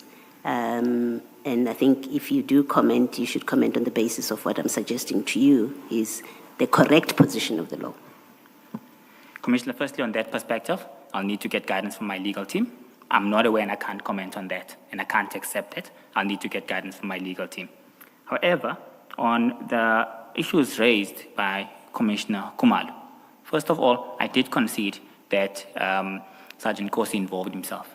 Second of all, from my perspective, there was nothing completely sensitive or confidential within the payment process. That entire process was general communications from me. He's the general winning. Fetu is the general winning. Please extend my gratitude to the general. There was nothing sensitive about those communications. In terms of this termination letter, it had already gone out to the service provider. The service provider had that. So there was no upper hand that Sergeant Nkosi would have obtained by having view of that letter in any case. So I do accept the oversight, and that in hindsight, I should have asked for the number first. That's why Commissioner Bala was saying on 332, I quickly realized that, hey, maybe I shouldn't have done that. And I immediately asked for his numbers again. He sends me the general's numbers. So that's an admission on my part. But at this time, the information that Sergeant Nkosi has is of no value. Can't assist him for any benefit of any sort. Hence, it was around the situation that we're discussing. That's my comment. Let me tell you how it can assist him. You do know that Gubis is a competitor of Sergeant Nkosi's brother's company, right? They are not appointed on TMPD1. No, that's not what I asked you. They are competitors. Yes. Sorry, if I can understand. just interrupt. They are, in fact, appointed on TMPD1. No, this is TMPD2, sorry, 2016-2017. They are not appointed on this ad hoc services senior council. Ngapesha is not part and parcel of TMPD2, 2016-17. But he is bidding for TMPD1 at this stage, and Gubis is ultimately appointed to TMPD1, along Yes. with Ngapesha. Yes, SC, I agree with that. But on this particular tender, I would like us to treat them in isolation. They are competitors. They do bid, but on this particular one, they're not competitors. The other one has not been appointed by the city. I did not ask you about Tshwane tenders. All I said to you was you do know that Gubis is a competitor of Sergeant Nkosi's brother's company. I am aware. And any document that belongs to Gubis, such as an invoice or letters of termination, will show what rates Gubis charges for its services, right? Not the termination letter, No, I'm but talking any about invoice, yes. The 2024-2025 invoice we talked about. Yes. Now, why is Sergeant Nkosi entitled to see what his brother's competitor's company is charging? Because you said so yourself, they are bidding for tenders in Mpumalanga, which you said was that tender you were assisting with in April. So,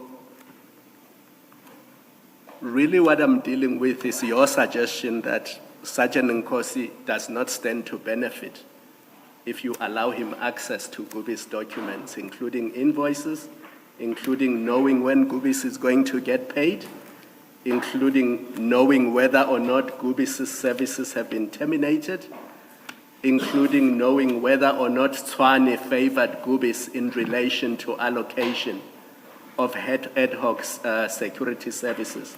Because those are all the things that Sergeant Nkosi's brother can use to his benefit to the detriment of Gubis.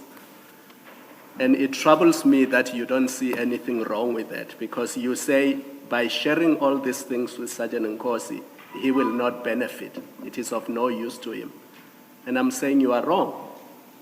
Because the mere fact that his brother's company is Gubis' competitor,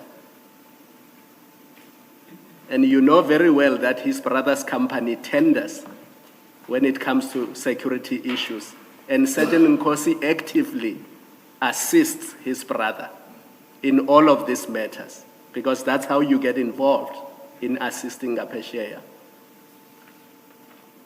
So you must know that all this information is of benefit to Ngapesheya. So I don't understand when you say he will not benefit. Do you want to comment? Yes, I do, please, Commissioner, with your permission. Firstly, I need to focus on documents that I share, and I shared the termination letter. It's the only sensitive document which I'm of the view that it is of no value to him. Why I'm saying that the termination letter contains nothing in terms of rates, pricing, or anything that could benefit Ngapesheya. Reasons being, for this tender, which these ad hoc services are currently operating in, they're not even appointed. So even if he does know, there's no way or form that it could be allocated the work that was allocated to Gubis. Hence, I'm saying, from what I share, there's no benefit that he would have. I did not share an invoice. I did not share a payment date. I did not share a requisition with Sergeant Nkosi. But you allowed Commissioner. Captain Ndlamini to share that invoice with Sergeant Nkosi, who then forwarded it to you. I didn't allow him. He will explain why he shared it and what were the reasons behind that. I did not allow that. But you didn't stop it when you became aware that Mr. Dlamini shared it with Nkosi, clearly with the intention that he must forward it to you, because that was the whole point of the exercise. He assists you. That's the only reason Sergeant Nkosi got involved in that dispute with Gubis. He says so even in his evidence. It was to assist you. And I agree to that. It was to assist me, but I did not ask him to assist me. He volunteered and out of his own took it upon himself to do that. Further to that, I couldn't stop the invoice being shared. It was already shared. There was nothing I could do from that. Okay. Thank you, Mr. Salso. Can I ask you why you asked Sergeant Nkosi at this stage to contact Deputy Chief Dlamini? Why didn't you call Deputy Chief Dlamini yourself? I think we can see, and that's what I was trying to alert Commissioner Kumala. I had clearly forgotten that I had his details, or I did not save them. Hence, I asked for the details again on the next page. So I couldn't find his details when I tried to call him. That's when I reverted back to Nkosi. However, I further on the next page ask him for those contact details, which he sends them to me. And I communicate directly with the Deputy Chief. Why wouldn't you have saved the details on the 4th of April when Sergeant Nkosi gave them to you then? I have no reason why. I probably just called him from there and didn't save the contact number. I should have done that, but I didn't do that. Was it possibly because you were quite happy to use Sergeant Nkosi as your go-between in relation to Deputy Chief Dlamini? Not for all matters. It was convenient, as I've said, only for the matter of the payment. It got to a point in time where I wanted to communicate directly with the Deputy Chief. The reason why I'm saying it was not saved was pure oversight for myself. I probably made a direct phone call from WhatsApp without saving those contact details, and I couldn't trace them from there. Then I asked for them again in order to correct my own activities. I see. If we go down the chats, you've told Sergeant Nkosi to call the General at 9:57. You haven't asked for Sergeant Nkosi for the General's contact details at 9:57. Why not? I asked for them after that. I don't remember why I don't ask for them at that point. Why is your starting point to ask Sergeant Nkosi to be your go-between as opposed to getting the contact details so that you can deal with the General directly? So I think from my perspective, as I was stating to the Commission, that this was still a matter that I was relating to from my context to the ad hoc services, one. Secondly, to the issue of Kubis. Hence, I asked Sergeant Nkosi to do that. But immediately, I asked for the contact details as well, as an element of correcting myself, because it does click to my mind that, let me engage this directly. I don't need Sergeant Nkosi to assist with this. He then sends me the contact details, and I proceed with having discussions. It wasn't immediate. Let's look at the chats. You ask him to call at 9:57. Yes. What then happens is that at 10:12, we see on page 466, 466. that Sergeant Nkosi forwards the termination letter to General Dlamini. You see that? I see that. So he now has the document that you're going to need to speak to him about. At 10:13, there is a voice call from Deputy Chief Dlamini to Sergeant Nkosi. That's chat number 4. You see that? I see that. At 10:21, back on page 331, foot of 331, Sergeant Nkosi, having spoken to Deputy Chief Dlamini, says to you, I found him, what time can we meet today? He gets no response by 10:29, so he sends you 2 question marks. That's over on 332. You see that? I see that. You finally get back to him at 12:58, saying, we'll confirm Mfowethu. And at 12:58, you also say, I need to call him urgently in the meantime. Can I have his number? This can't wait for the meeting, bro. So why, by 12:58, was it urgent for you to speak to General Dlamini, but by 8:57, approximately 4 hours previously, 9:57, 3 hours previously, it wasn't urgent? So I think this was me realizing that I should have asked for his numbers in the first place. So that it was urgent for me to have a direct discussion with the General in reference to being on the same state of mind in terms of the termination letter. I was, in short, correcting my own actions of sending that to Sergeant Nkosi by saying I need to have this discussion with him on my own. Please send me his numbers. I need those numbers now. You're going to meet with him later that day. That's what Sergeant Nkosi has arranged for you, at your request. Yes. What is so urgent that can't wait for the meeting later that day and that requires your immediate communication with Deputy Chief Dlamini? From my perspective, there was no need for a meeting. I could address this over the phone. Hence my urgency in wanting the contact details in order to enable me to have direct communication with the Deputy Chief Dlamini. The context of the discussion was to ensure that everyone is on the same page in terms of the termination of these services, and he himself is aware that in the event he receives any communication of this nature, he need not entertain it.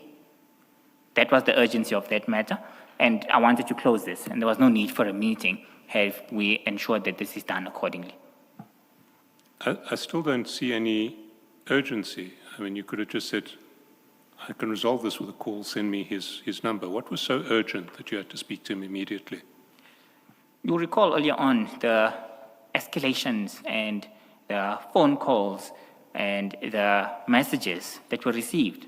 This was urgent for me because this needed to be resolved. I didn't want a situation of this nature to reoccur.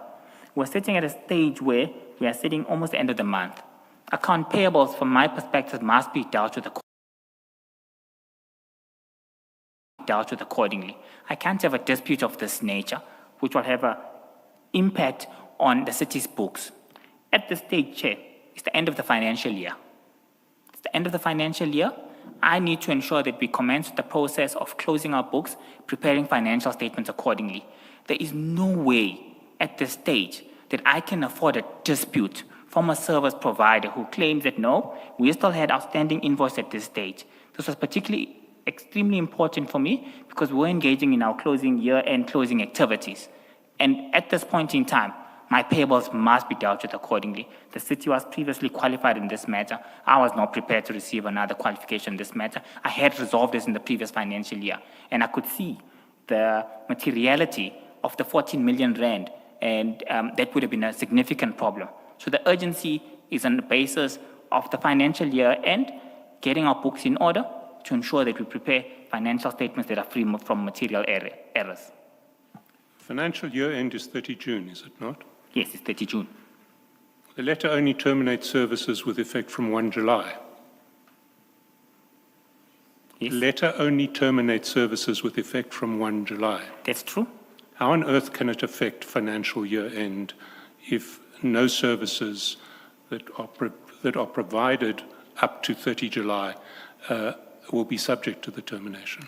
Firstly, SC, what's essential is that outstanding invoices from this point in time must be adequately reconciled and captured accordingly. If it's issued on the, can I just go to the page? You said it's page. I want to see the actual letter. 566. 566. I want to go to that actual letter.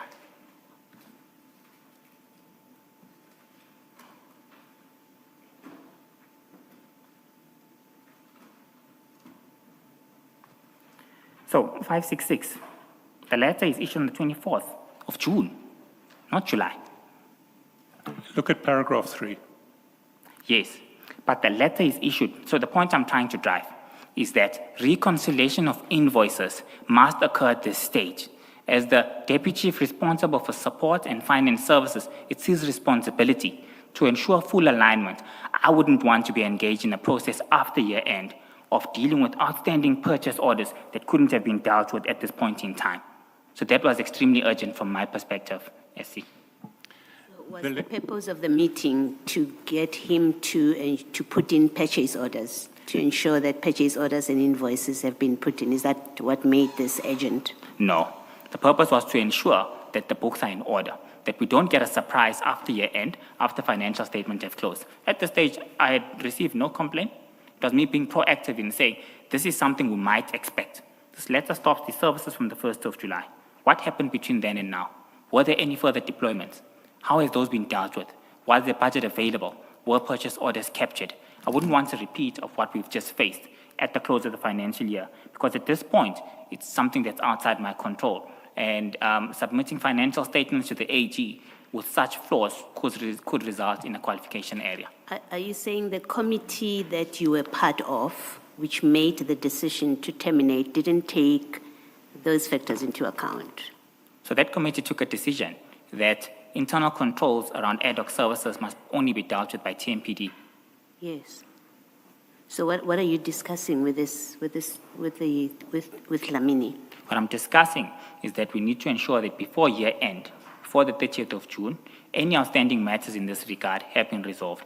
We will not have the leisure of time to make necessary corrections. Did you know for there to be outstanding matters at this point, when you are urgently seeking a meeting, in fact, seeking a discussion which can't wait for a meeting, did you know for there to be any outstanding invoices? No, I didn't know at this point, but we had on previous financial years a massive scramble. I know the history. We've had enough of that, so I don't need you to go back there. I'm asking you a very direct question. You proactively seek out General Lamini, and the context of it is you were in a committee. That committee made a decision that from the 1st of July, we will not be using these services. A termination letter must go out. You tell us that someone was delegated to deal with the matter. Spies is dealing with the matter, right? We understand, I do understand your evidence. Commissioner Spies was tasked to attend to this matter and bring it to order and finality. After that meeting, General Lamini gets a copy of the letter. You are aware of that. You are dealing with Sergeant Nkosi about that same letter. You ask for a meeting with General Lamini, and you're telling us you were proactively seeking to anticipate any disputes about outstanding invoices. I must say it's very strange unless you say yes, I was aware that there are invoices that may be an issue, and I was dealing with Dlamini so that we sort that out. If that's not your account of why you are being proactive about this in the way that you are being here, if that's not your explanation, then it is quite strange to me at least that you, when someone else has been tasked to deal with the matter, you decide you're going to take it on and you're going to take it on with Dlamini instead of leaving it to Spies to deal with. Thanks, Commissioner. I think firstly, I was not aware that DC Dlamini had received this letter. And the purposes of me having this urgent request to engage him was purely as a result of me safeguarding the adequacy and correctness of the city's books from a payables perspective. Towards the end of the month, his roles and responsibility is support services and finance matters. I had a responsibility to play in terms of ensuring that he ensures that the component that he deals with his colleagues, Deputy Chief Spies, is dealt with accordingly. It was a highly problematic area. We had seen issues on a regular basis, up to a point where it was even in media. So it was extremely important for me to address this matter. I needed to be proactive because I could foresee that this, if not raised, could come up at year end or a month after we submit financial statements, and I wouldn't be in a position to take on anyone. So proactively, I need to raise concerns and risk areas to respective colleagues. Thank you.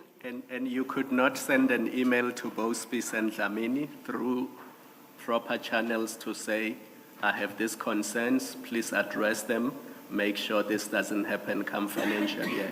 Why do you use back channels that involve Nkosi? Because it raises suspicions to me that an internal matter, the letter is from Spies, you are in possession of it. What's so difficult with you sending an email to Spies and Deputy Commissioner Dlamini and say, in the past financial year we had this issue, make sure that it doesn't arise in the current financial year? Why do you go and fetch Nkosi and give him the letter and say he must arrange meetings with Dlamini, who is your colleague at Tshwane? Yes. Commissioner, I had already considered that I should have asked for his details first. And I do correct myself a few hours afterwards and I get his details. The reason for me addressing this via telephonic mode of communication with Deputy Dlamini, it's his pure responsibility. It's his responsibility at year end to ensure that finance-related matters from TMPD are dealt with and dealt with accordingly. It's not the normal channel, that's my issue. It's the private cellular phone numbers. I mean, this is a work issue. This is at work.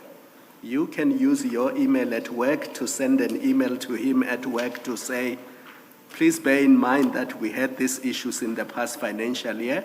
Make sure that they don't happen again. If you need more clarity, give me a call on my landline in the office, or I call you in the landline in your office. It's the back channels that concern me. It's the back channels where the private cell phone, the private meetings arranged by Sergeant Nkosi, the private, very urgent meetings that must happen immediately and cannot stop. Those are the back channels that concern me. Because this is a Tshwane issue, it's an internal issue, it's an issue between colleagues who can send each other emails and does not need the involvement of Nkosi at all. Because these are now year-end issues. Commissioner, if I can comment, modes of communication, there's different forms which I accepted. There was nothing untoward by me requesting his cell phone details and calling him. The area of concern is indeed that I first request Sergeant Nkosi to do that on my behalf. I concede and I do correct myself and I get his details directly. So there's nothing untoward with utilizing a cell phone mode of communication to relay a message to a colleague. It happens all the time. It happens between me and the city manager, the deputy mayor, all the time. It's a mode of communication that we might utilize. Further to that, even utilizing a private a landline number. My PA takes all my calls. I don't even have a landline number in my office. They're all redirected to my PA to handle because that phone constantly goes off the hook. So I couldn't have utilized that. And I preferred cell phone related communication because it would transmit the matter faster. It would help me to clarify any concerns from the Deputy Chief immediately, rather than waiting for an email communication, which he might claim, I did not see this, I only saw this the next day. So I use the cell phone mode of communication, not as a mechanism of hiding anything or doing anything illicit. It was a faster way for me to convey the message and to address any concerns that might arise. And the reason I'm mentioning this, so that you understand why I'm mentioning it, it's because of everything Sergeant Nkosi has been doing. And everything he has been doing, which you considered that by the third or fourth time, it looked like he was trying to influence a tender which was being evaluated. And everything we have seen that he was doing, and the conduct that even you said was suspicious. So when I look at all of that together, and knowing that even on your version you thought he had misled you or was playing you at some point, you still engage him in these things. And it raises, to me, concerns, and I won't put it higher than that it raises concerns, that you knew at least by March, end of March, that he's trying to influence a tender that you are going to adjudicate. It's still being evaluated. And you found his behavior suspicious, although he never expressly said to you, I want you to rig this tender in my brother's favor. But you now know that he's doing all those things. And despite that, you still involve him in Tshwane matters. That's where, to me, the concern comes from. Thank you. Mr. Chaskalson, just a couple of unrelated questions, but still relating to the same chats. Mr. Mnisi, you suggested quite a while back now, in response to questions by Mr. Chaskalson, that you wanted to make this urgent call so as to obviate the need for the meeting. You remember that?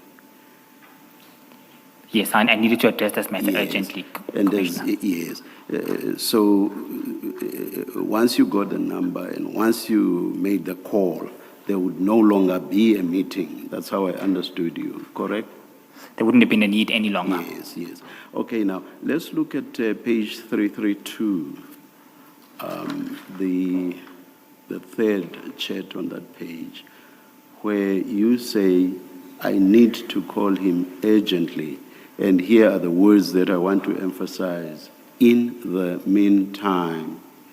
My understanding of those words is that something is to happen now, but something else is the ordinary reading of those words.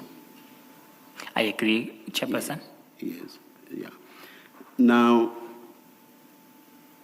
I do not get it then when you say that as soon as you would have called him, there would no longer be a need for a meeting.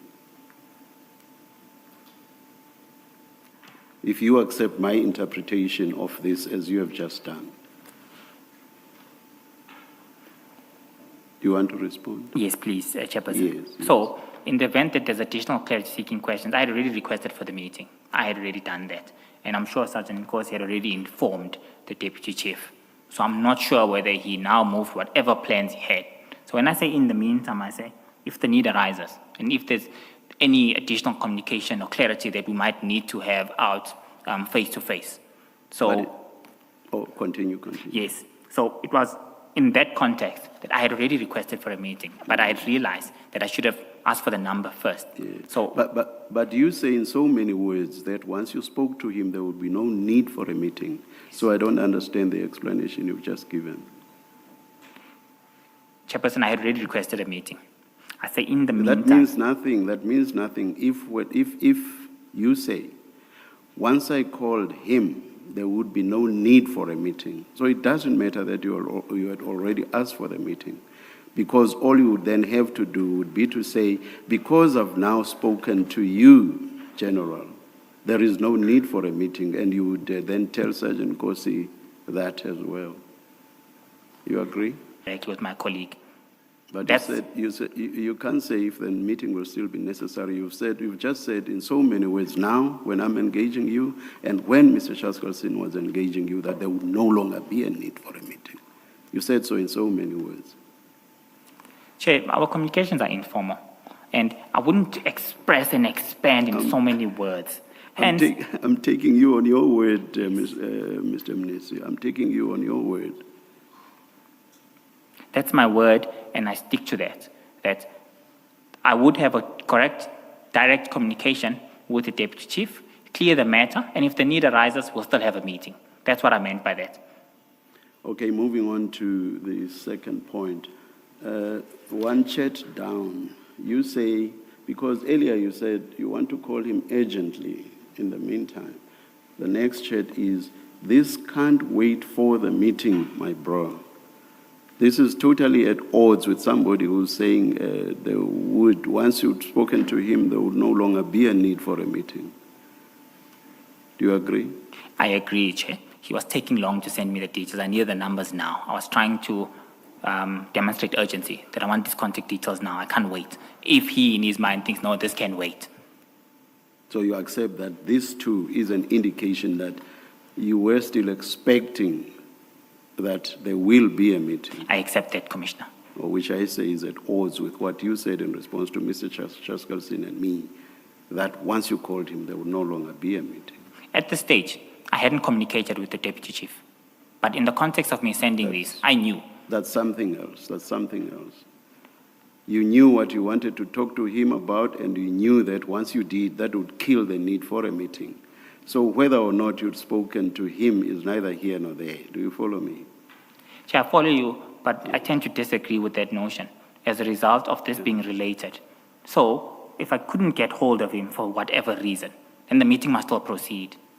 So, I'm explaining it in the context of saying, I said that, firstly, to communicate that I already requested for the meeting, but I want to call this gentleman now. Please send me all these details. I send a variety of messages to try and show my urgency that I need the contact details now. But in my mind, I knew in the context of the discussions, it's just the informal nature that I don't go further to express. Yes. Yes, Mr. Shaskalson. Just listen before you do that. The call him and you need to speak to him urgently. Was that precipitated by this termination letter, when you received the termination letter? Is that what triggered the request to make a call? In conjunction, Or the need to make a call? yes, in conjunction with ensuring that all invoices and account payables are dealt with accordingly. Yeah. So the sequence of these texts here is you first ask for a meeting. That's where you say we need to have a discussion with him. So all three of you, I accept that the use of we here is not what you've told us earlier, which is it was a reference to just the other party alone. You were all going to meet, all three of you, and then he says, I will call him, and then you get the termination letter. So the meeting was always on schedule, according to you. The meeting was going to happen.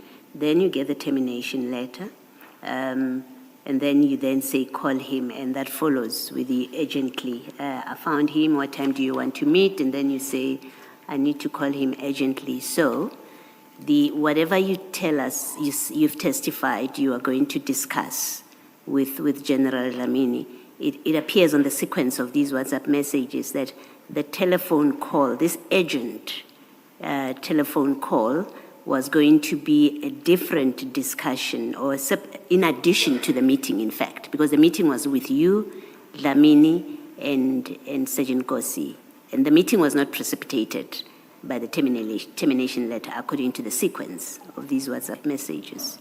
I say this to conclude that it seems that you were going to meet anyway. You just needed to deal with something urgently with him, but you were still going to have that three-person meeting that you've asked for. Am I correct? That's what it looks like. Commissioner, I respectfully disagree with you. The purpose of me requesting this engagement from the beginning was in terms of discussing the termination letter.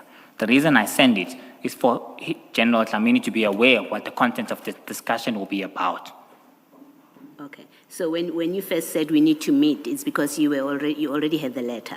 Yes. And you wanted to discuss the letter from the get-go when you said let's meet. I agree with you. Okay. Thanks, Mr. Chair. Mr. Mnisi, your version throughout has been that this urgent meeting was to deal with year-end issues And outstanding invoices. and outstanding invoices.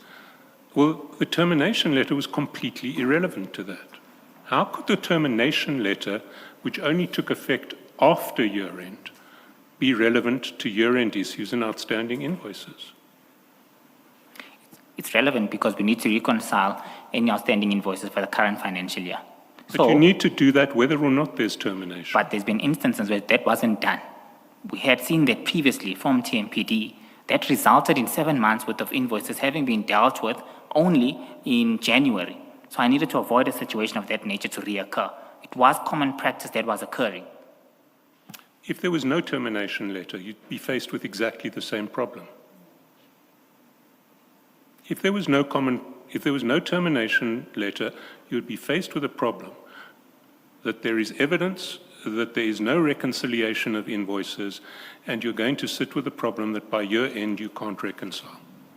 But the difference with that, Chair, is that this matter must be concluded. So there might have been... Sorry, what must be concluded? Reconciliation by year end or Sorry, Chair. termination? Sorry. So these events must occur concurrently with each other, whether we like it or not. In this instance, firstly... Sorry, what events? Please be clear now. I'm trying to work out what your version means, because I can make no sense of it at all. So firstly, it's the termination and ensuring that no further accrual invoices are raised by this company. Second component... Termination only takes effect on the 1st of July. There's nothing urgent, an email, a message. You can say to him, look, here's the termination letter. In 4 days' time, you're not going to be able to engage these people. Don't invoice them. I completely disagree with you from that point. Taking into account what had occurred in the past, this was an urgent matter for me to deal with, to address on both events. Firstly, the outstanding payables issue and reconciliations being done accordingly. Okay, Secondly, stop at that first one. That first issue is going to be there whether or not there's a termination letter. You accept? I accept. So the termination letter has nothing to do with that. No, it does, because it's related. It's a related matter. We have seen major issue in the service provider. The service provider could have a deployment letter that we're not aware of. So this must be dealt with accordingly, and that all parties involved must work together. The service provider has received a letter that says you may not provide any services with effect from 1 July. Next financial year, you may not provide any services. Service provider can't, there are no issues with deployment letters that might affect the next financial year in the face of that letter. This was extremely urgent from my perspective, taking into account the past events. Let's take a step back. So do you accept that in relation to year-end invoices, this termination letter is irrelevant? It has nothing to do with making sure that accounting matters are in relation to the 2024-25 financial year are in order. Chair, like I said, these matters are interrelated. No, you can't read them in. I don't accept. Please let him finish, please. I don't accept that at all. These are interrelated events, and I stand to what I said. The urgency of this came in two aspects. Firstly, we need to ensure that the books are reconciled accordingly. Secondly, we need to ensure that this issue desists from reoccurring, completely moving forward. So the termination letter triggered my concern from the past events that we had seen and that were evident on board. So it was relevant for me to have a discussion on both matters to finally get this matter to rest. You were part of the committee that took the decision that gave rise to the termination letter. Yes. So you were aware of those issues from months before. Mm-hmm. So you could have anticipated that in relation to the reconciliation of invoices for the 24-25 financial year, there may be a problem given the track record of the department and Goobers. Mm-hmm. Why did it only occur to you that this might be a problem when you see a termination letter on the 26th of June? Termination letter triggered that, Chair. It was an issue that I was going to address in any matter. Termination letter triggers that so that this matter is addressed urgently at this point in time. So the issue would have been an issue whether or not there was a termination letter. Or might not have.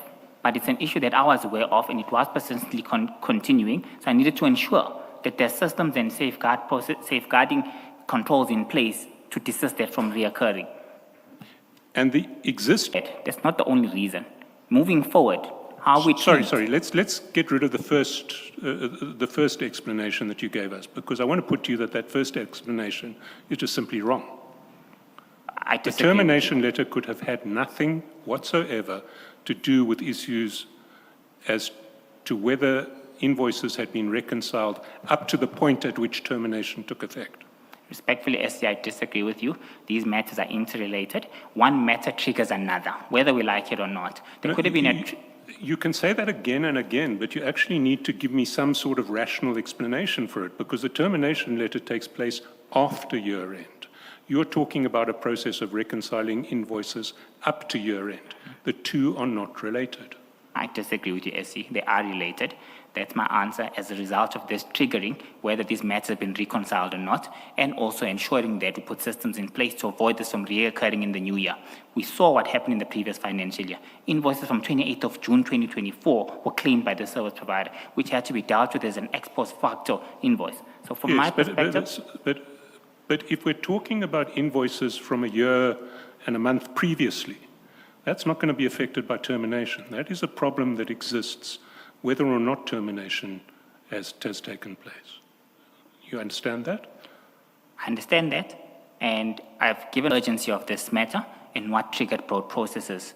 And I think from my perspective, that was an urgent matter that I needed to deal with speed. It was also implemented by that. It's year end now. Further to that, moving forward, there must be systems to deal with this matter. It was an urgent matter from my perspective.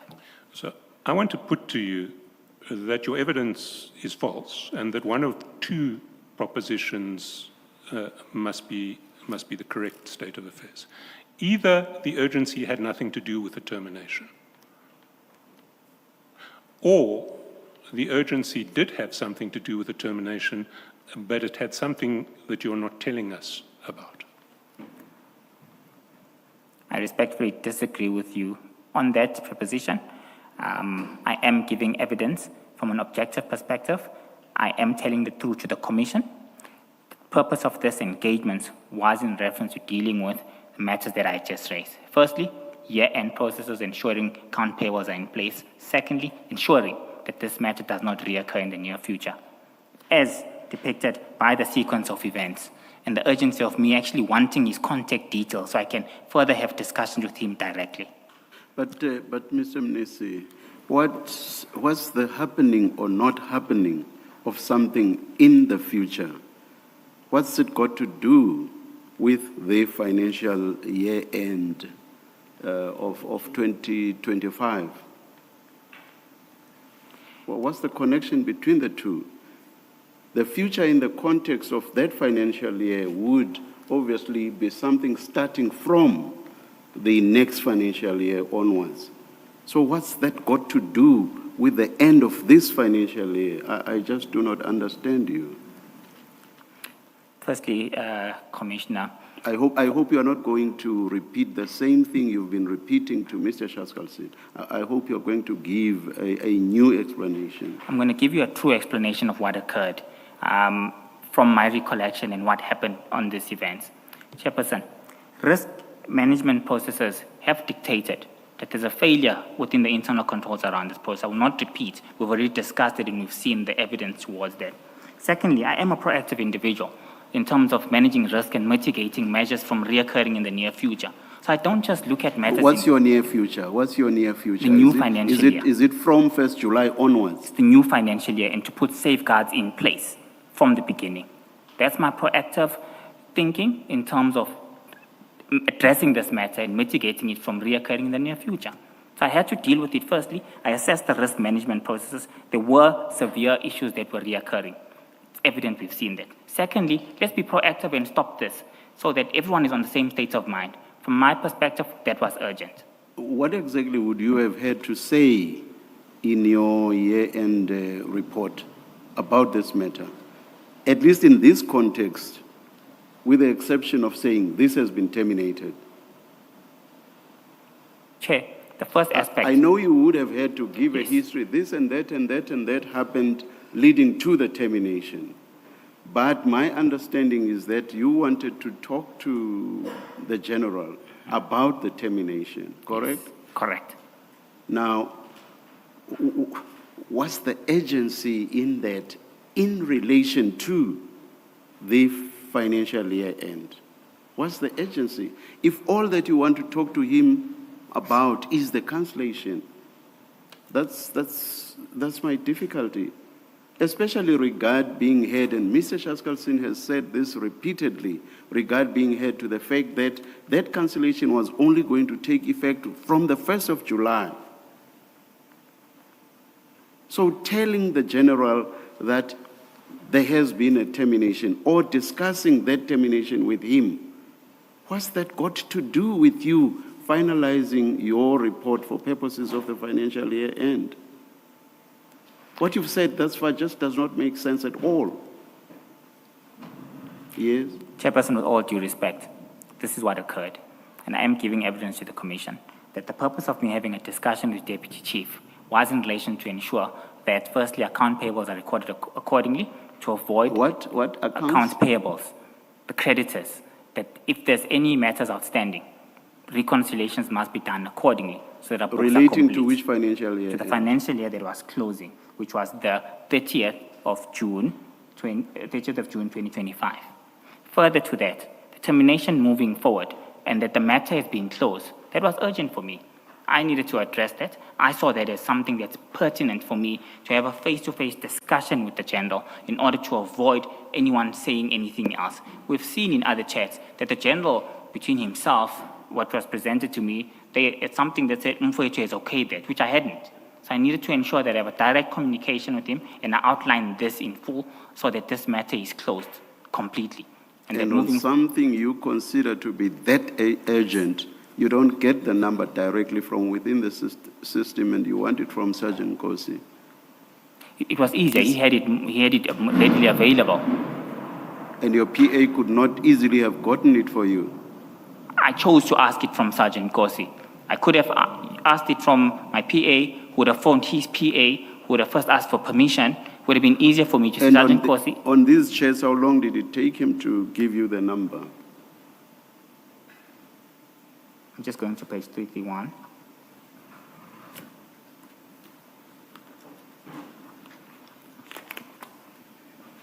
So on 331, I asked for the number. Can I have his number on 332?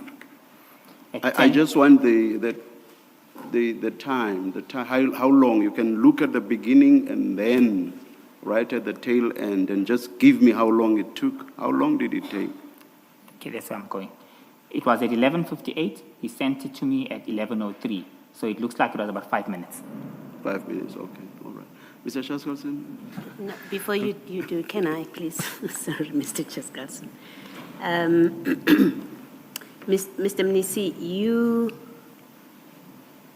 you say agency for two reasons. One is for the future, the new financial year, but this termination letter is on the 26th. And in fact, you say it cannot wait before for the meeting. I need to do this on a call and I need to do it now. But the termination letter is on the 26th of June. And so even if one accepts that there is an urgency to deal with what not to do in the future, you actually have a good 4 days, good 4 or 5 days before the new financial year starts. So it doesn't make sense that you have a meeting that you're scheduling and then you say, I have to speak to him now so that I can talk about the future that is only starting on the 1st of July. So it doesn't make sense at all as an explanation for why it's urgent to have a call. Similarly, the reconciling of the previous years or the ending year, payments, invoices, and purchase orders, it doesn't make sense because you have 4 days before the year closes, but the close of the year doesn't mean come the 30th all your documents and everything are in. It's a process that continues to run as you prepare your documents. I see you nodding. I think you agree with me. I agree with you, that yes. it's a process in itself.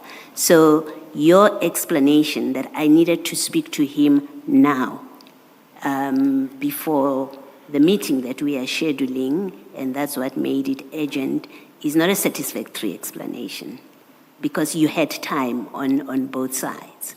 I would like you to comment on that if you've got a comment. But the second thing is, you are speaking to Sergeant Nkosi about having this meeting and having a discussion with General Dlamini. So it must be that it is just about Goobies, and we know it is about Goobies because it's about the letter that was sent to Goobies. But Goobies is not the only service provider who is implicated by a termination of these ad hoc services. It's not the only service provider that likely has financial accounting and reconciliations and purchase orders issues. You have the whole lot of your service providers who are similarly situated, and you're not obviously not going to be addressing them with Nkosi because he has nothing to do with them. So that again is to me suggests that in fact your telephone discussion and your meeting that you're asking for had nothing to do with what you are telling us that they were about. It was going to be a completely different discussion other than what you're saying about the future and the reconciliations that you want to be done before financial end, because that explanation doesn't make sense at all for the agency that you've put into this process. Commissioner, I respectfully disagree with you on the grounds that we had 4 days left and we do provide additional 10 days. TMPD is a big spending department. For them to reconcile all the status of accounts, they might need way more than 4 days. Taking into account that there must be confirmation and engagements with the service provider, have an agreement in terms of what's outstanding. From that point, they need to undertake the process of ensuring that invoices are certified, purchase orders are created. So that's something that takes a bit of time in some instances, particularly on the verification component. So from my perspective, this was essential, and I needed to give him a heads up so that we don't face an issue of this nature when time is up. Interrupt you, but that's what happens every year end. It's not unique here. Every year end, that's exactly what the processes of closing the year entail. So you have to explain why this is different, that you are rushing things in this way, and specifically relating to Goobies. So every year end, the department was getting us wrong. The previous year, I had to make restatements on the financial statements as a correction of findings that were picked up by the Auditor General. We had to accept that indeed these are matters that are outstanding. So it was something that was not occurring correctly in the past. Hence, this time around, we needed to ensure that this finding does not repeat itself, and there's no... It's only going to come in late July anyway. So within this process, we also request the service provider to submit early. It's a standard process of closing our books. All service providers send letters to ensure that you submit your invoice that's due for the year-end financial year before 10 working days. That's the last invoice. So that was going to happen in July, and all the recon would happen in July. There was no urgency on the 26th of June. But invoices that might not have been dealt with subsequent to either the period of May, April, and March, took note that we resolved an issue of Goobies outstanding payments in March for all invoices that were due up until February. So what happened to March invoices?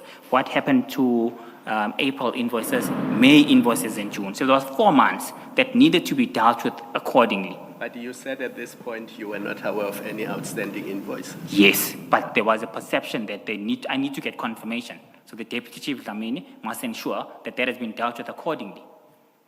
I might not have been personally aware, but it's a process that must be undertaken. Okay, Mr. Mnisi. Can I try and spell this out in very simple steps so that you and I can actually find ourselves on the same page? I'm very, very sorry to interrupt you, Mr. Chaskalson. Did the council discuss the end time today? For today, rather. We were aiming at 4, but we I mean, unless the witness is going to come back tomorrow morning, there is... Perhaps let's take a short adjournment. I will not indicate a time. May council have that discussion and come to us outside once you've done that. Let's adjourn.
We are ready to resume.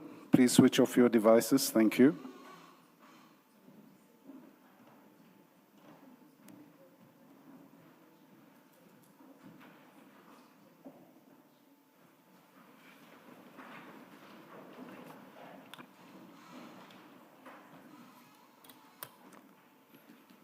Yes, Mr. Shaskelson. Thanks, Chair. Mr. Mnisi, I was hoping to close off this subject of the relevance of the termination letter by postulating three different steps, three different scenarios. The first scenario is a scenario extremely unlikely, but a scenario where the TMPD is presented with an invoice from before the 24-25 financial year, the scenario that you faced earlier that month in relation to the one outstanding Kubus invoice. Now, you'll accept that that scenario, how to deal with an invoice from the 23-24 financial year, would be completely unaffected by the fact of termination. It would be a problem whether termination took place or not. Do you accept that? I accept that and accept that this is a highly unlikely event. Highly unlikely. So now we deal with a much more likely scenario, the scenario that there are a series of invoices for the 24-25 financial year, invoices before the 30th of June, in respect of which there are disputes. Payment hasn't been made. That is an issue in relation to year end that will be an issue whether termination has taken place or not. Any financial year, if there are disputes on invoices in relation to that financial year, that will be an issue whether or not the contract is going to survive the end of the financial year. You accept that? I accept that, which justifies my urgency in terms of dealing with the matter as well. Yes. And anticipating that issue is something that shouldn't be left to the 26th of June in any financial year, because it's something that will be an issue in any financial year. It's something that you can anticipate months in advance. You can have in place procedures for dealing with year end that will ensure that if there are any disputes in relation to invoices for that year, they are resolved speedily enough to meet your reporting requirements. You accept that? I disagree with that, SC.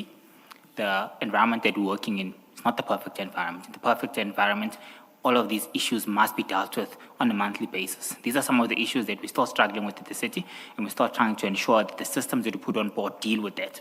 At present, we still have issues where we are experiencing concerns of this nature. Hence, I disagree with that notion. We are addressing these internal controls. This was a relevant, urgent matter for me to address.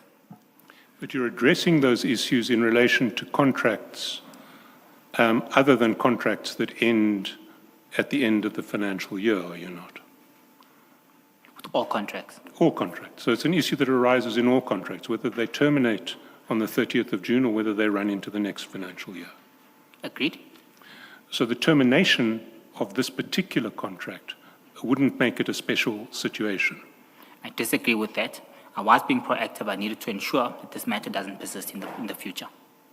But you would have had to have been proactive whether or not the contract was continuing past 30 June. Especially at year end, which is a major concern for me, to get the books in order, one, and to ensure that in the future, this matter does not repeat itself. Yes, but that's an issue that you face not just in relation to this contract, but in relation to all other contracts of the city. No, it's predominantly within TMPD security services. Yes, well, let's not take it outside of TMPD. In relation to all other TMPD contracts, whether or not they're terminating on 30 June. Other TMPD contracts are smaller in nature. They don't find themselves having complexities of this nature. Watchman Services one is where the biggest budget and expenditure is. They've got too many stakeholders and too many sites where they deploy service providers to do their work. Hence, this is a particular case. Well, let's change the counterfactual. Let's assume there had been no termination letter. That's an issue that you would still have faced in relation to this contract. you would have needed year-end books to be, year-end procedures to be in order in relation to this contract, even though it was going to roll over into the next financial year. I agree with you, SC. So the termination per se, it did not make that issue a different issue for this contract. I disagree with you, SC. This was an urgent matter for myself. I analyzed, knowing the context of this issue, looking at the risk that we faced in the past. For me, this was an urgent matter that had to be addressed.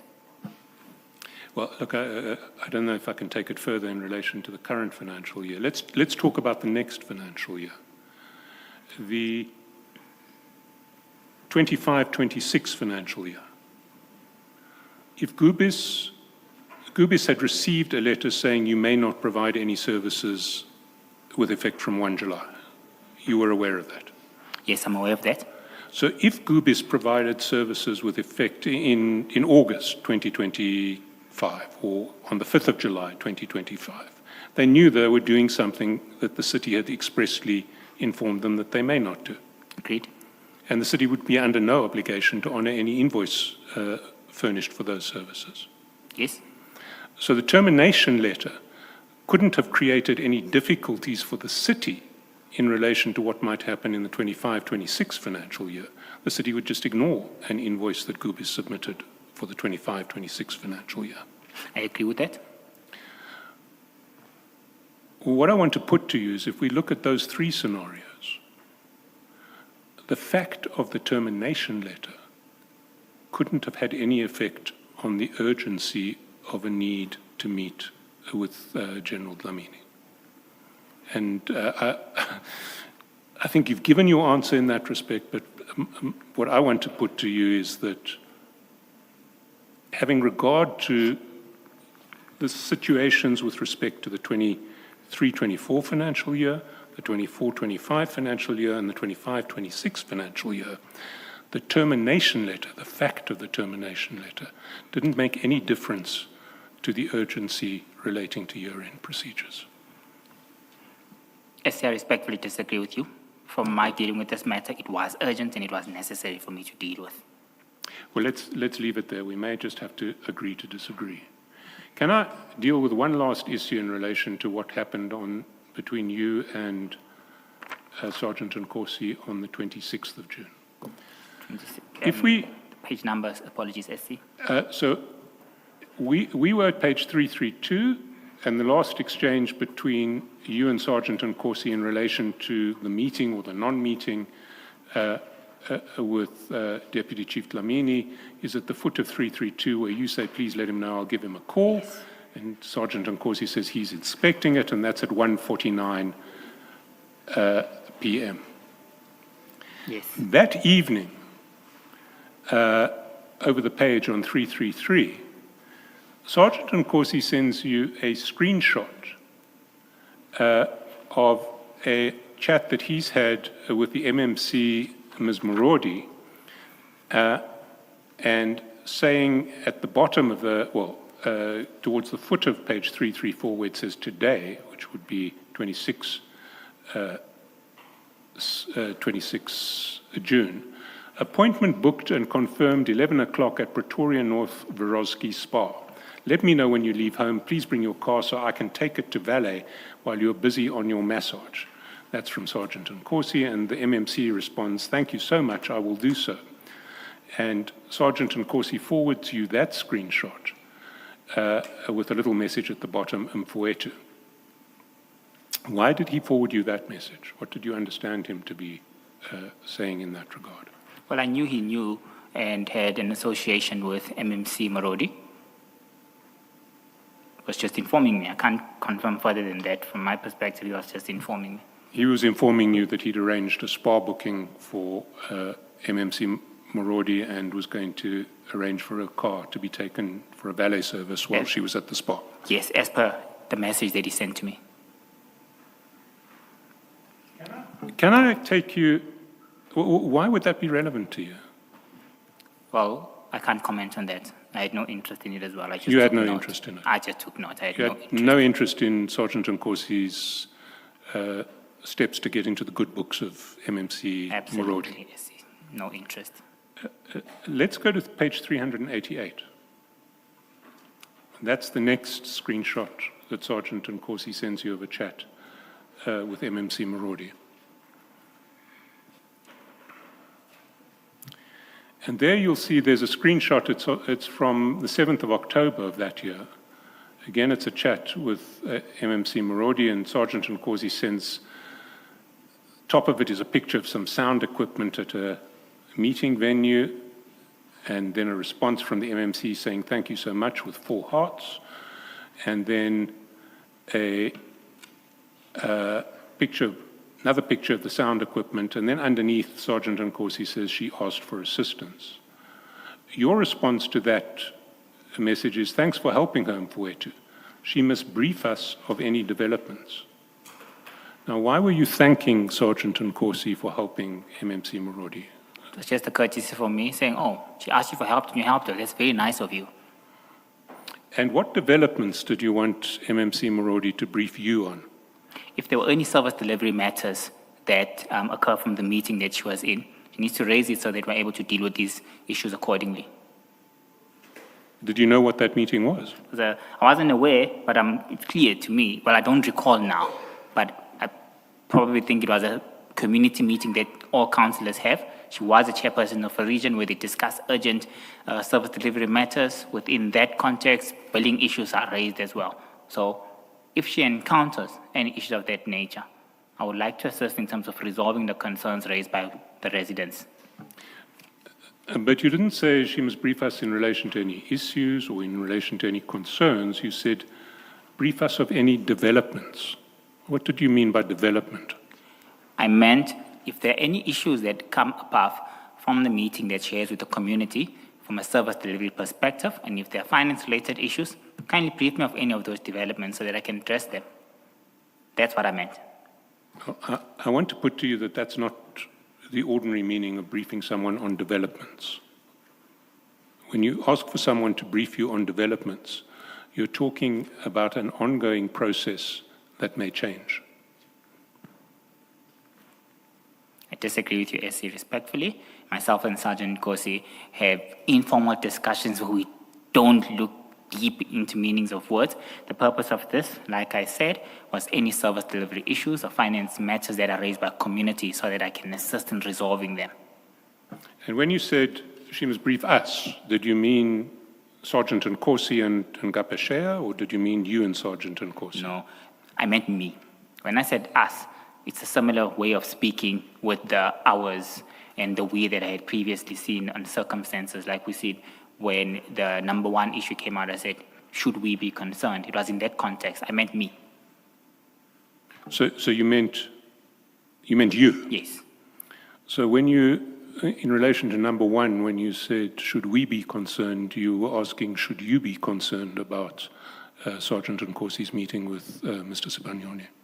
He, not me. I referenced he. So we were using the words of we, ours interchangeably as a result of us being close. Here I was saying, you must let me know of any issues that might have occurred so that I'm able to assist the residents. So when you say she must brief us of any developments, you mean she must brief me of any developments? Yes. Not me and Sergeant Nkosi? No. And when you say, should we be concerned about the meeting with Mr. Sibanyoni, you mean should Sergeant Nkosi be concerned about the meeting with Mr. Sibanyoni? That's exactly what I said as well earlier on. Yes, so you're using me in 2 completely contradictory ways in those 2 meetings. You'll accept. In short, this meant, when I say we, is your problems are my problem, my brother. So should we be concerned? Please, can you brief us on the developments? It was our way of speaking. So brief us of developments is brief me of developments. Should we be concerned is should you be concerned? Yes.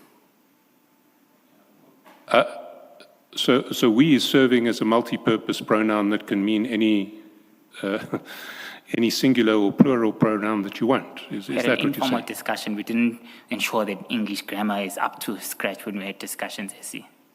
I see. Can I put to you? You're still on the same topic. No, it's Okay, maybe then let me ask my question anyway. This event, this assistance that is offered by, or that was provided by Sergeant Nkosi to the MMC, what did you know about it?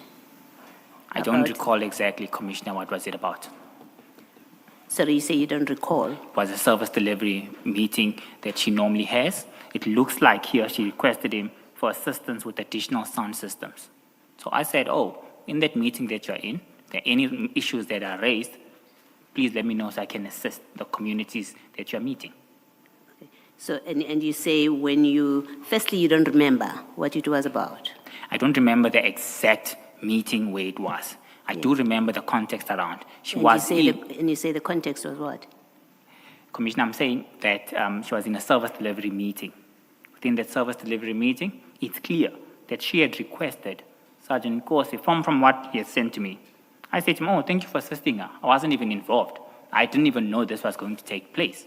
From that point of view, I offer, say, if she encounters any issues, please, she must let me know. So I'm able to address the developments or the issues emanating from that meeting. Okay, so when you say she must brief us of any developments, you're saying if there are any issues, that she must tell you? Yes, of yes, service Commissioner. delivery? Yes, Commissioner. She must tell you and Sergeant Nkosi? No, she must tell me. Well, he seems to think that she must tell both of you because he responds, yes, indeed, my brother. So according to Sergeant Nkosi, whatever developments means in this preceding WhatsApp message must be briefed to both of you. I can't comment on how he understood it, but when he responded, I'm fully aware that he knows how we speak because we don't have issues previously and our understanding is clear. So my assumption was he understood exactly what I meant when I said that. Yes, well, I'm looking at your text and his text. I don't know what he was thinking, but I'm working with the text and your text as well. Your text is she must brief us of any developments. Mr. Chaskalson has told you what his understanding of that is, and I agree, I concur with him. It's similar, I understand it the same way. But importantly for me, Sergeant Nkosi says, yes, indeed, my brother. So he agrees with you that the MMC must brief you of developments. That's his text. And on the plain reading and understanding of the text, it is not you, it doesn't refer to you in the singular, it refers to both of you, that you both must get that briefing. I've heard your response to it. I'm just putting to you that I share Mr. Chaskalson's view of what's here. You may comment. I don't mean to stop you if you want to comment. Thank you, Commissioner. I'd rather not comment on that message from Sergeant Nkosi's perspective, but on my understanding, I'll stick to what I said earlier on, that he knew how we speak and he knew exactly what the ask would have meant, as did on previous occasions. Thank you.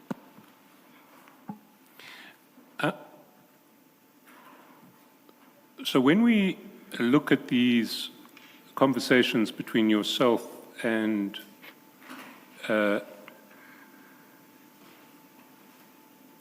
Deputy Chief Dlamini, intermediated through Sergeant Nkosi, we see a pattern where messages get sent, a repeated pattern, not just through the Gubis email, WhatsApps that we've looked at, but also through the TMPD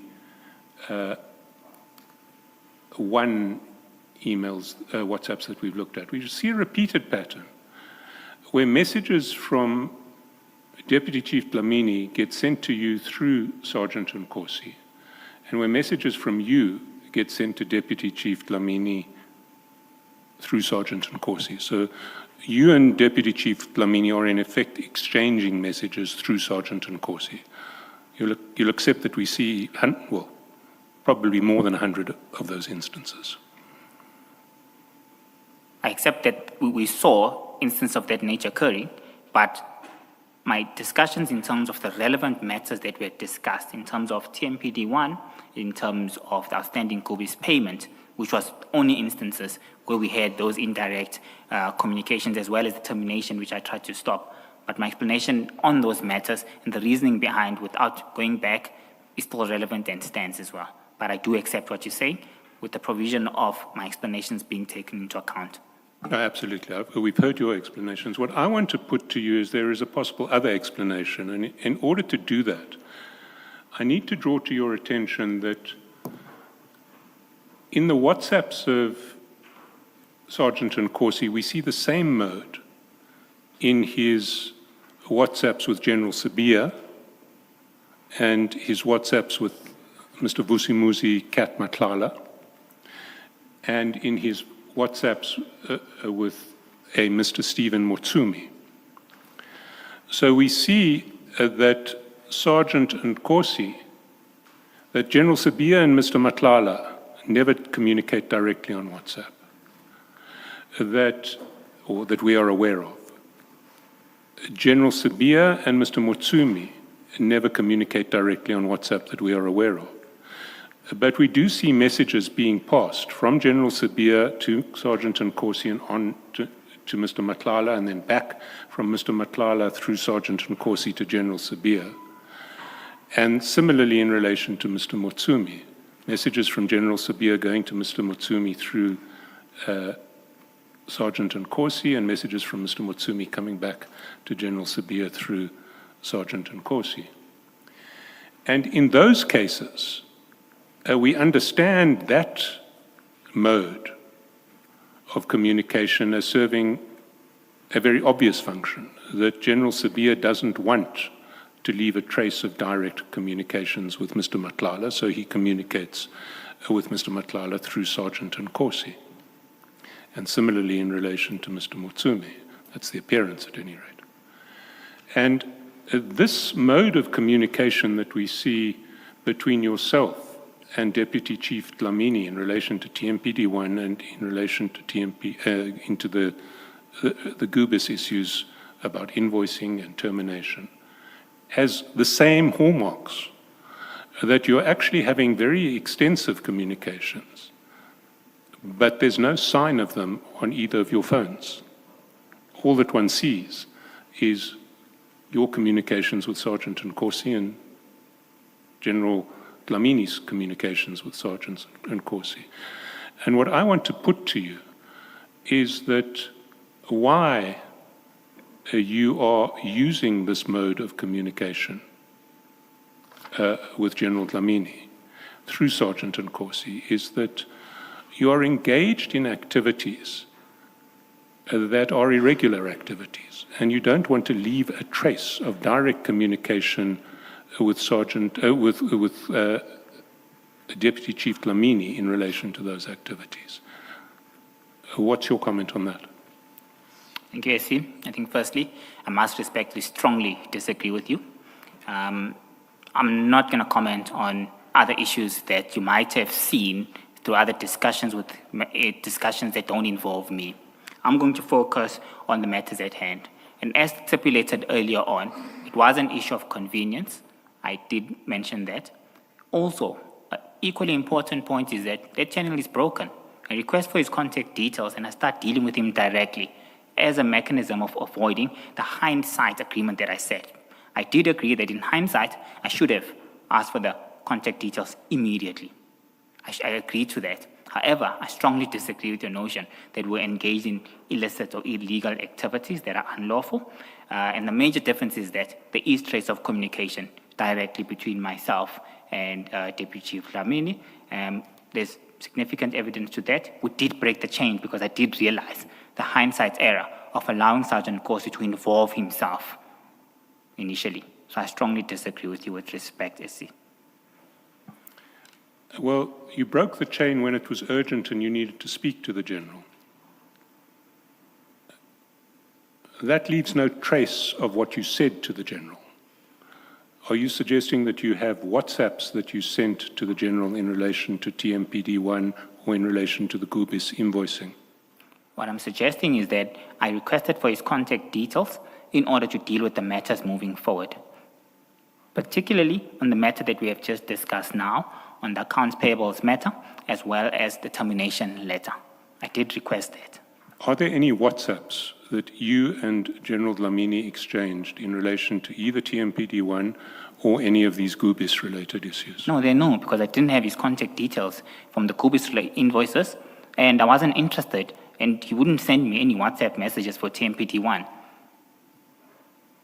There are no WhatsApp messages. So the only WhatsApp messages, we see extensive WhatsApp messages in relation to TMPD1 and Gubis where you are communicating with the General, but they all go through Sergeant Nkosi.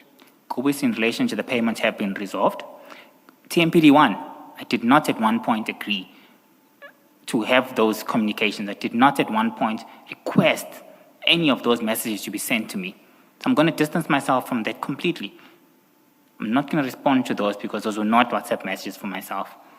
I didn't even trigger any of those. So you understood that Sergeant Nkosi was sending you messages from General Dlamini in relation to TMPD1. Let's take that last message, that last set of messages, the fourth case, where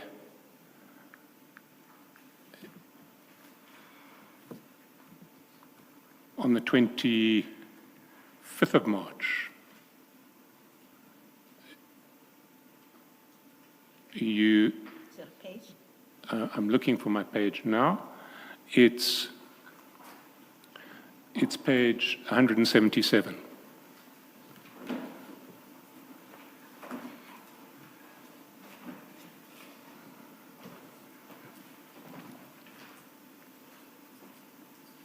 Let's look at that text at message time 7:08:18 p.m., 9:08 p.m. on the 25th of March. You get a message from Sergeant Nkosi which says, Captain, find below our vehicles for land to be given Ku Mfowethu in order of priority. El Shaddai and Ngapesheya, and on it goes.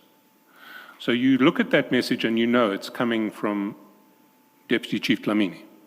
You're nodding, is that a yes? I confirm, yes. You answer it. Thanks, Mfowethu, I'm on top of this. You follow up. This is ours, Mfowethu. This is the final list, right? And he responds, yes, it's our final list. And follows up with another screenshot of an exchange from General Dlamini. Did you not expect that he would send your messages back to Deputy Chief Dlamini? From my perspective, I was clear. In this instance, I was huffing and puffing as a result of me realizing. We dealt with huffing and puffing. I'm dealing with a separate issue. You said you never authorized any communication with General Dlamini through Sergeant Nkosi in relation to TMPD1. You did in relation to Gubis, but not in relation to TMPD1. So I'm asking, did you not expect that Sergeant Nkosi would return those messages to General Dlamini? I didn't expect that. I didn't request that. What would the purpose of the huffing and puffing be if the originator of the person you wanted to stop sending you messages didn't receive your message of huffing and puffing? Like I said, the purpose was to stop this from persisting any further. I had realized that they were taking me for a fool. I did the same thing. So the only way that that purpose could be achieved was if General Dlamini, who was the originator of the message that said, find below our vehicles for land to be given Ku Mfowethu in order of priority, received your huffing and puffing response. I can't comment on that. I didn't authorize him to send. If he were to send, he would have sent it on his own. But from my perspective, there was no expectation I was addressing him. You wanted both Sergeant Nkosi and the person who was sending messages through him, Deputy Chief Dlamini, to stop sending these messages in the mistaken belief that you had now accepted their invitation to interfere with the tender. Is that not what your intention was? I wanted the person who was sending me these messages to stop, and that person was Sergeant Nkosi. But you knew that Sergeant Nkosi was forwarding you messages that he got from Deputy Chief Dlamini. I knew that. And so the flow of the messages would only stop if what you said to Sergeant Nkosi in your huffing and puffing exercise also made its way to Deputy Chief Dlamini. It was up to him, SC, whether he sends it or not. I was not interested in that. My pure interest was getting this matter off my table and ensuring that I close it indefinitely.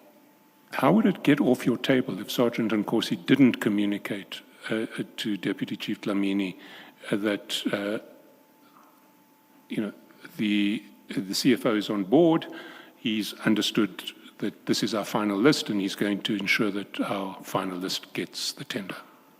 As long as I have sent the message clearly to the individual who was sending it to me, I was completely happy. I was not interested whether he sends it to whichever third party. I did not authorize that. I did not sanction that, and I didn't request it at all. I was interested in the individual that was sending me these things. Well, I'll leave it there. I want to turn to one brief topic before I get to the final topic, and it relates to paragraph 25 of your statement on page 6 of your statement, where you dealt with the problem with Mr. Lekukela, or your conflict with Mr. Lekukela, and how you reached out to Spiwe Mashile to approach Sergeant Nkosi to try and facilitate a meeting between you. I'm on page 6. I'm on page that. 6. Yes. Sergeant Nkosi explained, also testified about what we assume is the same meeting. And if you can go to page 665 of file 4, I think it's your bundle 3. 665, 665. bundle 3.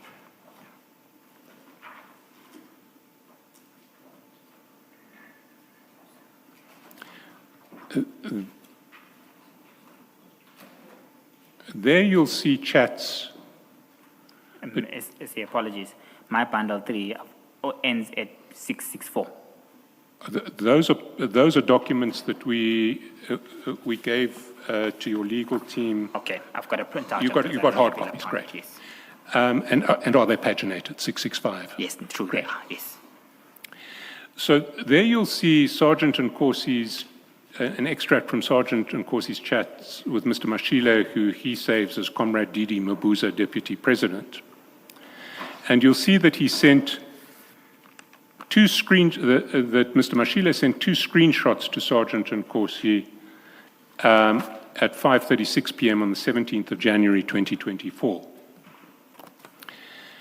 And the first screenshot is a screenshot which appears to be a screenshot of a chat between Mr. Mashile and yourself, whom he describes, whom he saves as Jerry Kazi. Does that, if you look at that screenshot on page 666, do you confirm that that is a screenshot of an exchange between yourself and Mr. Mashile? Yes, I confirm. And there, the message goes, okay, Kazi, from you, I've got an issue. And then there's a voice note and a voice call. And then you send an extract from your diary saying, I've got an urgent special exco now at 6. He says, you'll indicate. And you say, let's meet 007 tonight. After my meeting, it's urgent.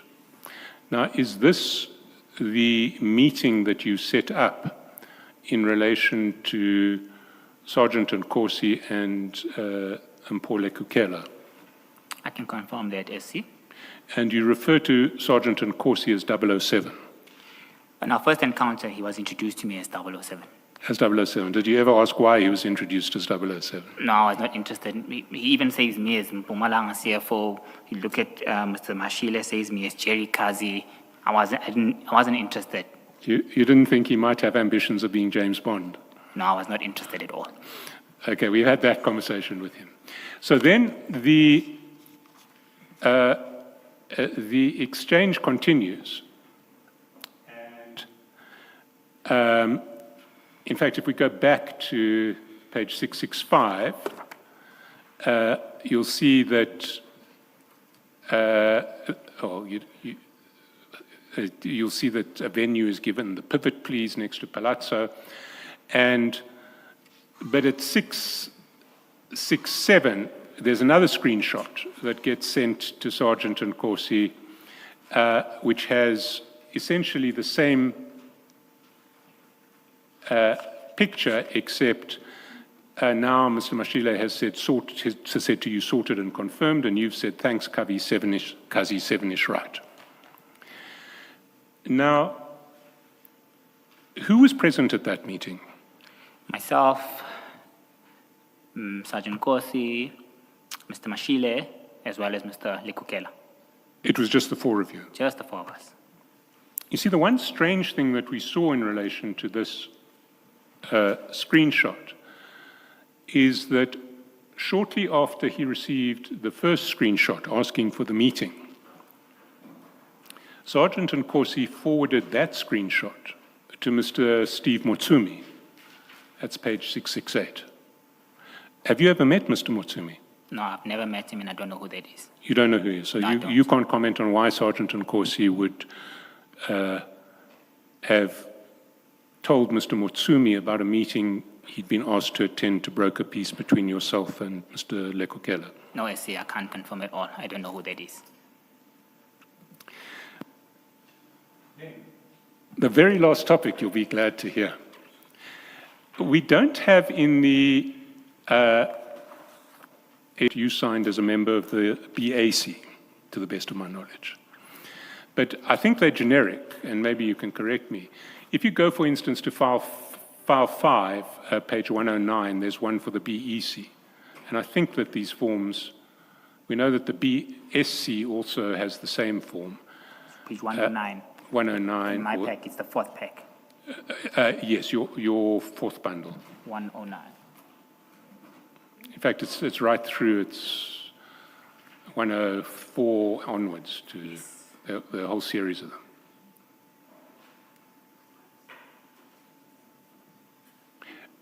Do you see it? I'm on page 109 SC. Now, is this the same? I'm not. Obviously, it says bid evaluation committee at the top of it, but does the BAC have to sign a form in the same terms? Yes, I agree with you. And those forms are in content identical, even though the title at the top will be I different. think they would be similar, extremely similar.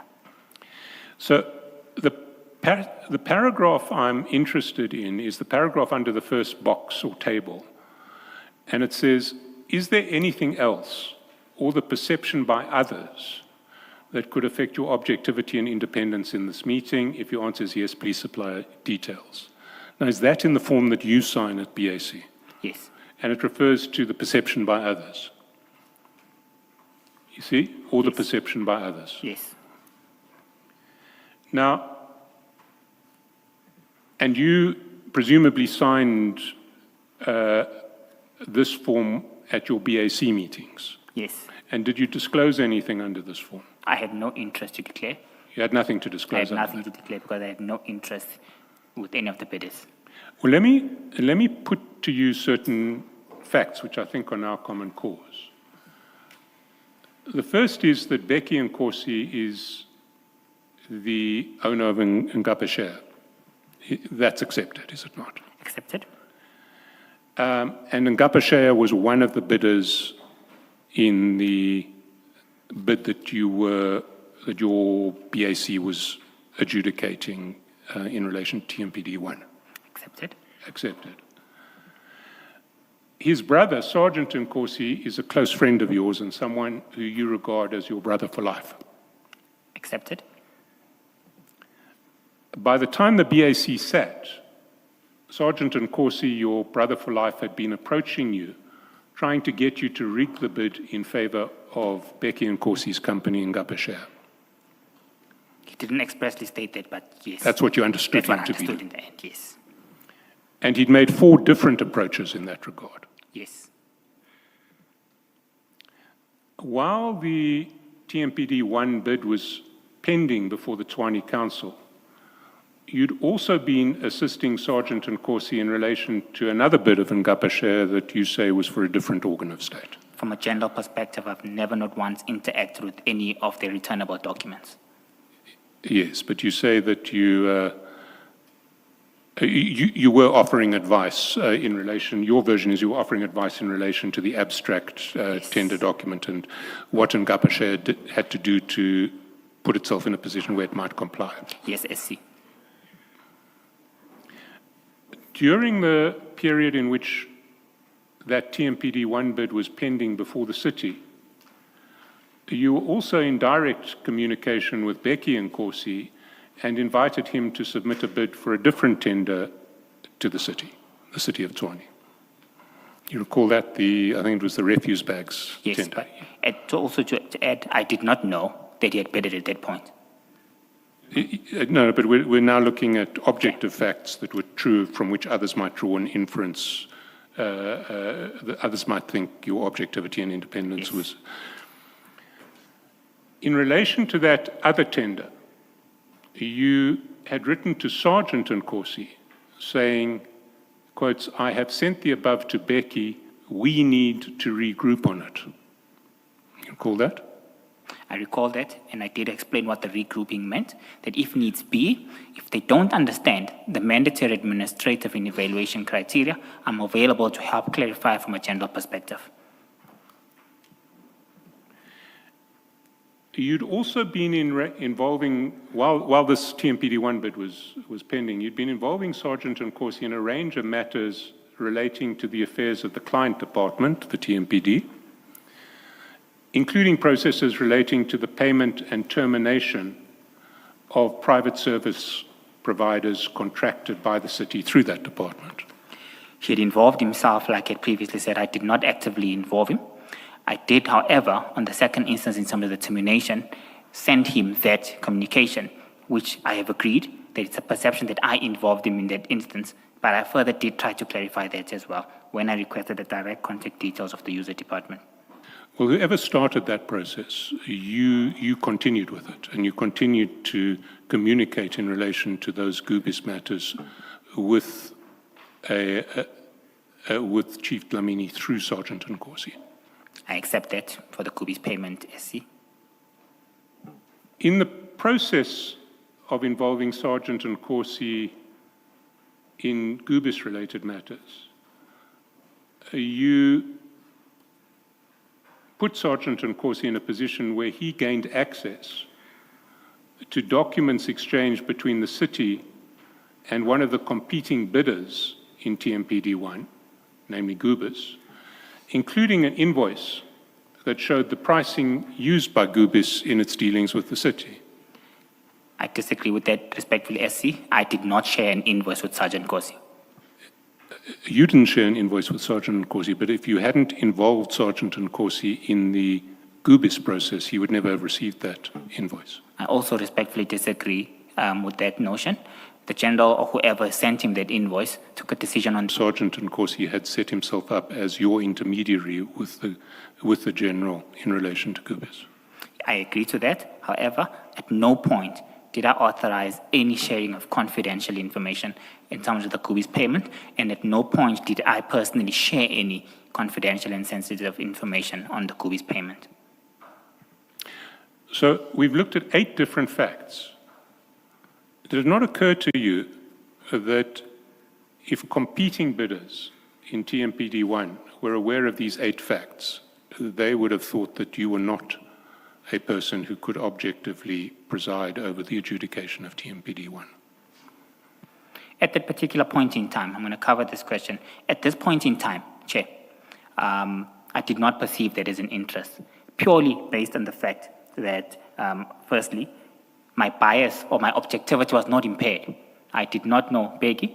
He is not an associate of mine. I agree, the brother is an associate of mine, but Begi is not an associate of mine whatsoever. I only have engagement with Sergeant Nkosi. So I knew from that perspective that, firstly, my bias was not going to be, my objectivity, apologies, was not going to be impaired whatsoever. Second to that, the BAC is a panel-based decision-making body. It's not one individual. There are a number of subject matter experts who sit throughout that process, meaning objectivity is further enhanced. Chairperson, I also want to confirm on the TMPD1 matter, which we are raising. There are score sheets that were provided to me as part of the bundle.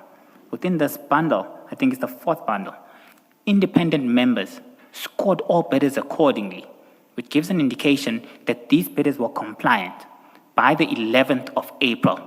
That's when the score sheets were signed, and that's an essential date for us to consider. Lastly, Chair, on the basis of my objectivity not being impaired, because I don't know Begi, I'm not Begi's friend, okay, and I have admitted that. At that point in time, I saw that my objectivity would not be impaired whatsoever, and I signed the declaration. Further to that, the panel-based decision-making process, where there are a number of subject matter experts within BAC, including legal services, also assurance that my objectivity wouldn't have been affected. However, Chair, in hindsight, when we are discussing all of these matters, I need to agree that now when we're discussing these matters, there is a perception of conflict, that it's clear and it's apparent and I can't avoid it. However, what I'm certain on is that when I signed this declaration form, from my perspective, my objectivity was not impaired whatsoever. It remains not impaired at this point in time. It was a panel-based decision-making process with a number of subject matter experts who would have equally made their views and objectives to this matter. Let's deal with two separate issues. The issue in relation to the BAC being a panel. That can't affect issues relating to the declaration of interest, because the purpose of the declaration of interest relates to the bias or appearance of bias of any individual member of the panel. You'll accept that? I accept that. However, the decisions that are taken are not solely mine. In the event, for argument's sake, which I don't agree to, and it was not the case, my bias I was not objective, and it was impaired. Based on this panel-based decision-making process, it would have been a further safeguard. However, what's essential from my perspective is that initially, from the onset, and now as we speak, my objectivity is not impaired. However, I'm seeing the perception that is being created around this when you are raising the sequence of events of what occurred, and we've discussed the merits of those issues in a separate discussion.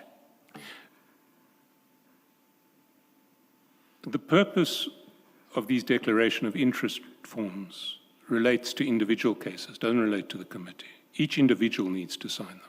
So the fact that the committee acts as a safeguard is irrelevant to these individual interest forms.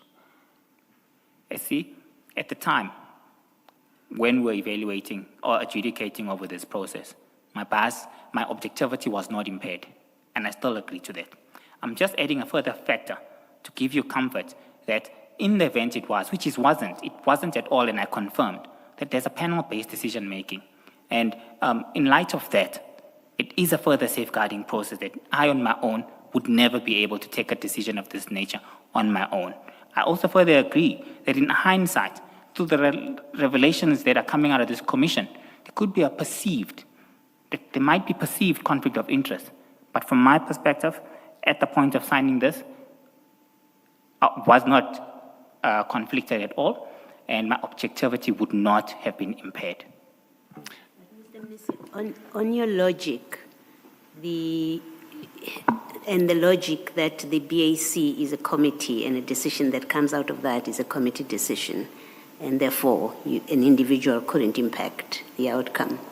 On that logic, then there's no point to this safeguard that people who have an interest or potentially have an interest should declare it, and in fact go so far as not sit through that process, because on your logic, it's a committee decision, so it shouldn't matter.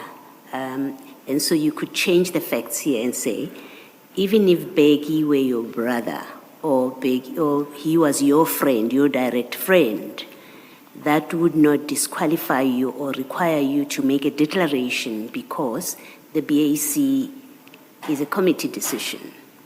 So even your bias would not matter, because others would overrule you by votes. That cannot be. That's not correct. And I think, maybe I expect that as CFO and custodian of your procurement processes, you are not proposing that the way you're reasoning it is correct. It can't be correct. Commissioner, Bheki is not my friend. No, that's why I say you could change the facts for purpose of my discussion with you, following your logic. Remember, your logic is BAC is a committee, so no one individual can sway the decision or can determine, in fact, the outcome of a BAC, because it's a committee which comprises other people. Effectively, meaning it really shouldn't matter that you may or may not have had an interest and not declare it because it's a committee. That's the effect of what you're saying. And I'm saying, but it cannot be correct, that is so, because then if you are correct, then there's no point to these declarations, to these committees, because it's a committee of people, and the decision is not the decision of a single person. Commissioner, I feel there is a point, because in terms of these declarations, you need to declare if your family members, your close friends, are directors within these companies. So it's still a relevant matter that must be considered. Fact of this matter is that Begi is not my friend. Hajan Kosi is not a director of Ngapesheya. On the signing of this declaration, my objectivity was not impaired. I still maintain that till now. However, in hindsight, I'm agreeing that with the sequence of events, there is a perception of conflict. But at the point of signing, I had no conflict whatsoever. I still have no conflict whatsoever. But the perception, it looks like there is something that's there. Okay, I've heard you, thank you. Are you aware of what the administrative law in relation to perceptions of conflict is? Do you know that if there is an objective perception of conflict, that the administrative decision can be reviewed and set aside? I'm not aware of that. So in administrative review cases, you don't need to show actual bias or actual conflict. You only have to show a reasonable appearance of conflict or a reasonable appearance of bias. That is the law. I don't know the law. So I think I'll have to engage that with my legal team, but I can't comment on that. But what I do know is that there have been cases that we've seen out, particularly in reference to perception of compliance and how those were ruled against. There's many cases that we could refer here to. I think the first one that comes to the top of my mind is the previous Chief Justice Mkhwanazi, and I think his wife serving as the State's Attorney presenting a matter to him. That was a matter that was deliberated on. There's another matter that I'm aware of which involves yourself, Senior Counsel Chaskelson, where your dad at one point in time was a president, you had been an advocate in a specific matter, and panel-based decision-making process was also considered. So I'm aware of the general matters around that in terms of the perception of conflict, but like I'm saying, I will address the matter further with my legal team for any further clarity. Look, in relation to my personal position, the issue of panel was utterly irrelevant. And there's certainly no suggestion in any of these matters, including the decided judgment, that because it's a panel issue, it is different. It has nothing to do with being a panel court. But what I want to put to you is, well, let's just establish, you accept now that those facts that are common cause give rise to a reasonable apprehension that you may not have been objective. You say you were objective, didn't impair your objectivity, but a third-party competing bidder would have had a reasonable apprehension that you could not objectively assess this, be part of the adjudication of this tender. No, I don't agree with you. You And don't? I have stated the reasons why I don't agree with you. I'm only saying that in hindsight, there is a perception of conflict, which must further be assessed on its own merit. I do not agree with you. I was objective in terms of handling this matter. I have no interest in the company Ngapesheya whatsoever. And my reason behind that, I signed this declaration with my knowledge of objectivity not being impaired. So I don't agree with you on that perspective. Let's put it this way. A reasonable competing bidder could have had a perception that you were conflicted, could have had a perception that you were conflicted. I'm not saying that you were conflicted for now. I'm putting to you that a reasonable competing bidder, now in possession of all of these facts, could have had a perception that you were conflicted. I don't agree with you, Essie. These facts have its own merits, and we've discussed that in general. If we present these as facts, it's as if we are not taking into consideration the critical discussion that we had around those. Hence, I'm saying I agree to the fact of there being a perception in general. I'm not saying any bidder would have seen this and said, yes, there was a perception. But in general, there seemed to have been a perception. But I maintain that during me signing this declaration, My objectivity was not impaired. Further to that, the panel-based decision-making process was an essential step of concurring the process. So what is this? So there would have been a perception, or there could have been a perception that you were conflicted. You accept that? In hindsight, I accept that. In hindsight, you accept it, Yes. based on the objective facts, not that you were conflicted, but the facts that we've been through might have created a perception that you were conflicted. I've agreed to that. And Taking into account the explanations that we had on each item, it's important for me to raise that so the record is clear. And just looking at those facts, would it have been reasonable to have had that perception, just looking at those facts? I don't know. I can't comment on that. Hence, I'm saying this matter must be adjudicated on separately. I can't comment on that fact. I'm just saying from my reviewing of this, a perception seems to have been created in hindsight. You see, Mr. Mnisi, what I want to put to you is that, quite aside from the true facts of whether or not you were biased and you were involved in Sergeant Nkosi's attempts to rig this tender, your conduct in continuing to sit on the BAC as a matter of law renders this bid capable of being reviewed and set aside by any losing bidder. And what you have done is you've put the city in a situation where this bid is capable of being set aside by any losing bidder because of your inability to see that the objective facts relating to your relationship to Ngapashe disqualified you from sitting on this bid. Yes, I completely disagree with you. A thorough supply chain management process was followed in terms of the evaluation and the appointment of this bid. Further to that, the external legal firm played a significant oversight in terms of validating the contents and the facts around the award. In terms of the declaration, I was clear. I've got no interest in Ngapashe. I still have no interest in Ngapashe. I'm not an associate of the director whatsoever. I am an associate of the brother, but that does not make me an associate of the director of Ngapashe. I also confirm that on signing this declaration, my objectivity was not affected at all, and it's also key to add that the panel-based decision-making process is essential in order to add additional weight to that. So I respectfully disagree with you on that notion. Did you disclose any of the facts that we've gone through to the independent legal firm? Which facts? Becky's brother, Sergeant Nkosi, is a close friend and someone who you regard as a brother for life. Sergeant Nkosi had been approaching you, trying to get you to rig the bid in favor of his brother's company. While the present bid was pending before the Tshwane Council, you'd also been assisting Sergeant Nkosi in relation to a bid that Ngapashe had submitted to another organ of state. During the period in which the present bid was pending before the city, you were in direct communication with Becky Nkosi, the director of Ngapashe, inviting him to submit bids for a different tender. In relation to that other different tender of the city, you'd written to Sergeant Nkosi saying, have sent the above to Becky. We need to regroup on it.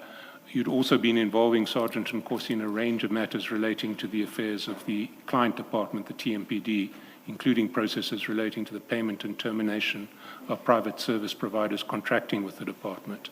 And in the process, you'd given Sergeant Nkosi access to documents between the city and one of the competing bidders in TMPD1, including an invoice that showed the pricing used by that bidder in respect of the city. Did you disclose any one of those 8 facts to the law firm? Yes, thank you so much. Sorry, well, the question is, did you disclose any one of those facts to the law firm whose rubber stamp you now want to rely on? These are not facts, SC, and I can't agree to that as being facts. Because I did not share, firstly, I did not share any sensitive information with Sergeant Nkosi in terms of invoicing. You raised it as the last fact now. I thought we'd agreed that these were facts, but let's take them one by one so we can actually address them one by one. Becky's brother, Sergeant Nkosi, is a close friend and someone who you regard as your brother for life. Is that a fact? That's a fact. Did you disclose it to the law firm? There was no need to disclose that to the law Yes firm. or no? You can give explanations and theories as to whether there was a need or not. Did you disclose it? First answer to that is no.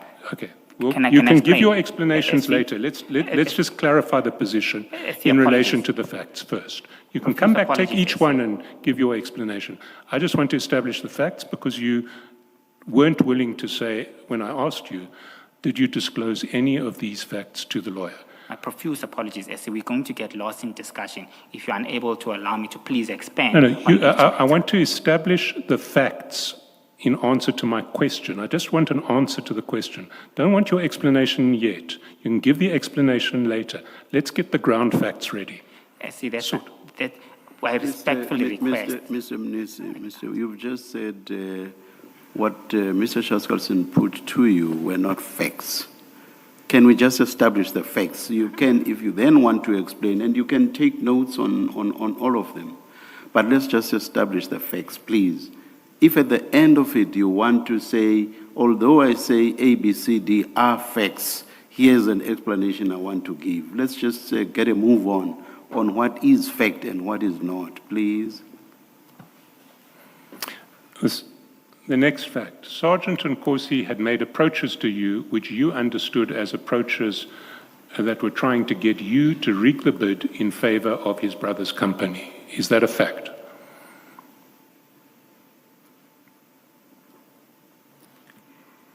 That's what I understood. So it is a fact that you understood that Sergeant Nkosi had been approaching you in an attempt to persuade you to rig the bid in favor of his brother's company. Okay? It's a fact. Did you disclose it to the attorneys? Simple yes or no? Right now, no. No. There was no need, but I'll explain later. You Sorry, can talk about need later. He had made 4 different approaches to you in this regard. Is that a fact? Yes. Did you disclose it to the attorneys? No. While the present bid was pending before the Tshwane Council, you'd also been assisting Sergeant Nkosi in relation to a bid that Ngapa Share had submitted to another organ of state. Is that a fact? Yes. Did you disclose it to the No. attorneys? During the period in which the present bid was pending before the Tshwane Council, you were in direct communication with Becky Nkosi, the director of Ngapa Share, inviting him to submit a bid for a different tender from the Tshwane Council. Is that a Yes. fact? Is it a Yes. fact? Yes. Did you disclose No. it to the attorneys? No. In relation to that tender, you had written to Sergeant Nkosi saying, have sent the above to Becky, we need to regroup on it. Is that a Yes. fact? You spoke at the same time. Yes, Commissioner, thank you. apologies. Yes. And you didn't disclose this to any Nope. attorneys? No, no, SC. You had involved Sergeant Nkosi in a range of matters relating to the affairs of the client department, the TMPD, and these processes included processes relating to the payment and termination of private service providers contracted by the TMPD. Is that a fact? It's not a fact. What is factually incorrect in What's relation to it? Sorry, SC, what's factually incorrect is about payment. I involved him in terms of the purchase orders. No involvement whatsoever on payment aspect. Okay, so if I were to say, including processes relating to purchase orders and the termination of private, you would be happy with Yes. that? And you didn't disclose that to any attorneys? Nope. And in those processes, through involving Sergeant Nkosi, you put him in a position where he got access to documents between the city and one of the competing bidders, including an invoice that shows the pricing used by that competing bidder in relation to the city. Is that a... It's not a fact. I did not give him any information, nor did I put him in a position to receive that.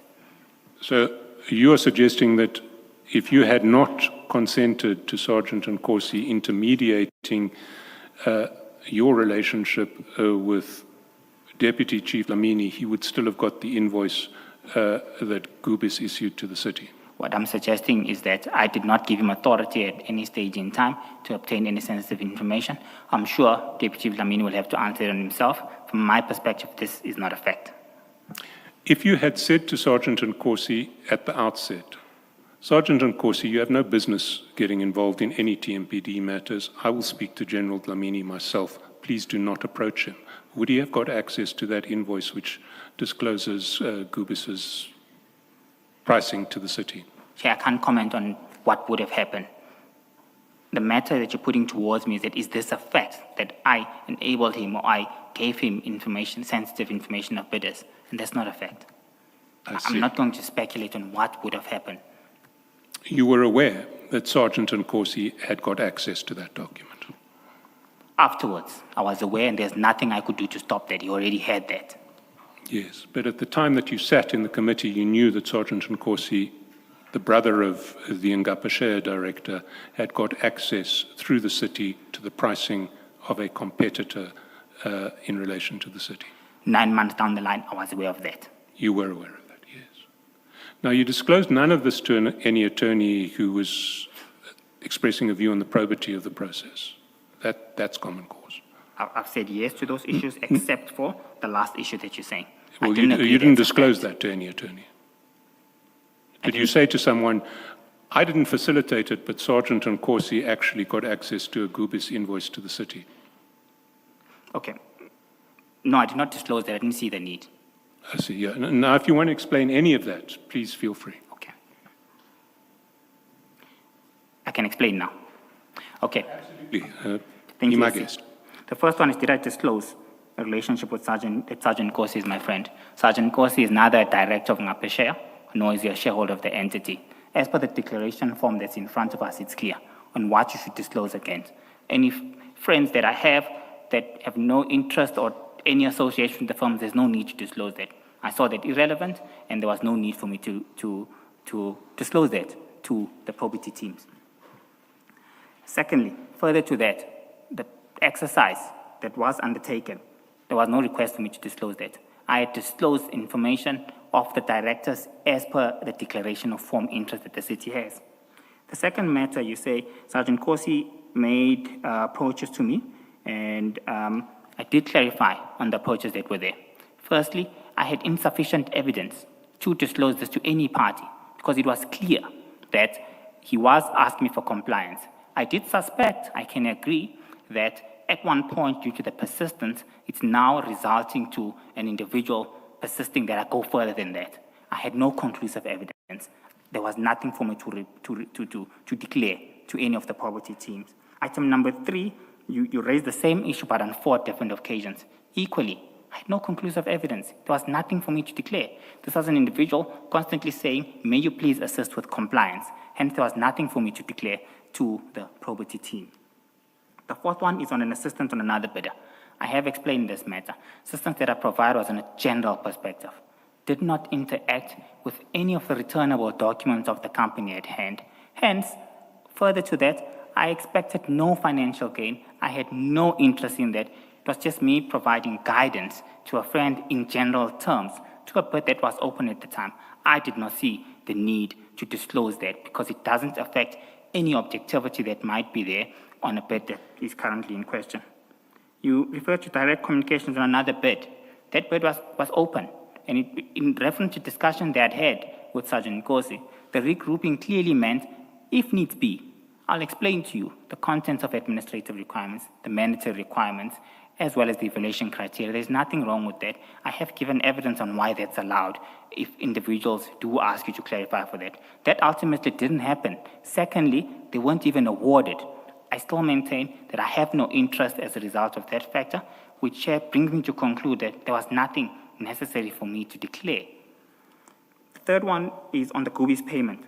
On the Gubis payment, I was clear. Sergeant Nkosi involved himself. I didn't actively say, may you please assist me with mediating this. A phone call was given to me and had a discussion. Hence, from that perspective, I did not actively encourage him to assist me in terms of dealing with that matter at hand. I did, however, admit, Chair, that in hindsight, on this matter, I should have requested for a number. And on this, I should have requested for a number so that I'm able to deal directly with the Deputy Chief Dlamini.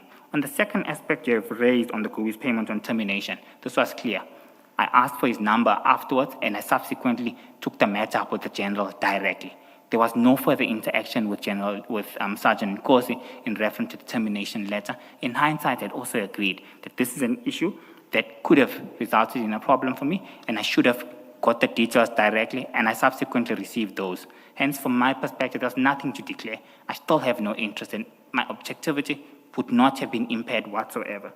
The last one that you had raised in terms of giving him access to information, I disagreed with this. It's not a fact. There's no single instance from my perspective where I shared any sensitive documentation with him. The termination letter, like I said, was general. We've seen that. There's nothing sensitive about that. The service provider had already received it. And from my perspective, he would have got no advantage, firstly. Nor would his brother's company would have gotten advantage, purely taking into account that they're not even a bidder who would be eligible to be allocated any ad hoc related services work. Thanks, SC. So, Mr. Mnisi, if this whole process is repeated next year in another bid, and all of these facts were to happen again, would you still sit on the BAC and not make any disclosure on your interest form? In hindsight, I did agree that there is a perception of conflict having existed. Firstly, during this exercise, I've learned a lot and I've identified my mistakes and errors. I can assure you, errors of this nature will never reoccur in the near future. However, if they do reoccur, a perception is there, and I would not sit in that committee. Like I said, this is a perception issue that would still have been evaluated, because I'm saying, as I speak at that point in time, I've got no interest and my objectivity wouldn't have been impaired. I still maintain that. However, I've seen a lot of shortcomings and shortfalls and gaps within the conduct, and I would put systems in place to improve that moving forward. Well, my question was first, would you sit on the BAC again? Yes or no?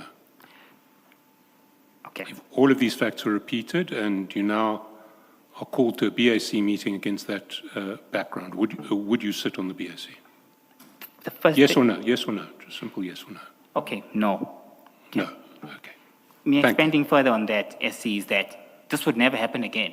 So if we speculate what would happen in the future, it's a bit difficult for me to concur with. I can explain what happened, but in the future, I'm this would never satisfied with your occur answer. again. No, you wouldn't. I appreciate that.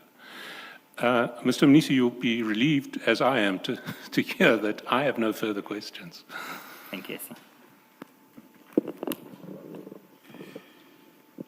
Mr. Mnisi, Chair.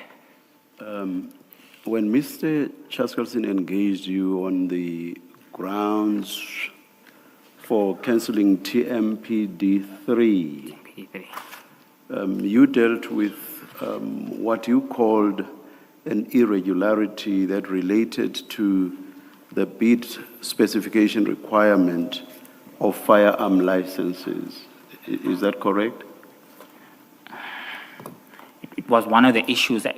No, I'm just focusing on this one, not the rest. Yes. Yes, thank you. And do you accept that the effect of the BAC's resolution in relation to this ground of cancellation was to undo a stage as early as the bid specification?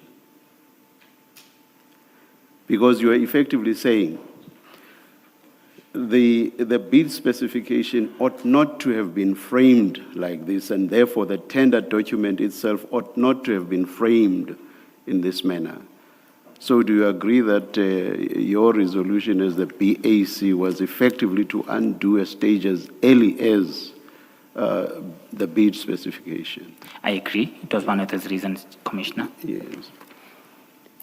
Now, can you show us where the BAC derives the power from to invalidate an entire tender process based on its view of shortcomings in the bid specification?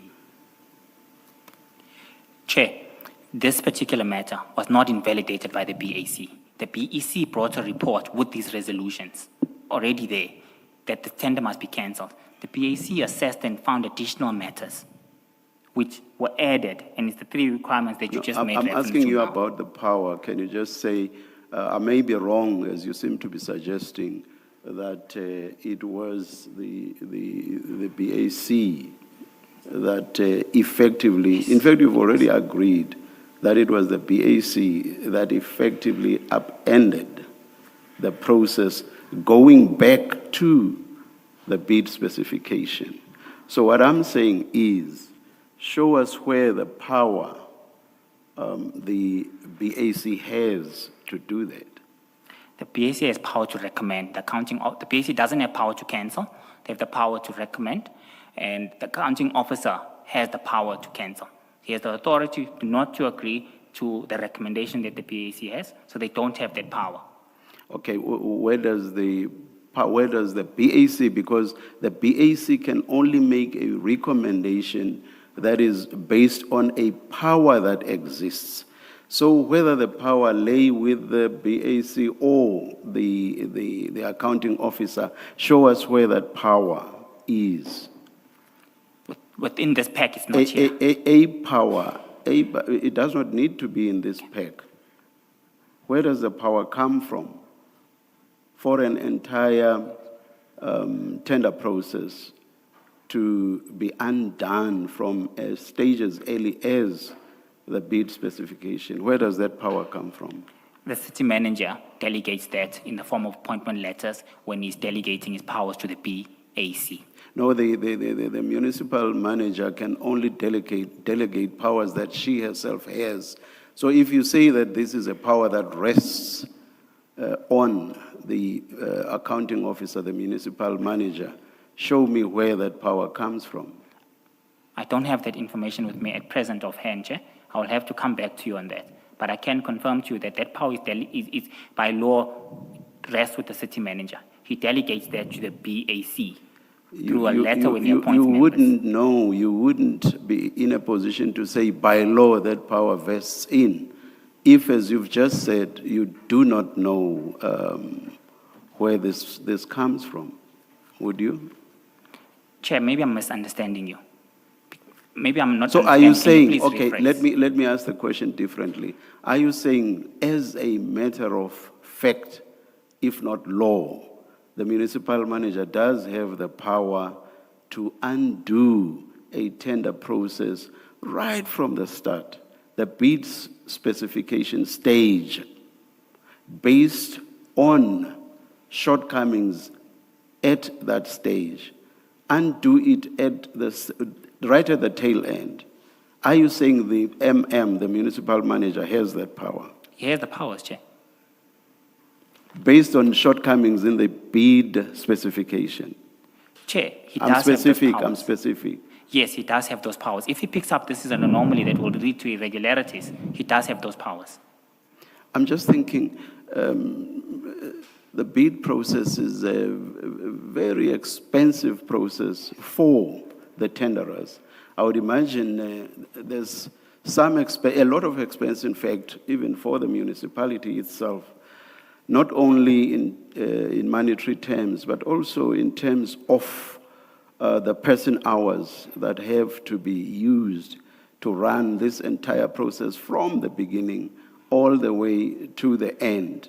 So are you saying the municipal manager can just sit by and say, right at the tail end, I may undo all of this based on the fact that the bid specification ought not to have provided in this manner?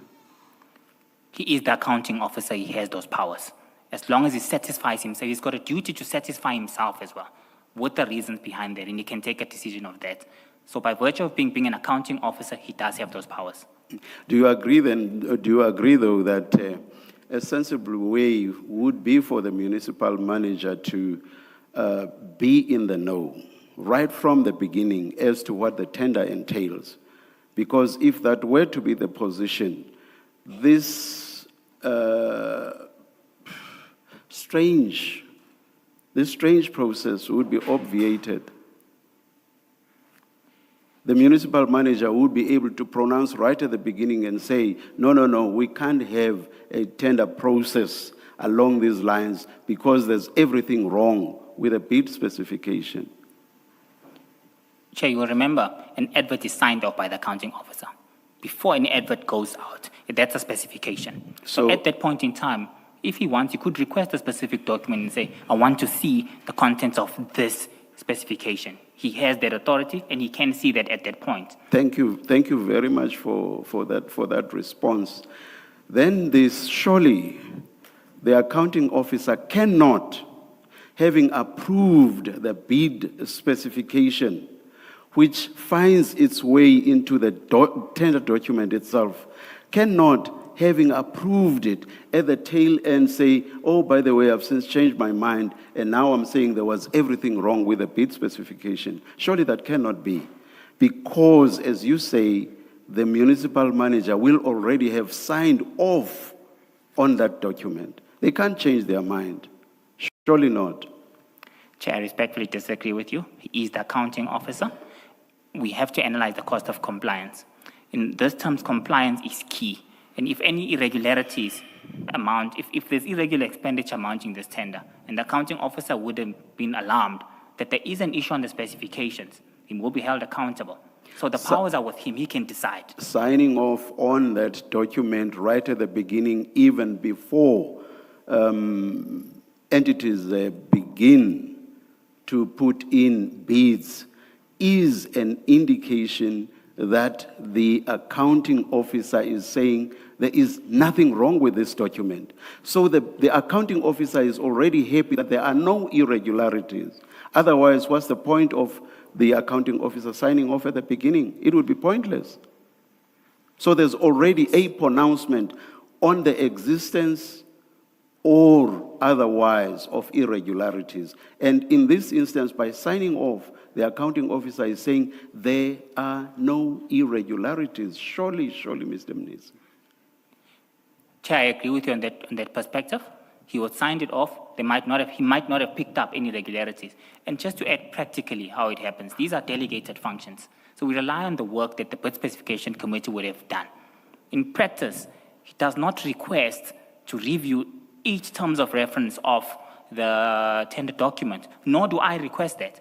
We rely on the work of the BSC, the bid specification but it committee. goes beyond the bid. It goes beyond the bid specification committee. It goes to the person who actually takes the final decisions on these matters, and that person takes a decision right at the beginning and says everything is in order here. That's the last point on that one, but you may comment. I'll move on. Chair, the accounting officer is ultimately responsible for the procurement environment of the city. He's ultimately responsible for ensuring that bid specifications are in place. The functions are delegated. He trusts the work of the BSC as a result of them being constituted by members of the department, specialists within supply chain management. I rely on their work as well. At the tail end of that process, if we identify an irregularity, we can't ignore that, even though we had signed on it previously. So the accounting officer, on the recommendations of BAC, then takes that decision after analyzing that.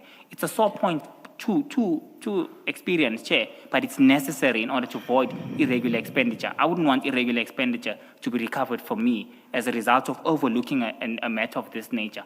I can recommend to the accounting officer, he still has the duty to evaluate those reasons, concur or refer them back. In this instance, he concurred with the reasons, and he approved. Just one.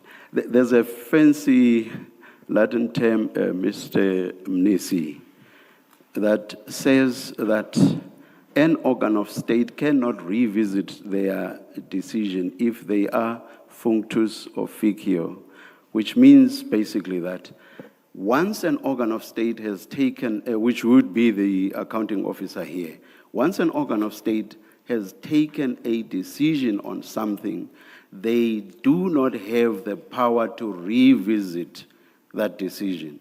They would have to go elsewhere, court to be specific, to say, oh, by the way, I made a mistake by signing off on that document.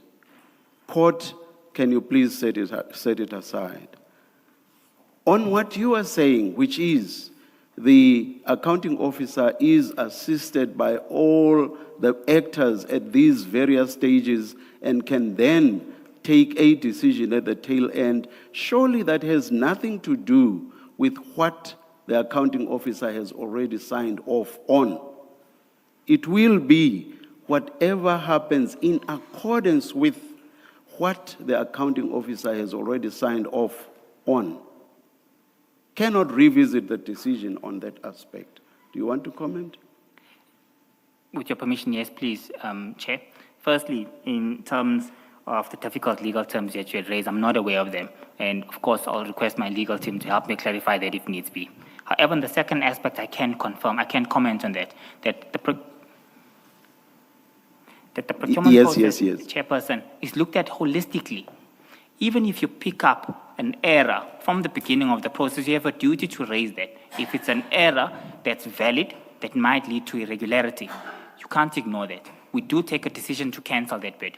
We then leave that onus on any supplier who says, no, but you shouldn't have canceled this bid, because we make that public as well. Bidders ask us what happened in this, we'll inform them this was canceled because of these reasons. If a bidder chooses to take the city to court, we'll then deal with it at that stage. That's the process that we follow at the city from a practical perspective. I asked my question about an empowering prescript without the knowledge of what you later told us, which is that the accounting officer signs off right at the beginning. Let me repeat my question, but adding to it what you told us. Is there any prescript that entitles the municipal manager to revisit and alter a decision on the bid specification? Can the municipality in law undo that decision? Is there a specific prescript that you can show us in that regard? I think I can refer you to the city supply chain management policy. Yes. On that policy, it's clause 11, which terms evaluation of bids, clause 7. Which says what? Because the very reference to evaluation does not seem to have anything to do with the municipal manager undoing the bid specification. That clause, You are talking evaluation. that clause guides the cancellation of bids. In terms of cancellation of bids, That still says nothing about the power of the municipal manager to undo a bid specification. Chair, like I said, the accounting officer is responsible for managing the city in all respects. He Okay. has the powers to ensure Let's leave it. I'm not done, but Commissioner Baloyi wants to engage you on this. Yes. The city's SCM policy will tell us what the functions of the various committees Yes. are, including the role of the city manager, right? Yes. If I want to know what the powers of the city manager are, I'll have to go and look at the SCM policy when Yes. it comes to procurement matters. Yes. Okay. And unless it's in the policy, that power, unless it's prescribed by the policy, the city manager doesn't have it. Can we accept that as a proposition? That the powers of the city manager, they derive from the SCM policy relating to matters of procurement. Commissioner, I can't accept that. What I can put to you is that the accounting officer, he's accountable for all aspects of the city. Okay. He needs, Let me ask my question anyway. Are you saying to the chairperson and to us that the city manager plays a part in defining the specifications of a bid? And I'm asking you because my understanding from other evidence, including yours, is that the client, the user of that service that is being procured, is the one that defines the specifications. There's a committee, and it is that committee that takes into account what the user requires to specify the specifications. Now, your evidence suggests that the city manager is part of that process. that's incorrect. That's not my evidence. Those are delegated functions to this bid. Sorry, what is incorrect? That's not my evidence. I did not say the city manager has a role in defining specifications. Mm-hmm. I said those are delegated functions which rest with the bid specification committee. Yes. The user department prepares terms of reference and presents those to the bid specification committee. Yes. The bid specification committee analyzes and assesses the contents of that and approves it accordingly. Yes. But you see, you say the city manager, and I'm taking into account the other evidence you gave, in fact, the reason that you recommended, the BAC recommended the cancellation of TMPD3. One of the reasons is the specification does not say anything about CIRA guidelines, and you say that was a valid reason for cancellation.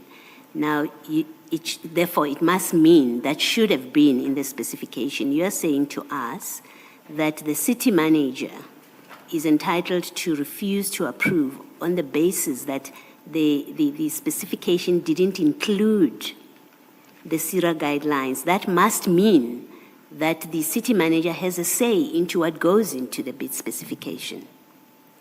It means that, logically, it means that. It means the city manager has a role in what goes into the specification. In your case, right at the end, when the recommendation is made, the city manager will say, I don't like the fact that the specification did not include the CIRA guidelines, but that is to have a say in the bid specification, and unless it's in your supply chain management policy, which is not before us, but we will verify it for ourselves, unless it is in the SCM policy, that I want to suggest to you or to put to you that the city manager will be acting outside of his powers. If he tries to exercise a power that goes back to the specification and then say, that was not included and I don't like that fact and therefore I'm not approving. In short, what I'm saying to you, Mr. Mnisi, is you are not correct to say the city manager has any say whatsoever in the specifications. May I please Comment? Thank you, Chair. Commissioner, I think firstly, the reasons for cancelling TMPD3 is not only the 3 reasons that are recorded in the report, and I've raised that. And for the record, I just want to be clear. The primary reasons are contained in the probity report. These were 3 additional reasons. Let's not discuss that. Let's not discuss that. I have mentioned to you one of the grounds. One of the grounds, because you mentioning the other things that I'm not referring to ends up obfuscating, in fact. I'm very specific. You've given 3 reasons why that tender was cancelled, and you've canvassed this with Mr. Chaskalson at length, so we don't need to go there. I've given you just one reason that you've said the specification did not include the CIRA guidelines, and that's one of the reasons we recommended to the city manager that the tender should not be approved or should not be awarded.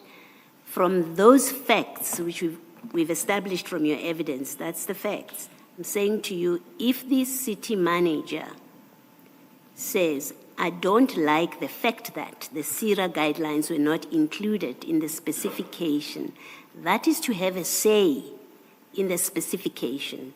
And the city manager, I'll be surprised if your supply chain management policy empowers the city manager to have a say in the specification of the bid. I'm simply putting that to you. And if you say to me it does, the SCM policy does allow him to do that, I'm putting to you that we will look it up. We will look it up, and I'm brave enough to say to you there's no such provision in the policy.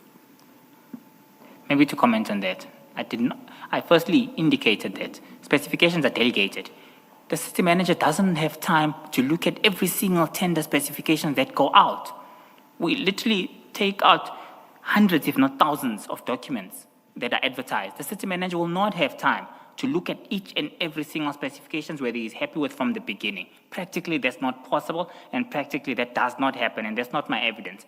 My evidence is that the work of the bid specification is delegated. The department initiates the compilation of the terms of reference. They present that to an independent committee called the Bid Specification Committee. The Bid Specification Committee interacts with the terms of reference and the key conditions that have been set within that process. They could either approve or disapprove that for whatever reason that they have. They then approve that accordingly. Once that's approved, an advert is issued, which is endorsed by myself as well as endorsed by the city manager. We rely on the work that was done by the BSC, that indeed these terms of reference are compliant. However, at the tail end, if there are issues that emanate in relation to this bid, As a result of issues in bid specification, the accounting officer does have the power to cancel that. And you say that includes, the exercise of that power includes that the specification did not include a the requirement of CIRA guidelines. It didn't include that, and that the city manager has a power to rely on as a basis to refuse to approve the tender. It would include any shortcomings which... No, Mr. Mnisi, let's not do that. I'm asking you a very specific question. If I wanted to ask you a general question, I would have done so. I'm asking you a very specific question, and please answer my question. My question is, are you saying that the city manager has the power deriving from the supply chain management policy that when eventually the BAC presents to him its recommendation to approve a tender, he can say, the specification did not include the CIRA guidelines. I therefore am not going to approve because the CIRA guidelines were not included in the specification. You can say yes or no, and this doesn't require an explanation. I just want to know yes or no. In that case, the answer is yes. Okay, thank you. Let's continue, Mr. Mnisi, to a different point. Earlier, I think it was this morning, you said in response to a question by Commissioner Baloyi, you did not consider the tender process to have been corrupted by the fact that Sergeant Nkosi had accessed the draft admin report. Is that correct? That's correct. Yes. If Sergeant Nkosi had access to the BEC draft admin report, which starts at page 158, the possibility exists that he could access any other bid documents. Do you accept that? I can't accept that because I wouldn't know. But you can't deny it as well. I can't accept it and I can't deny it. So you cannot discount the possibility that he could. Is that No, so? Yes, yes. Yes. At the very least, it's not speculation, please. I'm testing the witness. This has nothing to do with speculation. At the very least, the known fact of Sergeant Nkosi having access to a BEC document must have raised alarm bells. Correct? No, not correct, Chair. There was no sensitive information as I've stated earlier on. There's nothing confidential that's there or sensitive information in that leaked report that I confirmed is a leaked report. What I'm saying is the fact that he could access an internal document. Doesn't matter what nature, it doesn't matter what effect it actually had or could not have had. What I'm focusing on is the fact of him being able to source an internal document. And what I'm saying is, surely that must have raised alarm bells. From my perspective, my answer was no. Is that purely because of the nature of the document? Chair, the nature of that document was not sensitive. It only contained No, I'm issues of the closing. asking, are you saying in your case it did not? Are you saying that because of the nature of the document or not? Yes. So saying if he has sourced a fairly innocuous document, it basically means nothing. It does not matter to you that the very fact that he has accessed an innocuous document shows that he could very well access documents that are not innocuous at all. Is that not? I've agreed to that. I said I am Yes, concerned. so that possibility, the possibility of other documents which may not be innocuous, must surely raise alarm bells. I agree to that, Chair. Yes. So I must go back to Commissioner Baloyi's question then. If the possibility of Ms. Sergeant Nkosi not only accessing the one document, but the possibility of even accessing others, Surely it must tell you that that may well be an indication that the process has been corrupted. As you sit there, you do not know whether he had actually accessed other documents, but you had seen that at the very least he had accessed one.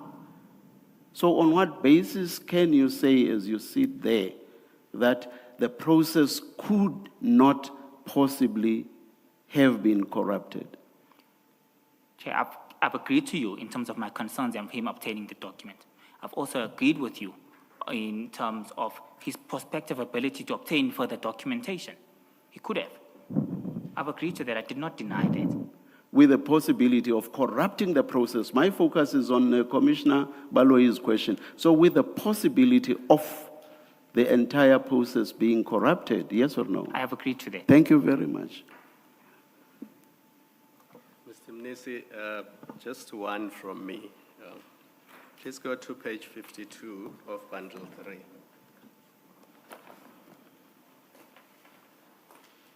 Page 52.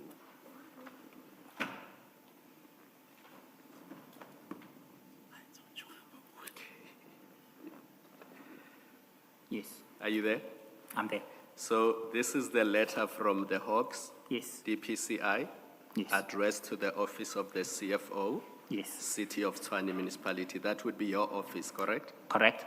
And they say the Hawks are investigating alleged case of corruption against the City of Tshwane municipal officials attached to the SCM department, together with other finance officials.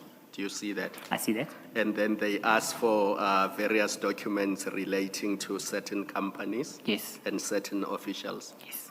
So this is a document that the Hawks have addressed to the City of Tshwane, correct? Correct? And you have shared this document with Sergeant Nkosi, correct? Correct? And then all the communication with the investigating officers in this case, you have also shared that with Sergeant Nkosi, correct? Correct?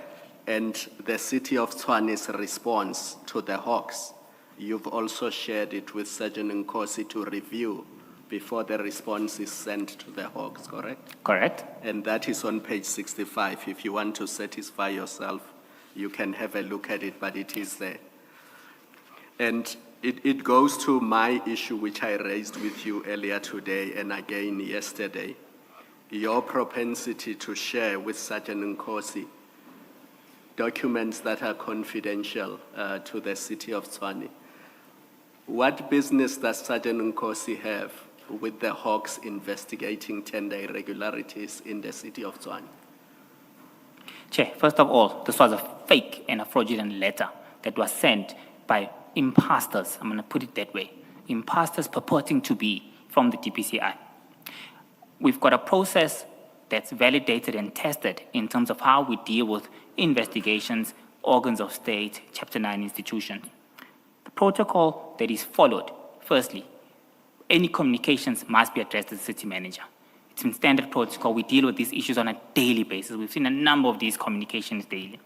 Secondly, there must be sufficient communication and reference information in the document. If you look at this document, firstly, it doesn't even have a tender number, nor does it have any official communication instruments to communicate with the purported investigation. I'll give you a sequence of events of how this emanates.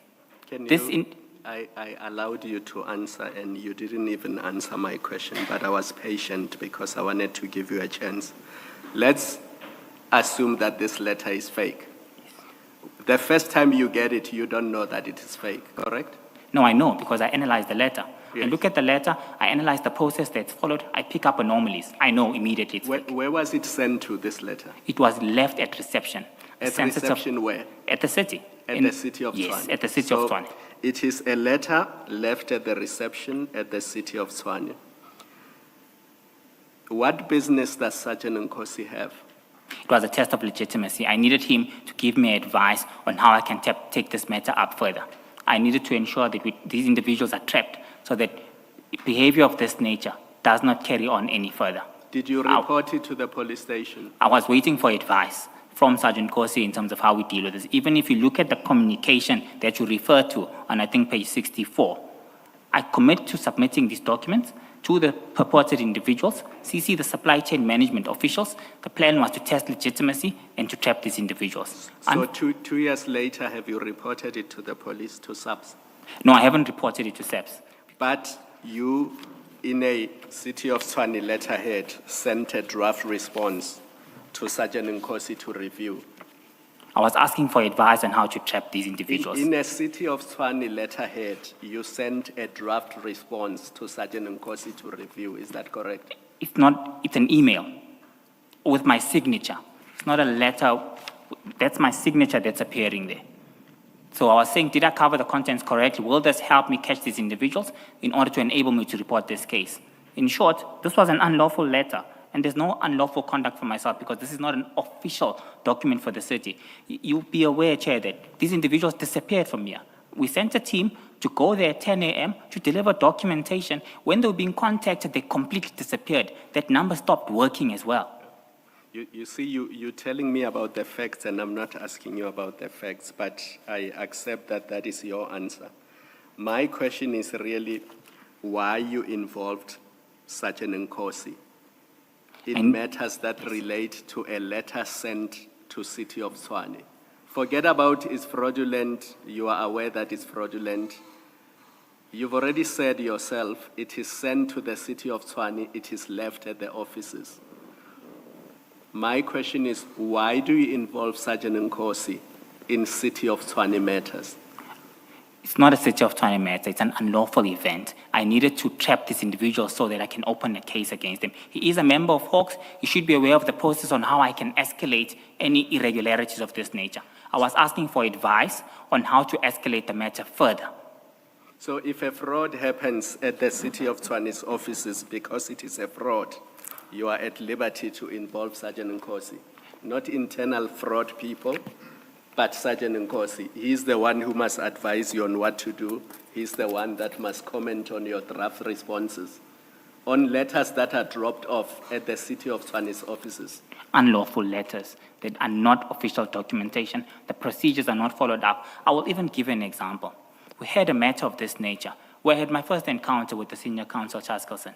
They had a matter where he was dealing with another organ of state. The protocols that were followed, him and the representatives he was working with communicated to the city manager. This is a matter that was now delegated to me officially by the city manager that we have received an inquiry of this nature. CFO, you need to deal with this accordingly. I then action it accordingly. Protocol is not followed. This is not a lawful letter. So if there's a fraudulent inquiry made at the City of Tshwane, the port of call is Sergeant Nkosi to advise on how to respond to that fraudulent letter sent to the City of Tshwane. That's your answer, as I understand it. No, that's not my answer. What is your answer? My answer is I asked for advice because he is a member of the Hawks and he should know the escalation processes. He's a member of?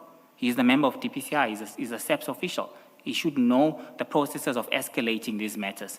From my perspective, this was a good deed. This was in good faith. I needed advice on how to deal with the situation moving forward. And was it reported to the police? I think that was my last question. Yes. You said you were waiting for advice from him, but that was in 2024. So what has happened in the last 18 months? Since the disappearance of these individuals, I guess I was overtaken by events because they never ever came up, they never ever called, nor did they ever respond to this formal correspondence that was sent. You never reported this attempted fraud? Officially, no. I was overtaken by events, the individuals disappeared. When I tried to contact them to say I'm here, the number just didn't work. Didn't go through any longer. Does it mean you're resorting to Sergeant Nkosi on something like this? Does it mean that the City of Tshwane doesn't have its own internal investigations department or people that could have investigated this for you? It does have that. But why did you decide to go to Sergeant Nkosi instead? It investigates internal matters. Their matters are for issues that occur within the city. They are not authorized to investigate other organs of state. No, but this is a matter that is occurring within the city. You've been addressed in your official capacity as the Chief Financial Officer, so it is a city business. It's not a personal matter. It says CFO, City of Tshwane, so it is a city matter. And you don't refer it to the legal department. You don't refer it to your internal investigators. You don't refer it to the city manager. You say there's protocol. It should have gone to the city manager. You don't say, city manager, I received this. I'm giving it to you because that's our protocol, that these kind of things should be coming to you. You go to, and then you don't lay a complaint with the SAPS. And if I'm not mistaken, they'll correct me, Sergeant Gossi is not a member of the Hawks. You don't lay a complaint with the SAPS. You go to your friend to help you solve a City of Tshwane matter. Even if it's a fraud, it's a City of Tshwane matter. Can you just explain why you choose not to follow protocol? You say we have a protocol. You don't follow protocol. Why? Chair, I do follow protocol. No, you didn't follow protocol. Your protocol does not include Sergeant Nkosi. Can we settle that? Nkosi is a member of the public. He's no different from me. So you going to him is not to follow protocol. And I've said to you, and I've indicated to you, bodies internally that you could have gone to, your internal investigation people whom you say you have. You have a legal department, and you have the city manager that you tell us correspondence is addressed to the city manager if there are issues, but you don't escalate this to the city manager to decide what to do with it. You instead go to your friend. Okay. Chair, firstly, group audit and risk and legal investigate internal matters. They can't investigate external institutions. That was my understanding. That's still my understanding now. I couldn't have referred this matter to them. Firstly, I needed to ensure that I find processes in place to escalate this accordingly within the SEP structures. This was me asking for advice on what process I need to undertake to raise this matter accordingly to the relevant officials within SEPS. It was a SEPS-related issue where an unlawful... Did you formally, when you gave this to Sergeant Gossi, are you saying that's you reporting to the SEPS? And if your answer is yes, then I leave it at that. I will not ask you any further questions. Are you saying that when you handed this over, that's you escalating it to the SEPS? I can't find an easy way out, and the answer is no. Me sending to this to Sergeant Gossi, I needed to understand the escalation processes on if I receive an issue of this nature, which I've ascertained myself, it's a fake letter, it's unlawful. What steps do I need to follow to raise this accordingly within SEPS? Okay. That was the reason I sent it to Sergeant Gossi. I needed advice and guidance, which he provided me. But you did more than getting the steps. You actually, as Commissioner Khumalo says, prepared a draft response on Tshwane communication record, which is your email with a signature. So you prepare a response to which Sergeant Nkosi makes an input. So you did more than, in fact, it is not correct to say you were asking and he provided you with how to escalate this. You actually, with him, started dealing with the matter, responding until these people disappeared. I mean, there are WhatsApp messages here where people are being asked, who are you? Where can I come and deliver documents? That's more than, or in fact, has nothing to do with escalating. Chair, from my perspective, there was nothing wrong asking for guidance from a subject matter expert. He seemed like a subject matter expert. He knew the process to be followed. He guided me accordingly. There was nothing wrong with that. That's your answer. Thank you.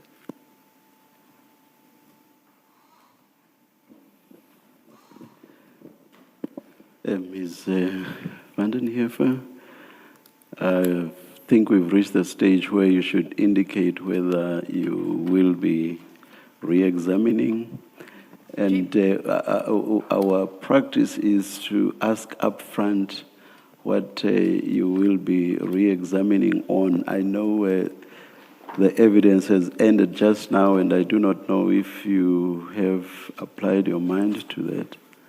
At this point, our indication is that we do want to re-examine. Yes. And we would like to have an opportunity to do so. Yeah. But in the lateness of the hour, I assume we were going to have to arrange for a date.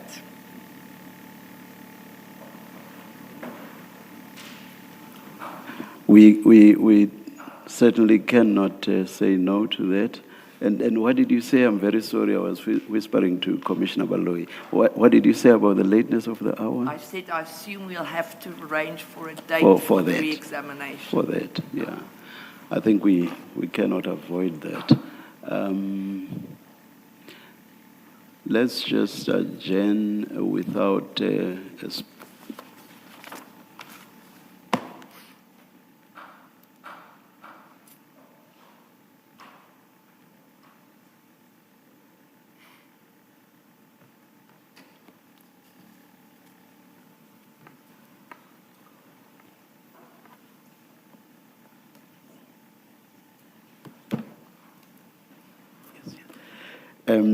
This will actually afford, an adjournment will actually afford you an opportunity to put together beforehand the questions, not so much the questions, rather the aspects or issues that you will be re-examining on. And must we give a timeline? Maybe, what? Chairperson, may I be so bold as to request that Yes. I discuss it with my learned friend on availability of dates? As I said to him earlier today, we've accommodated, we've had to, for a number of days, rearrange our diary, so we would really like to be able to have a say in when we do that. Both Mr. Matopo and myself had to. By all means, and I would not suggest otherwise. Yes. Mr. Chaskalson, do you want to make a suggestion with regard to the timeline on the issues that the re-examination will deal with? And perhaps before Mr. Chaskalson's response, let me just alert you, Ms. van den Heever, that is it the rules? I think our rules, or the regulations provide that after your re-examination, the evidence leader may again examine the witness. Just, you are aware. Thank you very much. Thank you. Mr. Chaskalson? Chair, I certainly if we could get an indication, I need to have a sense of the topics just so I have a sense of how long the process is going to be able to schedule it. So if we could get that indication by the end of the week, then we could, Ms. van den Heever and I could just then arrange, look for a date that works for both So of us. perhaps let's just leave it at council coming back to us on the timeline. We would be indebted, Chairperson, Commissioners.